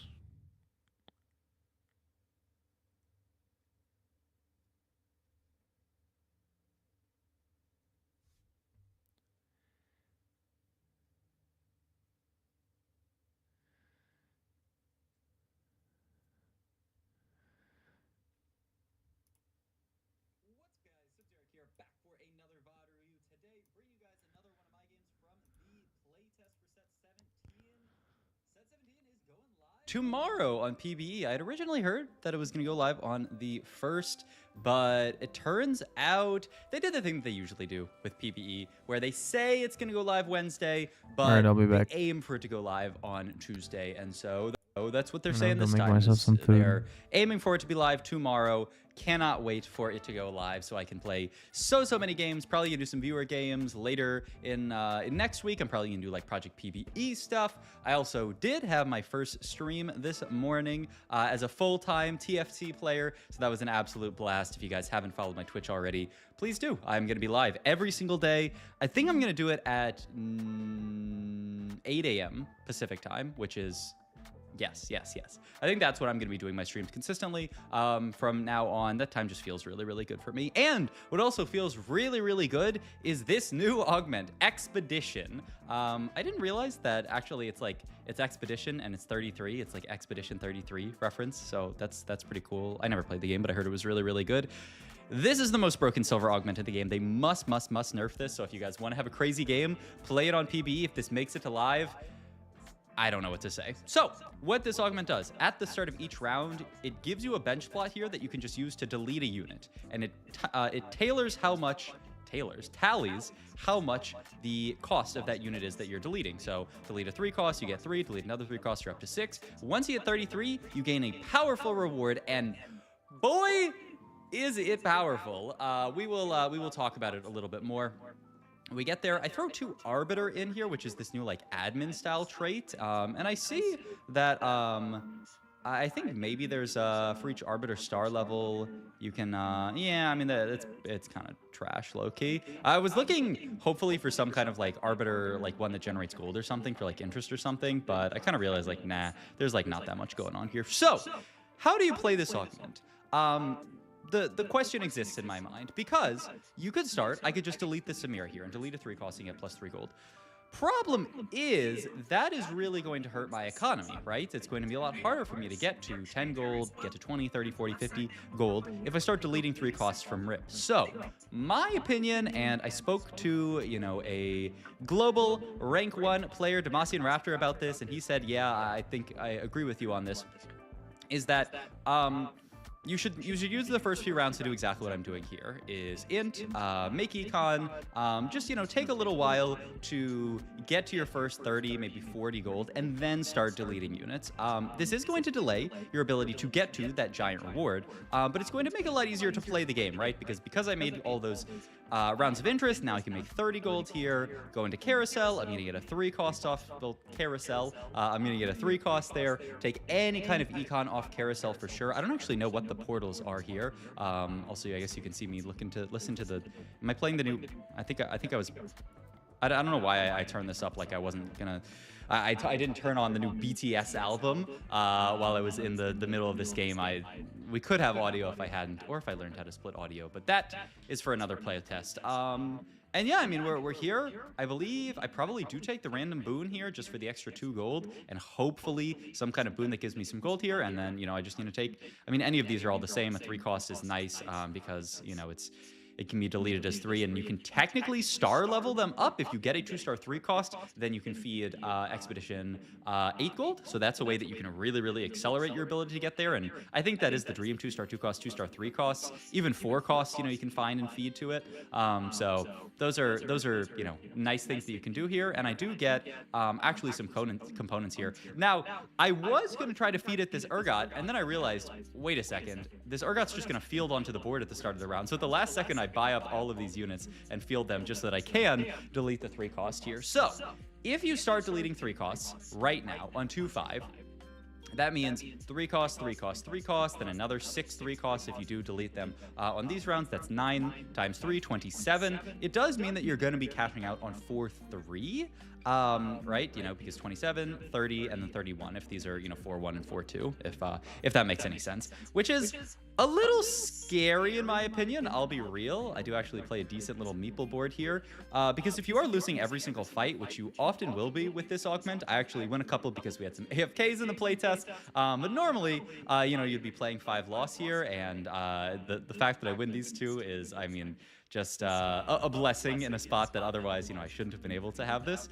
Normally you are, I think, going to be quite low when you do cash this one out. Now the upside is you can sack 2 stars if you do, you know, hold on to something like this Gragass pair here, you know, get rid of him, and then all of a sudden that's +5, and then you can kind of get to the point where, you know, maybe you are, you know, deleting a 2-star 2 cost, that's +5, and then, you know, you get a lot faster to the 33. It's a little interesting because, you know, you might have to play with it a little bit, right? If you sack 5, that actually doesn't speed up your ability to get to 33 that much, because you know, 5 is equal to 2 3 costs. Well, it's really only equal to 1 3 cost, you know, until you reach 6, you haven't reached 2 3 costs, if that makes sense. But I do get a blessing this game as well, is that I get an orb drop here, a gold orb, that has some 3 costs in it. So now I get to delete this Urgot. I will say, this is probably the most high roll spot possible for this augment, is that I get to, you know, delete a 2-star 3 cost here, and I can get to play around that. I think that is absolutely fantastic here. I do also slam Guinsu IE here, just to try to save some HP as well.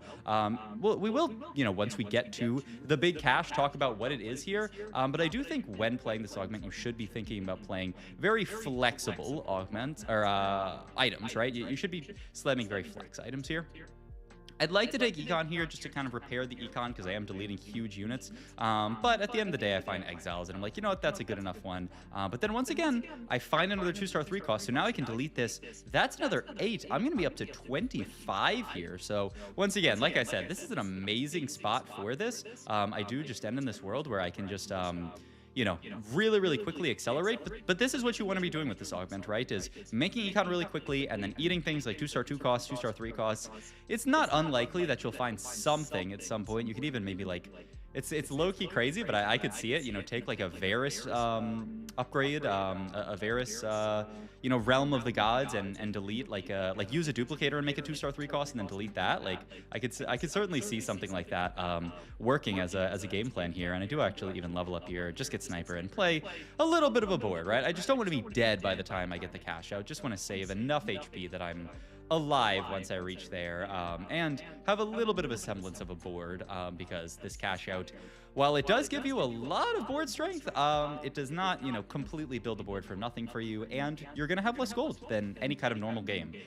So yeah, next one, I think I don't know what I take here. Do I take? Yeah, I just take the boon. I mean, once again, it's gold. I can pick up, actually, yeah, I think I have to take Master Yi here, because I'm like, oh wait, I could actually throw Ai Guinso onto Master Yi and have him be a pretty good carry. I even have the Gragas here that I can fit in as Psionic for Master Yi, so yeah, it actually, you know, makes a decent amount of sense to play this guy for now, and the Exile is even going to allow him to to, you know, have enough HP that he's going to be a guy. You know, he's not going to be completely useless. But once again, delete another guy here. I think I'm up to 20. Am I up to 28 at this point already? My deleting the 2-star 3 cost was an absolute blessing this game. And so, yep, keep deleting here. I realize Meepsy's not going to do all that much on this board, so I'll move these items over, play Brawler, get a 3-item Orin here, because Orin does spawn in an item for himself at combat start. Really, I love Orin so much this set, just because I think it's so cool to like spawn in an extra item here. And yeah, we are going to delete another 3 cost here. I will say the Yi does not, I mean, actually he does 5,000 damage. I think the enemy board I thought was just kind of strong, because like low-key, their board wasn't bad. But yeah, delete one more 2 cost, and we're there. We are there at Expedition 33. Ahead of schedule, you know, you get another, like, essentially free round to delete units on minions. So, you know, I could actually, you know, get really, really high here. Honestly, one of those 2-star 3 costs was not the biggest deal, right? Because I could be just deleting, I would be, what, 5 less here, and yeah, then I could just delete 3 cost, and that would get me almost there. So if I was at like 26 here, I could just delete 3 cost, and then it'd be 32. So it would actually take me one more round. So it was a blessing. What also is a blessing is what we get here. I don't want to sell units on my bench because I don't know what I'm about to get here, but you can see delete 2, and I get a Morgana, a Graves, a bunch of gold, a component anvil, and a Radiant Refactor here. The cash out is not reasonable. 2 5 costs, some gold, a Radiant Refactor, and a component anvil to make whatever item you want. It's just broken. I end up using this to make Radiant TG onto Morgana. I don't even know if this is best, but I did know that this Morgana unit felt completely broken on playtest, so I thought, you know what, that's just what I'm going to play for here, is this Morgana, and then I can back her up with the Graves here, who's going to slowly get upgraded here. So that's my game plan. But my god, I mean, this is a prismatic augment that you cash out. And obviously, you have to put 33 gold into it, which is a lot. But once you reach there, you get a prismatic level of combat from a silver augment, which is, I mean, beyond disgusting. So even if you lose 33 gold for it, I'll take it. I'll take it 7 days out of the week. If this augment goes live like this, I will play it every single game. Now, the only thing I have to worry about in this spot is I still have no front line.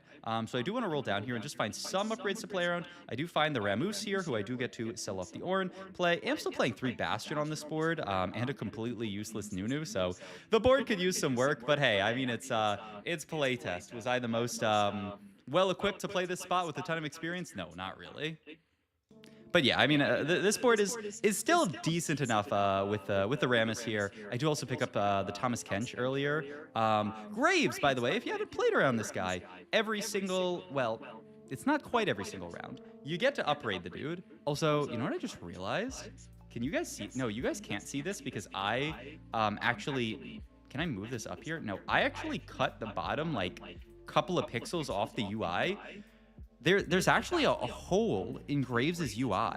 You can't see it, but down here, like right below the UI, there's actually a little bit of a hole that you can see. It's like slightly misaligned. Low-key, if that goes on PvE, somebody should report that. They need to move the UI down like 2 pixels. I wish I could show it to you guys, but it's like, here. Maybe if I switch to this. Yeah, there. Can you see that little hole at the bottom? Isn't that crazy? Okay, this is neither here nor there. Pick an upgrade for Graves. Some of the better ones cost more gold here. I don't know what I end up actually picking here. You can take this one that reduces armor and MR, but like it's like a little bit flat one. I think I just go for big double tap, keep going, because I already have the spell crit. I don't need to take anything that like gives precision. Also, once again, the board is still a pile of garbage. Really, I mean, like Bastion and Brawler is chill to play, and I mean the really nice thing about Expedition 33, and also I screenshot this here just to go put it in my chat with the people who are in the playtest to be like, this augment's broken. Like the augment is beyond broken here. I think actually no, I do take the Starlight Hex. Yeah, take the Starlight Hex with the idea of I can throw this onto I can throw this onto Morgana and feel good. I think I just take the Thomas Kench here as well. Yeah, I mean, TK, I'm not sure if this is actually TK2, but it's a TK regardless. And so, I mean, that's pretty, yeah, no, it is TK2. And so I'm actually pretty paired up as far as frontliners go. Just need to get some other traits and then actually do anything. You get the last of the early Graves upgrades. I think I just take the range and AD here. Get Thresh here, who Chef's kiss, a beautiful in on this board. Just got to figure out my last few. Honestly, cut Nunu for Pike, right? And then or this works too, actually. No, actually, Aurora's even better than Pike.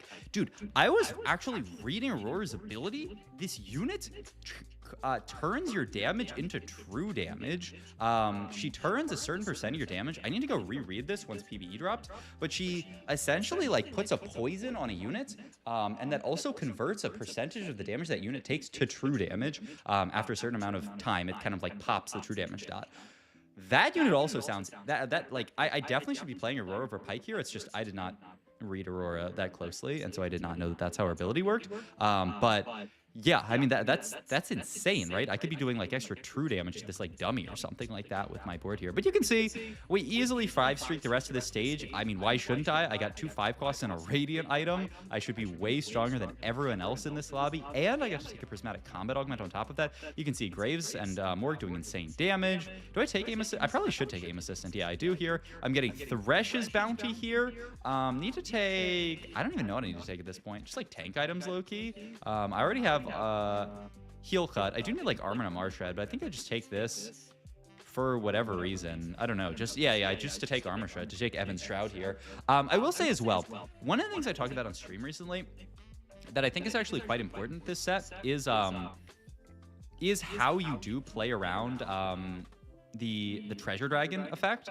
I took Thresh this game, and I think Thresh is actually really good in my spot. Why? Because Thresh is one of these god boons that provides incremental value. Every single round, I'm rolling on this Thresh die, and I got, an item component here. Next round, it's going to be, some global attack speed or HP on my board. That, by the end of this stage, have you guys ever seen the TikTok of the guy who's like, every one of my days is actually 8 a.m. to noon, that's day 1. And then noon to 6 p.m., that's day 2. And then 6 p.m. to midnight, that's day 3. Every one of my days is 3 days. I actually have changed the formatting of time. Stack that up against a week, stack that up against a month, I'm kicking your butt. If you guys haven't, you should go see that TikTok. But what the relevance this has to TFT is that stack my Thresh up against a week, which is, a stage 5, against another week, stage 6, and all of a sudden, I am way stronger than somebody who took, the Yasuo boon that just gives you immediate power, but, it doesn't get any stronger as you get further in the game. So something to think about when you are trying to figure out... Also, that was a fully 5-cost shop. I didn't even realize that at the time. Something that you certainly should think about is, what kind of boon are you looking for, right? Or are you looking for... what kind of god boon are you looking for? Are you looking for one that immediately spikes you? Something like a Yasuo, an Echo? Are you looking for something that gives you incremental value? Something like a Thresh, an Ahri, Soraka gives you incremental HP. It's mostly just a lot of value there. But it's something that you should definitely be thinking about when taking these boons is like, what do I actually want out of them? I take gold here as well. Love this option to take gold because it lets me roll down here and see if I can pick up something else or some kind of upgrade. Really need the Craves 2 and Morg 2. I'm actually missing so hard here. I actually drop at a Pike just to play Jhin for his Jhin effect. I need Darkstar in really badly on this board the more that I think about it, but I'm just missing it here. I missed really hard on my roll down. I just realized I did not hit anything upgraded, so still both my carries are 1-star, and I am actually going to lose this fight because of it. 17 still not released? Yeah, unfortunately, no. I just tried to join set 17 again, but still under emergency maintenance. Mort said it would be a while. Looks like the issues are going to take a bit to fix. Come up in a couple hours, but that was 3 hours ago. So I would think that we're coming up on set 17, but unfortunately, yeah, not much going on right now.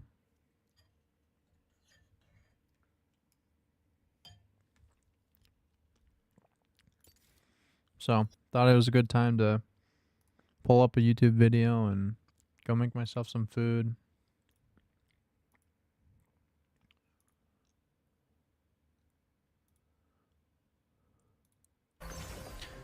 Okay, we got Divine Artifacts and a...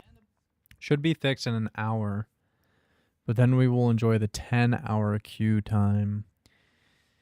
Yeah.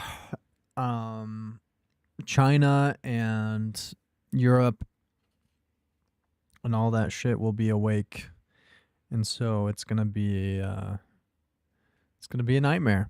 Queues are gonna be crazy just to get in. But once you're in, and it's easy from there. So getting in early, that's gonna be the kicker. Making sure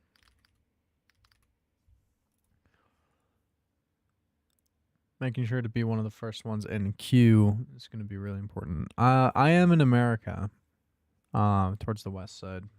But let's watch this while I continue eating and we continue waiting. Pike Hero. Whew. Juicy stuff. Divine Artifact. What do you got for me? Yeah. So Varus is kind of like a long distance pal type thing going on. Echo's Patience was my least favorite and Yasuo was my favorite. So the way Yasuo's blade work functions is every 3 seconds you get a bonus auto attack, and if the target was over 70% health, you get another bonus attack. So to explain how Caitlyn works, Caitlyn has a really low base attack speed, which is like 0.55. I'm from Switzerland, so I'll probably try for an hour, and if not, I'll hope to play tomorrow. It's already 1:33 a.m. Oh, okay. I see. So for Europe, and Switzerland and stuff like that, it'll probably be closer to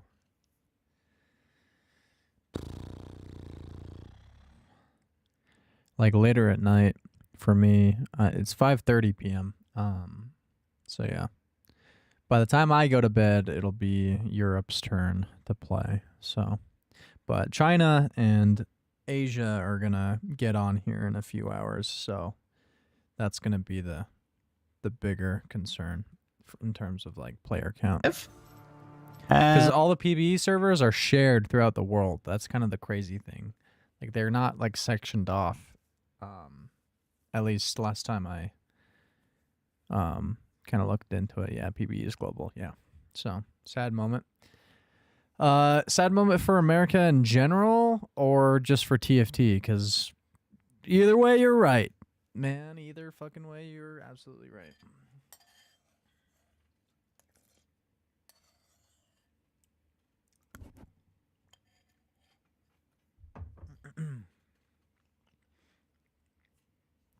They should really make at least 3 of them EU/Asia / like North America or something. Yeah. What's going on right now in America? It's not. This is not meant to be a political stream, but yeah, no. America is fucked. America is stupid. I am not happy to be an American. Donald Trump is a retard, plain and simple. A selfish man who is destroying the country. So, and she has like a thing where she has the Fate Weaver trait. The Fate Weaver trait can make the units be lucky, and if they are lucky, then something positive can happen for them. And I think in Caitlyn's case, it's dealing a huge amount of single target damage to her target. So every time you see like a big burst, that means that Caitlyn got lucky from the Fate Weaver thing. So the way this is, and she doesn't actually have a cast.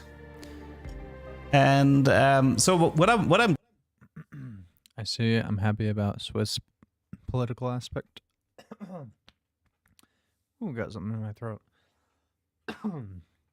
That's my last problem in life, at least. Yeah, dude, I wish I lived almost anywhere else, dude, in the Western developed world other than America right now. But nice mic, not gonna lie. Hey, thanks, man. I've done a bit of work to get the software all right and stuff. So, or unless you mean the aesthetics of it. So,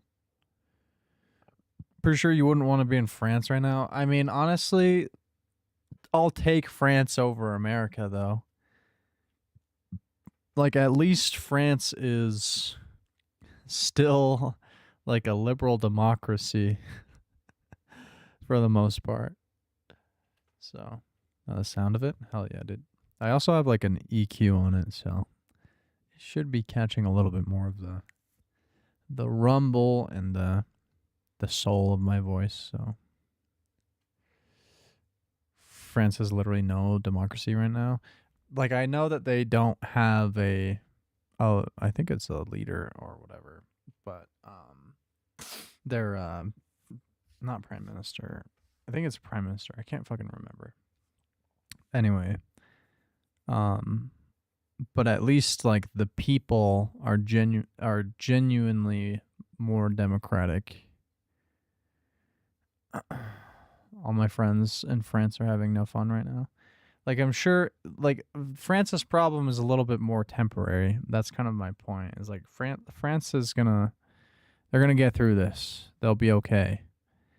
But America might lose its democracy like permanently. Like, we might slide into an authoritarian fucking regime, dude. Like, this is like, we're already in it, and then the next couple election cycles will really decide, like, oh, are we gonna solidify in this direction? Are we gonna be, fascists, or are we gonna turn back the wheel to right the ship to achieve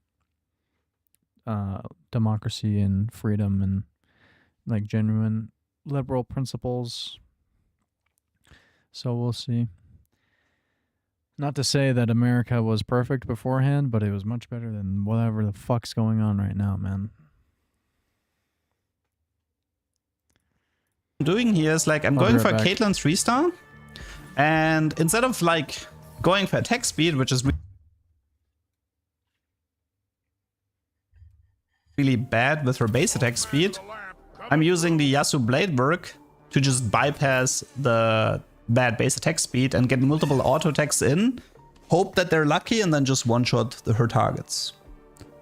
And I'm combining this with the Medallion Stargazer, which is the one where you get bonus damage amp for each 3-star on your board.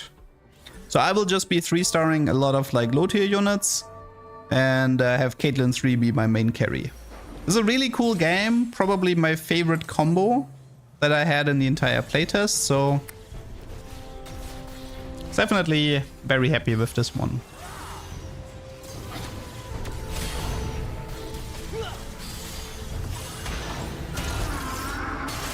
Yeah, and technically you could also do a Silvermare Caitlyn, I suppose, but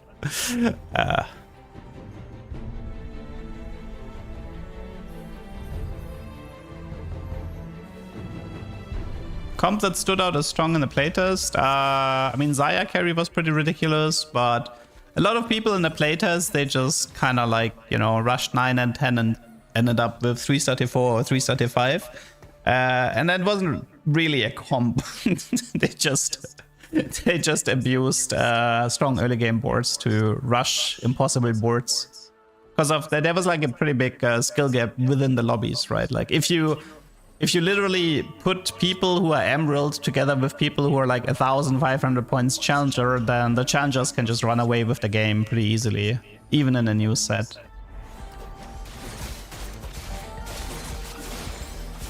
Would Silvermare work with the Yasuo Blade artifact? I don't know, but I intend to find out.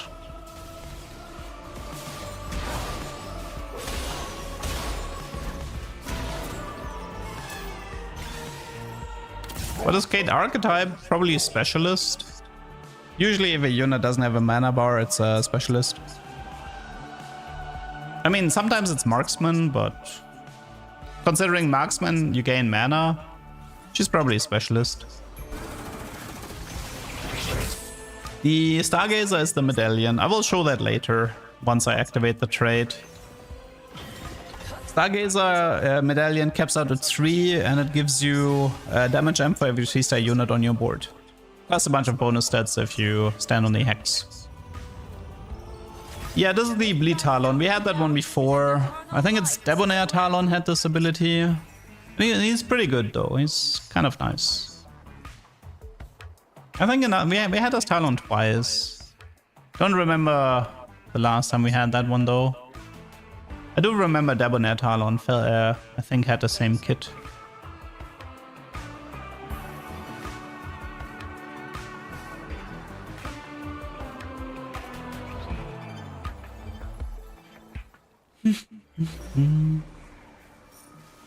Hero augments that stood out. I mean, thanks, honestly, man. most of the Probably hero already augments that I left, played, but- I felt like, man, they could buff that. I struggled to make, like, it's actually, if I had to complain about, I mean, if you want me to be negative about the set, things I didn't like, I still feel like Riot is being very careful with hero augments. I had this problem in the previous sets as well, but I love hero augments, but oftentimes I feel like Riot makes the hero augments too weak. And it's really annoying. And this might be one of these cases again, where the hero augments is like, it's kind of fun, but it's a bit too weak, because you do sacrifice an augment, right?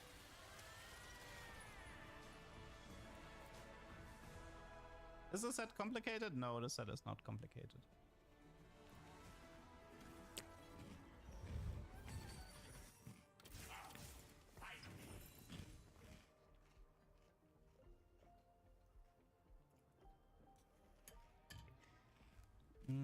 I mean, Rumble Hero took forever to be, like, playable. Like, 3 out of 4 months, Rumble Hero was, like, a guaranteed 8th place. Yeah, compare this to, like, Powder Hero, true. Give me more Powder Hero. That stuff was fun.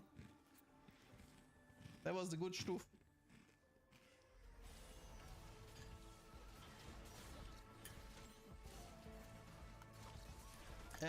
I mean, old artifacts are not returning, no, but we are getting 9 new artifacts that are called Divine Artifacts, which I'm currently using, which is the Yasuo's Blade work on Caitlyn.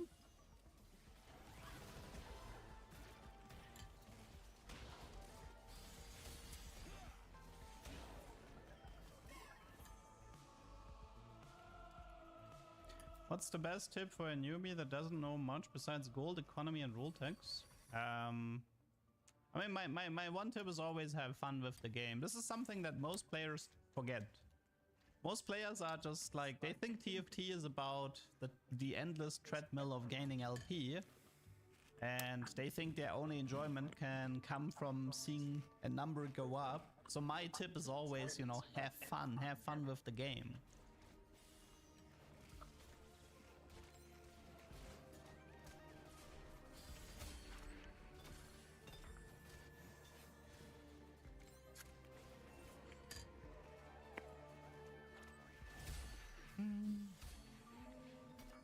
No fighting destiny.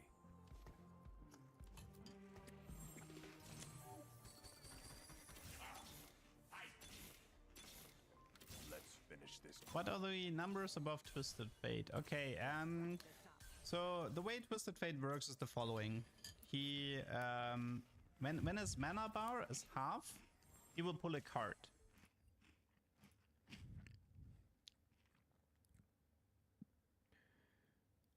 Team is hard work. Team is hard at work addressing the issue. Should have an update shortly. It will be one of 2 outcomes. Either it will be up in another couple hours, or it will be tomorrow.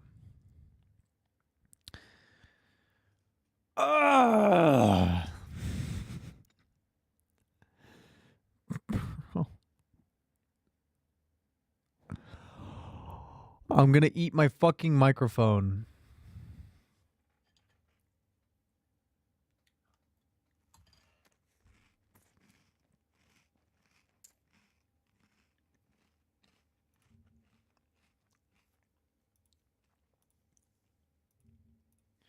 All right, is anyone streaming?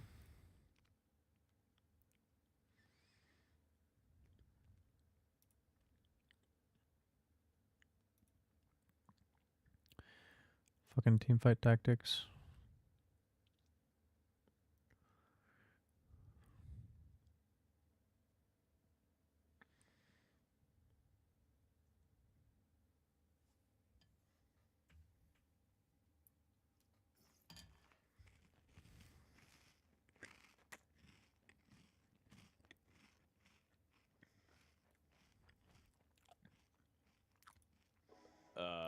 Oh, are they doing the show match right now? Yes. I guess they are. Oh, sorry. I thought we were like. That's good. I mean, get that out. Yeah. Oh, okay. They're actually doing a show match of set 17 literally right now, and they're end of stage 5. Oh, we missed. Yeah, let's say I think it's pretty much over at this point. Oh, sorry. Well, Trisha's dead. Yeah, poor Trisha. Trisha would. By the way, this is what I was talking about with Graves. The fact that you have all these different upgrades. Okay. Is going to be quite challenging for people to learn. Yeah. So I think. Wait, it's Greg. Oh, no, that's Holy Todd. Well, I think he's Italian, Greg. Oh. Oh no, not Italian. Sorry. No, wow, that was yeah. Just ignore me. So, I can talk about this a little bit here. We've got 7 meeple in, and when you have 7 meeple, you get a little hex that can generate units over time, much like Hui did in set 11. Yeah. And so, like right now, you can see the counters at 3. Rammus is a 4 cost, so next turn he'll get a Rammus. That is a big Tom Kench. So this game had Echo as the god, and you can see Tom Kench has an anomaly item. Yeah, that's right, from set 13. From set 13, and it adapts based on what their role is. So since Tom Kench is a tank, it's giving him a large amount of HP. So that is a very, very healthy Tom Kench. Yep. One of my units that I love is Aurelian Soul. He's back in the set as a 4 cost. You can actually transform Aesol into 2 modes. He has this lightning beam that I think people are very familiar with. He also can turn into his set 3 Galaxy version, kind of a callback to that. Whoa. Yep. Oh, he cashed out something? Yeah. Wait, what was that? Why did you just get 3 artifacts? Oh, the first artifact. Was he playing first artifact? Oh, Fortune Strike, Fortune Strike. Yeah. Sorry. Yep. Yeah, Yep. Making those augments, by the way, was challenging because there were so many people that won with the lots of artifacts builds. So it was like, how do we make augments that show lots of artifacts? Fair enough. But yeah, so 7 people, got a big cash out here, has a lot of artifacts. One of the big things with this set, by the way, is a lot of the 5 costs have some of those passive auras that we saw from like set 16. My boy Jin. So Jin, for example, reduces all the enemy armor by, I believe the number going to PvE is 4? 10%? It It was 14%. Maybe it's 14% because I know the 4 thing. So Jin is very valuable to the Say it so dismissive anymore, dog. The 4 thing. I mean, we've been doing the 4 references for 6 years now. So For he how loves- many years? 4 years? Yeah. Wait, Jin is so popular in TFT. Yeah. Like, he's in like every set pretty much. He's like the 4th most popular champ. Okay. I mean, that actually would sound correct if you said that. It would make sense. Yep. Well, okay, yeah. So this is the Meeple board. Jin's a 5 cost. That's Sona. Sona is part of Psionic. Psionic can give you items. Very similar to if you played like Ink Shadow in the past. So I don't think I can compare it to Ink Shadow because Maybe Academy. 2 Psionic is going to be a really popular trait because it just gives you a full item essentially, and you can put it on anyone. It doesn't have to be on a Psionic unit. So just splashing 2 Psionic ends up being very valuable. Yeah. And then Sona also gives you those commands, which every 2 rounds it switches, and those commands will power up your unit as well. So the fact that Sona's Psionic and has that is just a lot of utility for your endgame comp. Yeah, fair enough. I thought Ink Shadow took an item slot. It does, but Ink Shadow was only the Ink Shadow characters, wasn't it? Oh, so now you can put on any You champion? put on any champion. Oh, you can put on any champion? Yes. Oh, I should have been doing that. Yeah. You can just splash 2 Psionic I and then see, just I get see. an extra item, which is really valuable. Oh, my bad. So Graves will offer you, if you guys are unfamiliar with what's going on, Graves' mechanic is called Factory New, and every round or 2, you'll be able to buy an upgrade for him that's permanent. So you're basically building your own champion as you go along. And the longer you keep Graves in, the more upgrades you can buy. Graves 2 is strong, and you can turn him into different roles. So Graves actually starts off as a marksman in the back, but right now he's actually turned into a fighter. He's actually a 2 hex range unit instead. Yeah, this is the melee Graves, which has like a lot of like the AoE buckshot you can see here. Yeah. Kind of reminiscent, but just really powerful. He can do stuff like he has an AoE aura where he'll just like lower their armor. So you can really equip him out the way you want him. Yeah. I think he's probably one of the more insane champs we've ever made. There's just a lot you can do with him. Yep. Very similar to, if you remember Rumble buying upgrades back into the Arcane. But with way more like nuance and complexity in how you actually want to build now. Because Rumble just kind of built like, okay, this is just a little upgrade here. Yep. Graves is like, what if I built my own super unit? Another thing going on here is you've got Shen on the board, and Shen has that sword that's giving the hex, that's giving tanks a shield and everyone some attack speed. And then Shen himself is actually like a fighter.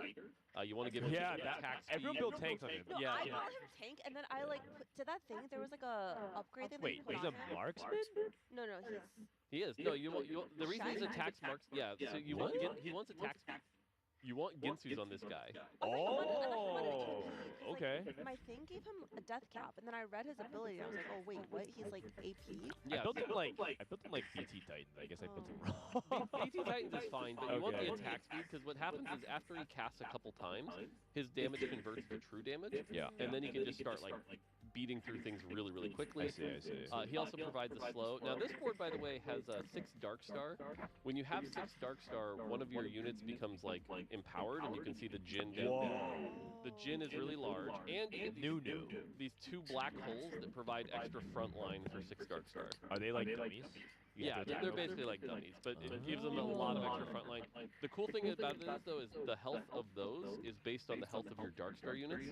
So, for example, if you're running reroll Cho'Gath, where you stacked up a bunch of the health, you can get those black holes to be really big as well. Visually, this is really striking. It just looks cool. Yeah, this Planet set pod, shooting. yeah, this set pod when they make champions, they make them look really good. Yeah, So, Lutuk!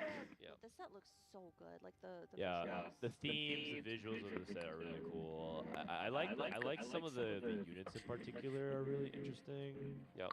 Oh, this is Shepard. Oh, he just took Shepard out, I believe. Oh no, does he have Shepard in? Yeah, he does. Yeah. So Shepard is a summon trait. It's a little green jade cat you see. It's Bayan and Bia. So you can see a little bit of flex going on with Daniels. He's playing 3 Arbiter. Now, Arbiter is actually another trait you can build. Yep. It's a really unique take on TFT trait building because you literally get a menu where you say cause and effect. Yep. So you pick the trigger, it can say like every 10 seconds, and then you pick the second thing, which is gain gold, or gain resistances, or gain ability power. So Arbiter defines your game a lot of times. It's going to be one of those things where you're going to be seeing people say, oh, what's the Arbiter of this game? Like, what did you get? And that's the permanent choice you make of the game. So it's one of my favorite traits that I looked at because it's so interesting to check my Arbiter every single time. Yep. By the way, Nunu, we talked about high play rate champions. Nunu's your 4-cost CC champion this set. He, drops a snowball and then pushes it, and that stuns, so you can actually like hit the back line, which is pretty cool. Oh, that's really cool. Vex is a 5-cost here. Vex is another Ginsu's user, actually. Ginsu's going to be a really good item this set. Not usually. Like every set. Every set's broken. But Vex actually, every time she hits somebody new, she steals some of their AD and AP. Okay. So she's actually like a debuff for the enemy team and can power herself up. So Fishbones actually would not be that useless on her? Correct. Correct. I mean, she's an AP champion, so you don't really want the attack damage. That being said, it's interesting, and Vex is a 5-cost, right? We have a lot of people who are first-timer in 5-cost territory. Yep. So that is also cool. Going up against the Dark Star Jin on the other side. Yeah, Jin just seems so Jin strong. dominated a lot of the play tests, Yeah. but I think it's because he made sense. Like, Dark Star was an easy vertical to build, and people understood. 3-star Corki. Oh, a 3-star 4. So Corki, this Corki reminds me of the Into Arcane Corki. Oh, okay. By the way, Wait, why is he have a dragon on his board? Yes. So this got revealed. The Duck talked about this. Bard makes a UFO and can steal units. No! Yes. He can steal the dragon unit off PvE? Yes. Yes. Is that is intended? That's an intent. That's not a bug. That is intended. And can you field it? Yes. You can field it if you want. What? Yes. Yo, sir, field it. Wait, why is he not Yo, fielding why it is he then? not fielding it? Caesar! Hello? Caesar! Por favor! He definitely should be. It's a very powerful unit. No, he's just keeping it on the bench. But yes, that is intended. Can I play Krugs? No, it only works on the Elder Dragon. Also, how do you get a Bard before Krugs? I mean, Bard's a 5. Yeah. Maybe in Chunk's treasure. Right, but yeah, it only works on the Elder Dragon. Okay, but how about this board? New idea. Bard can also, when you kill a player, steal the little legend. So you can feel the River Sprite. 3-star Blitzcrank actually pulls the enemy little legend, uppercuts it into the army, and deals damage and kills them with the little legend. Really? Yeah. Oh, I'm actually so sad. Okay, I have a story. He's trying to go for 3-star grave. Yeah. No. I tried to go for a 3-star 5 cost on playtest, and there were some pro players that were just grieving me and Oh, denying no. it. And now, Oh, and no. Blitzcrank was one of them, and now I'm so sad. 3-star Oh. Corky. I may have held someone's Fiora. It might have been you, because the thing is, I don't even know the username. It just says, like, playtest number, like, 72 or whatever. Jin, by the way, has one of the new artifacts based off the gods. This is the Kale one that ascends, and so after 18 seconds, the other items become radiant. Yeah. So that's Okay, cool. okay. That's cool. He's going for Blitz Oh, 3. He's one off. Wait, One off. uppercut him! Come on, Luke. We might see Blitz 3. Luke! Use the force. Wait, actually, this set is pretty sick. Oh, yeah. You talking about the divine artifact, right? Yeah.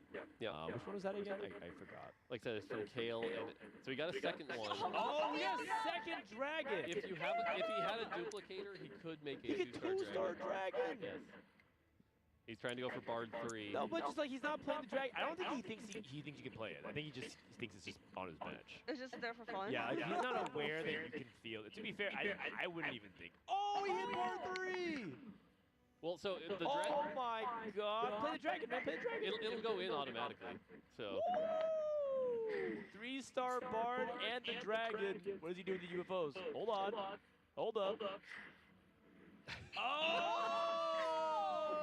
Okay, okay. So cool. Okay. Oh, it just has a little UFO party. yep. It'll actually abduct all of them, and then That's sick. it'll give you 2-star copies of the units it kills. That's fun. That's fun. Chills. More dog chills. All right, Caesar. You know what?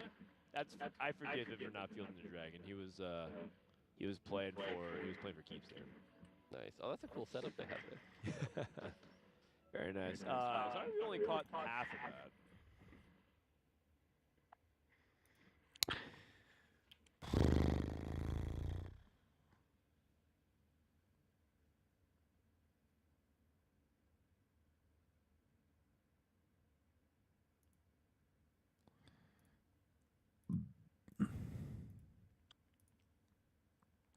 Force vertical stargazer. Why would you do that?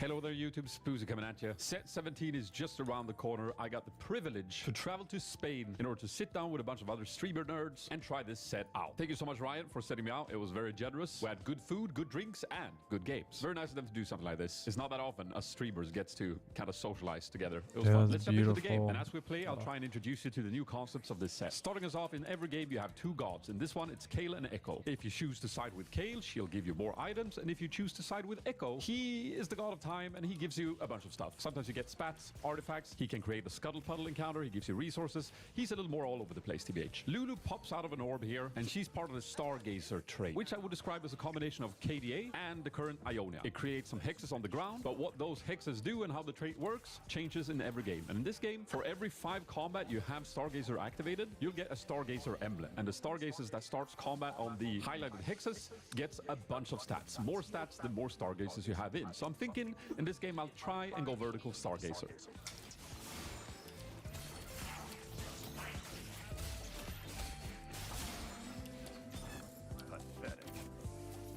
Augments pop up, and during this preview event, I had a habit of picking all the new augments I could find. So when I saw the tower, I kind of clicked it, even though there were probably better options. A Talent 2 shows up in the shop. Unfortunately, I'm not able to get 3 Stargazer in on 2-1. I instead put in Caitlyn and Aatrox, and I decided to slam a Striker's Flail on my upgraded Talent. The Talent ability in this set is that he stabs the target, and then he applies a bleed that does physical damage over a short time. And after he uses the attack, he leaps to the highest % health enemy. So he jumps around and applies his bleed to as many people as possible.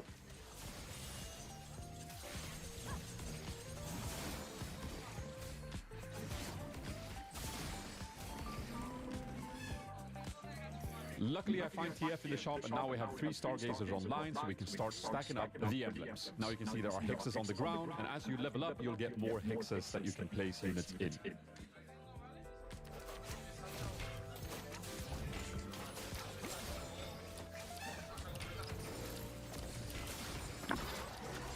He sold his copies of Talon? Why? Damn, Talon doing work. Oh, the bleed! It's clutch. Next shop, we get a Fizz, which is kind of nice. It allows us to activate Rogue, which is going to give Talon a flat boost to his AD and AP, obviously doing more damage. Bro, with that why'd bleed. you One thing sell you've your seen me do in this game is Talons? I'll place all my units in the Stargazer hexes. Coulda But in gone this particular Talon game, 3, these bro. hexes only affect the Stargazer units themselves. In some games, they'll work on the whole team, but in this game, it doesn't. Something you'll have to look out for. And after a sort of free PvP round here, we get to move to the interesting bit. There are no carousels anymore, but instead we get to pick if we want to side with Kale or if we want to side with Echo. Ignore the fact that we get some wrong art and text here. The left one is Kale, the right one is Echo. So first you'll see the main reward. If we pick Kale, we'll get a random component, and if we pick Echo, we'll get a spatula after 4 rounds. And then on the bottom, you'll also see that we get an item. I decided to go for Kale in order to preserve my win streak. After that, you also always get a minor blessing from Pengu. This is the replacement of getting a unit on the carousel. And this is also a catch-up mechanic. If you're bottom placed in the lobby, you'll get slightly stronger rewards here. Could be a upgraded one cost instead of a non-upgraded one. This is to sort of counteract the fact that we all get the same choices in the lobby, and we still want some sort of catch-up mechanic for the people that are not doing so well. The other catch-up mechanic is that if you're moving into PvE round and you're placed in the bottom, you are going to get a certain amount of item anvils instead of random components. So it's good to see that the catch-up mechanic is still in the game. It's very important now that we don't get usual carousels anymore. No, mate. No. I should maybe have slammed a GA here in order to keep the win streak. Unfortunately, this Ornn is a beast. Ornn is a cool champion in that he passively creates a full item for himself, but if he has 3 item slots occupied, he gets a random Radiant upgrade. So we can't really break through that, and we lose this round.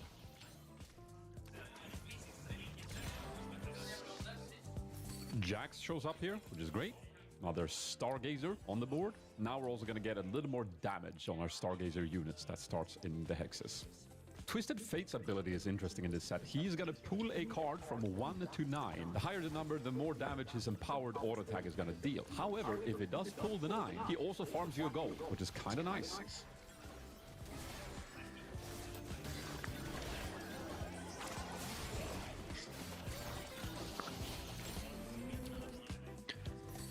We get an Ornn in the shop here. He's a Bastion, which synergizes well with Jax. And I'm thinking... Bro would have had 3-star Talon naturaled by now. The stats you get from the trait are slightly skewed towards defensive stats. So as I'm planning the build in my head here, I'm thinking I want to find good, strong frontline / brawler bruiser units that can hold the emblems effectively.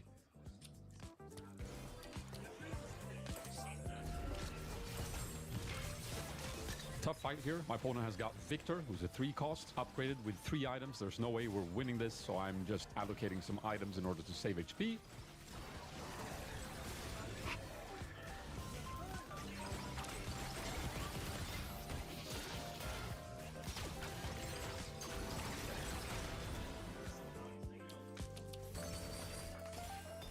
Hey, my first emblem.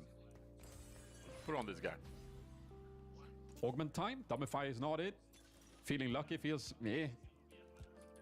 Thinking I'm liking items, so I grab the grab bag. Find another Ornn in the shop.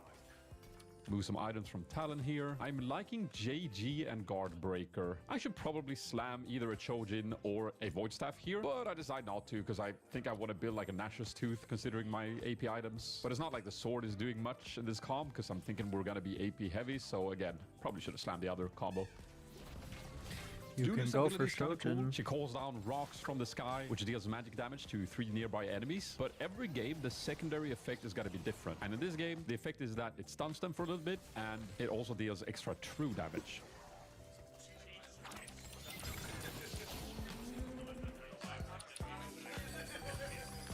I pick up Lissandra from the shop, and I level up. I should have leveled up last turn. Lissandra and Lulu are replicators, and now she's going to cast her spell twice, but the second time is going to be a bit weaker.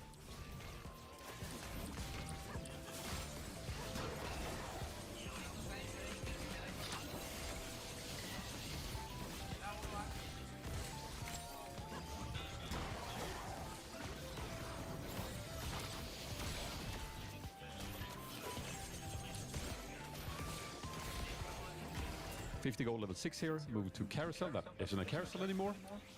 Here, I'm not really fancying another rod. I'm looking at the Echo implant here. We are going to have an AP caster as our main carry. Putting this implant on it will be pretty good with Nashor's Tooth. So I picked that, and very luckily, we get an Ornn 2-star here from the Minor Blessing. I go to the planner and I mark out Nami, who is a 4-cost replicator, who I'm hoping to put the implant and our carry items on. Nami together with Ornn +1 will be 3 space grooves, which is a trait I might slot in. Slap the Nashor's Tooth here and save the implant for our 4-cost carry coming in. The implant's going to be there for the rest of the game, so you could make an argument to put it on Lulu, because Lulu is probably going to stay on the board. But I'm thinking Nami will also stay on the board for a long enough time to make it worth it, so I save it for her.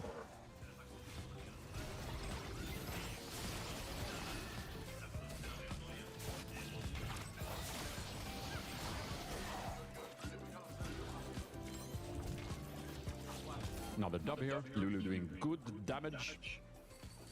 Nothing in the shop. Move to the next fight. We have 2 more fights before we get our second Stargazer emblem. Ornn with a free Radiant item here, doing good work tanking. Lulu pumping on the damage, reaching the backline where there are a few units alive. Just kind of neat.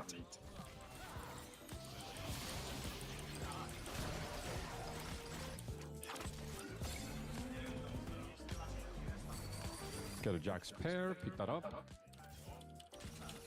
Level to 7 here. Putting Gwen, just a filler unit for now. And let's see what items we get here.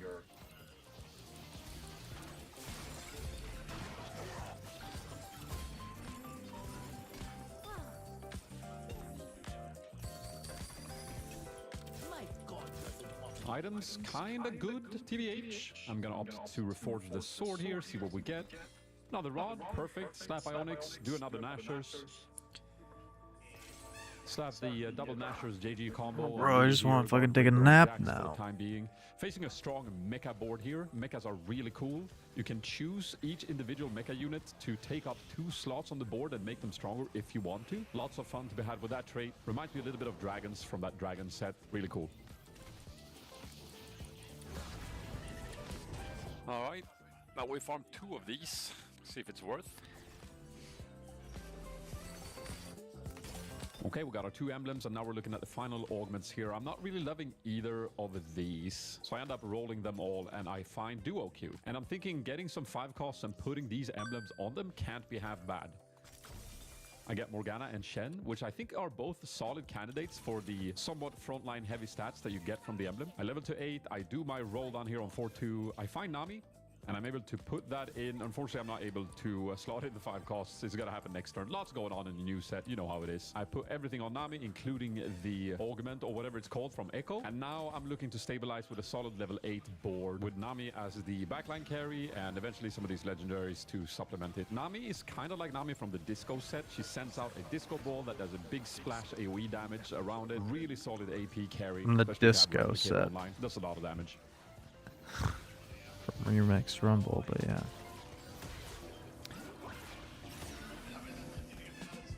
I get a Tamkench 2-star here in the shop. I should probably play it, but I don't. I put Morgana on the board, and Morgana is cool. She is a 2-hex range AP fighter. Her ability is that she transforms into dark form, which gives her a shield for the duration. And when she's in dark form, she's tethering nearby enemies, which deals AP damage for the duration and heals Morgana for some of the damage dealt. And at the end of the tether, she deals a burst of AP damage. And her unique trait is Dark Lady, which makes allies takes 5% less damage from abilities, which is increased to 10 while she's in her dark force. So really strong 5 cost that you can flex in to give that big damage reduction buff to your team.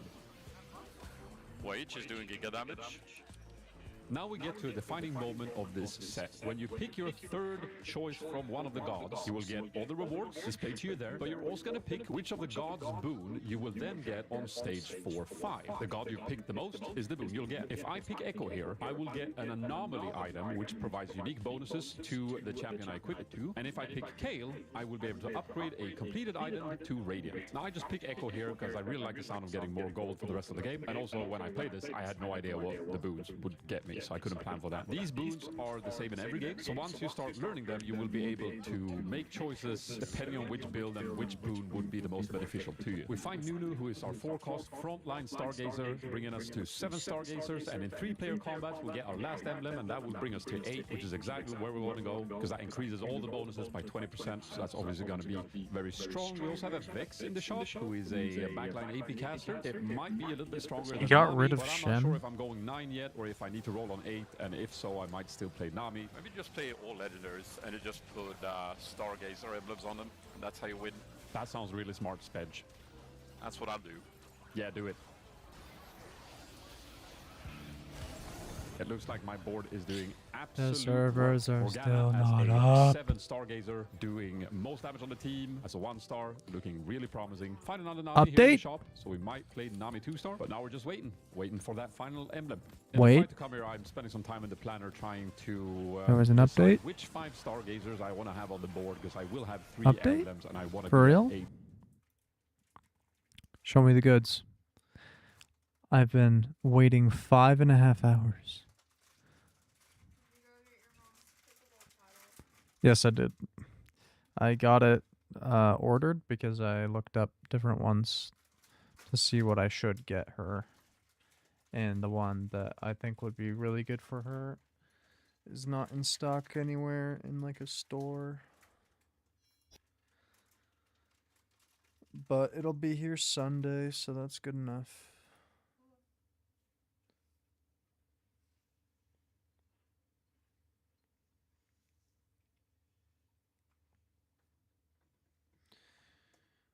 Bruh.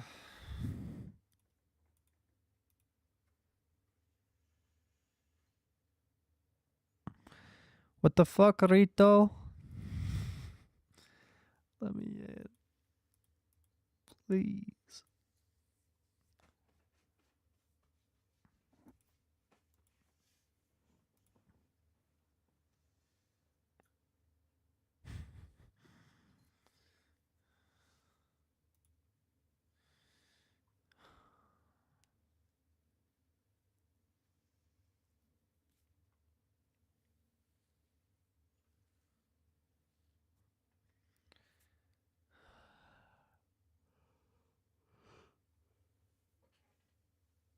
Ooh, I kind of want to lie down and take a nap.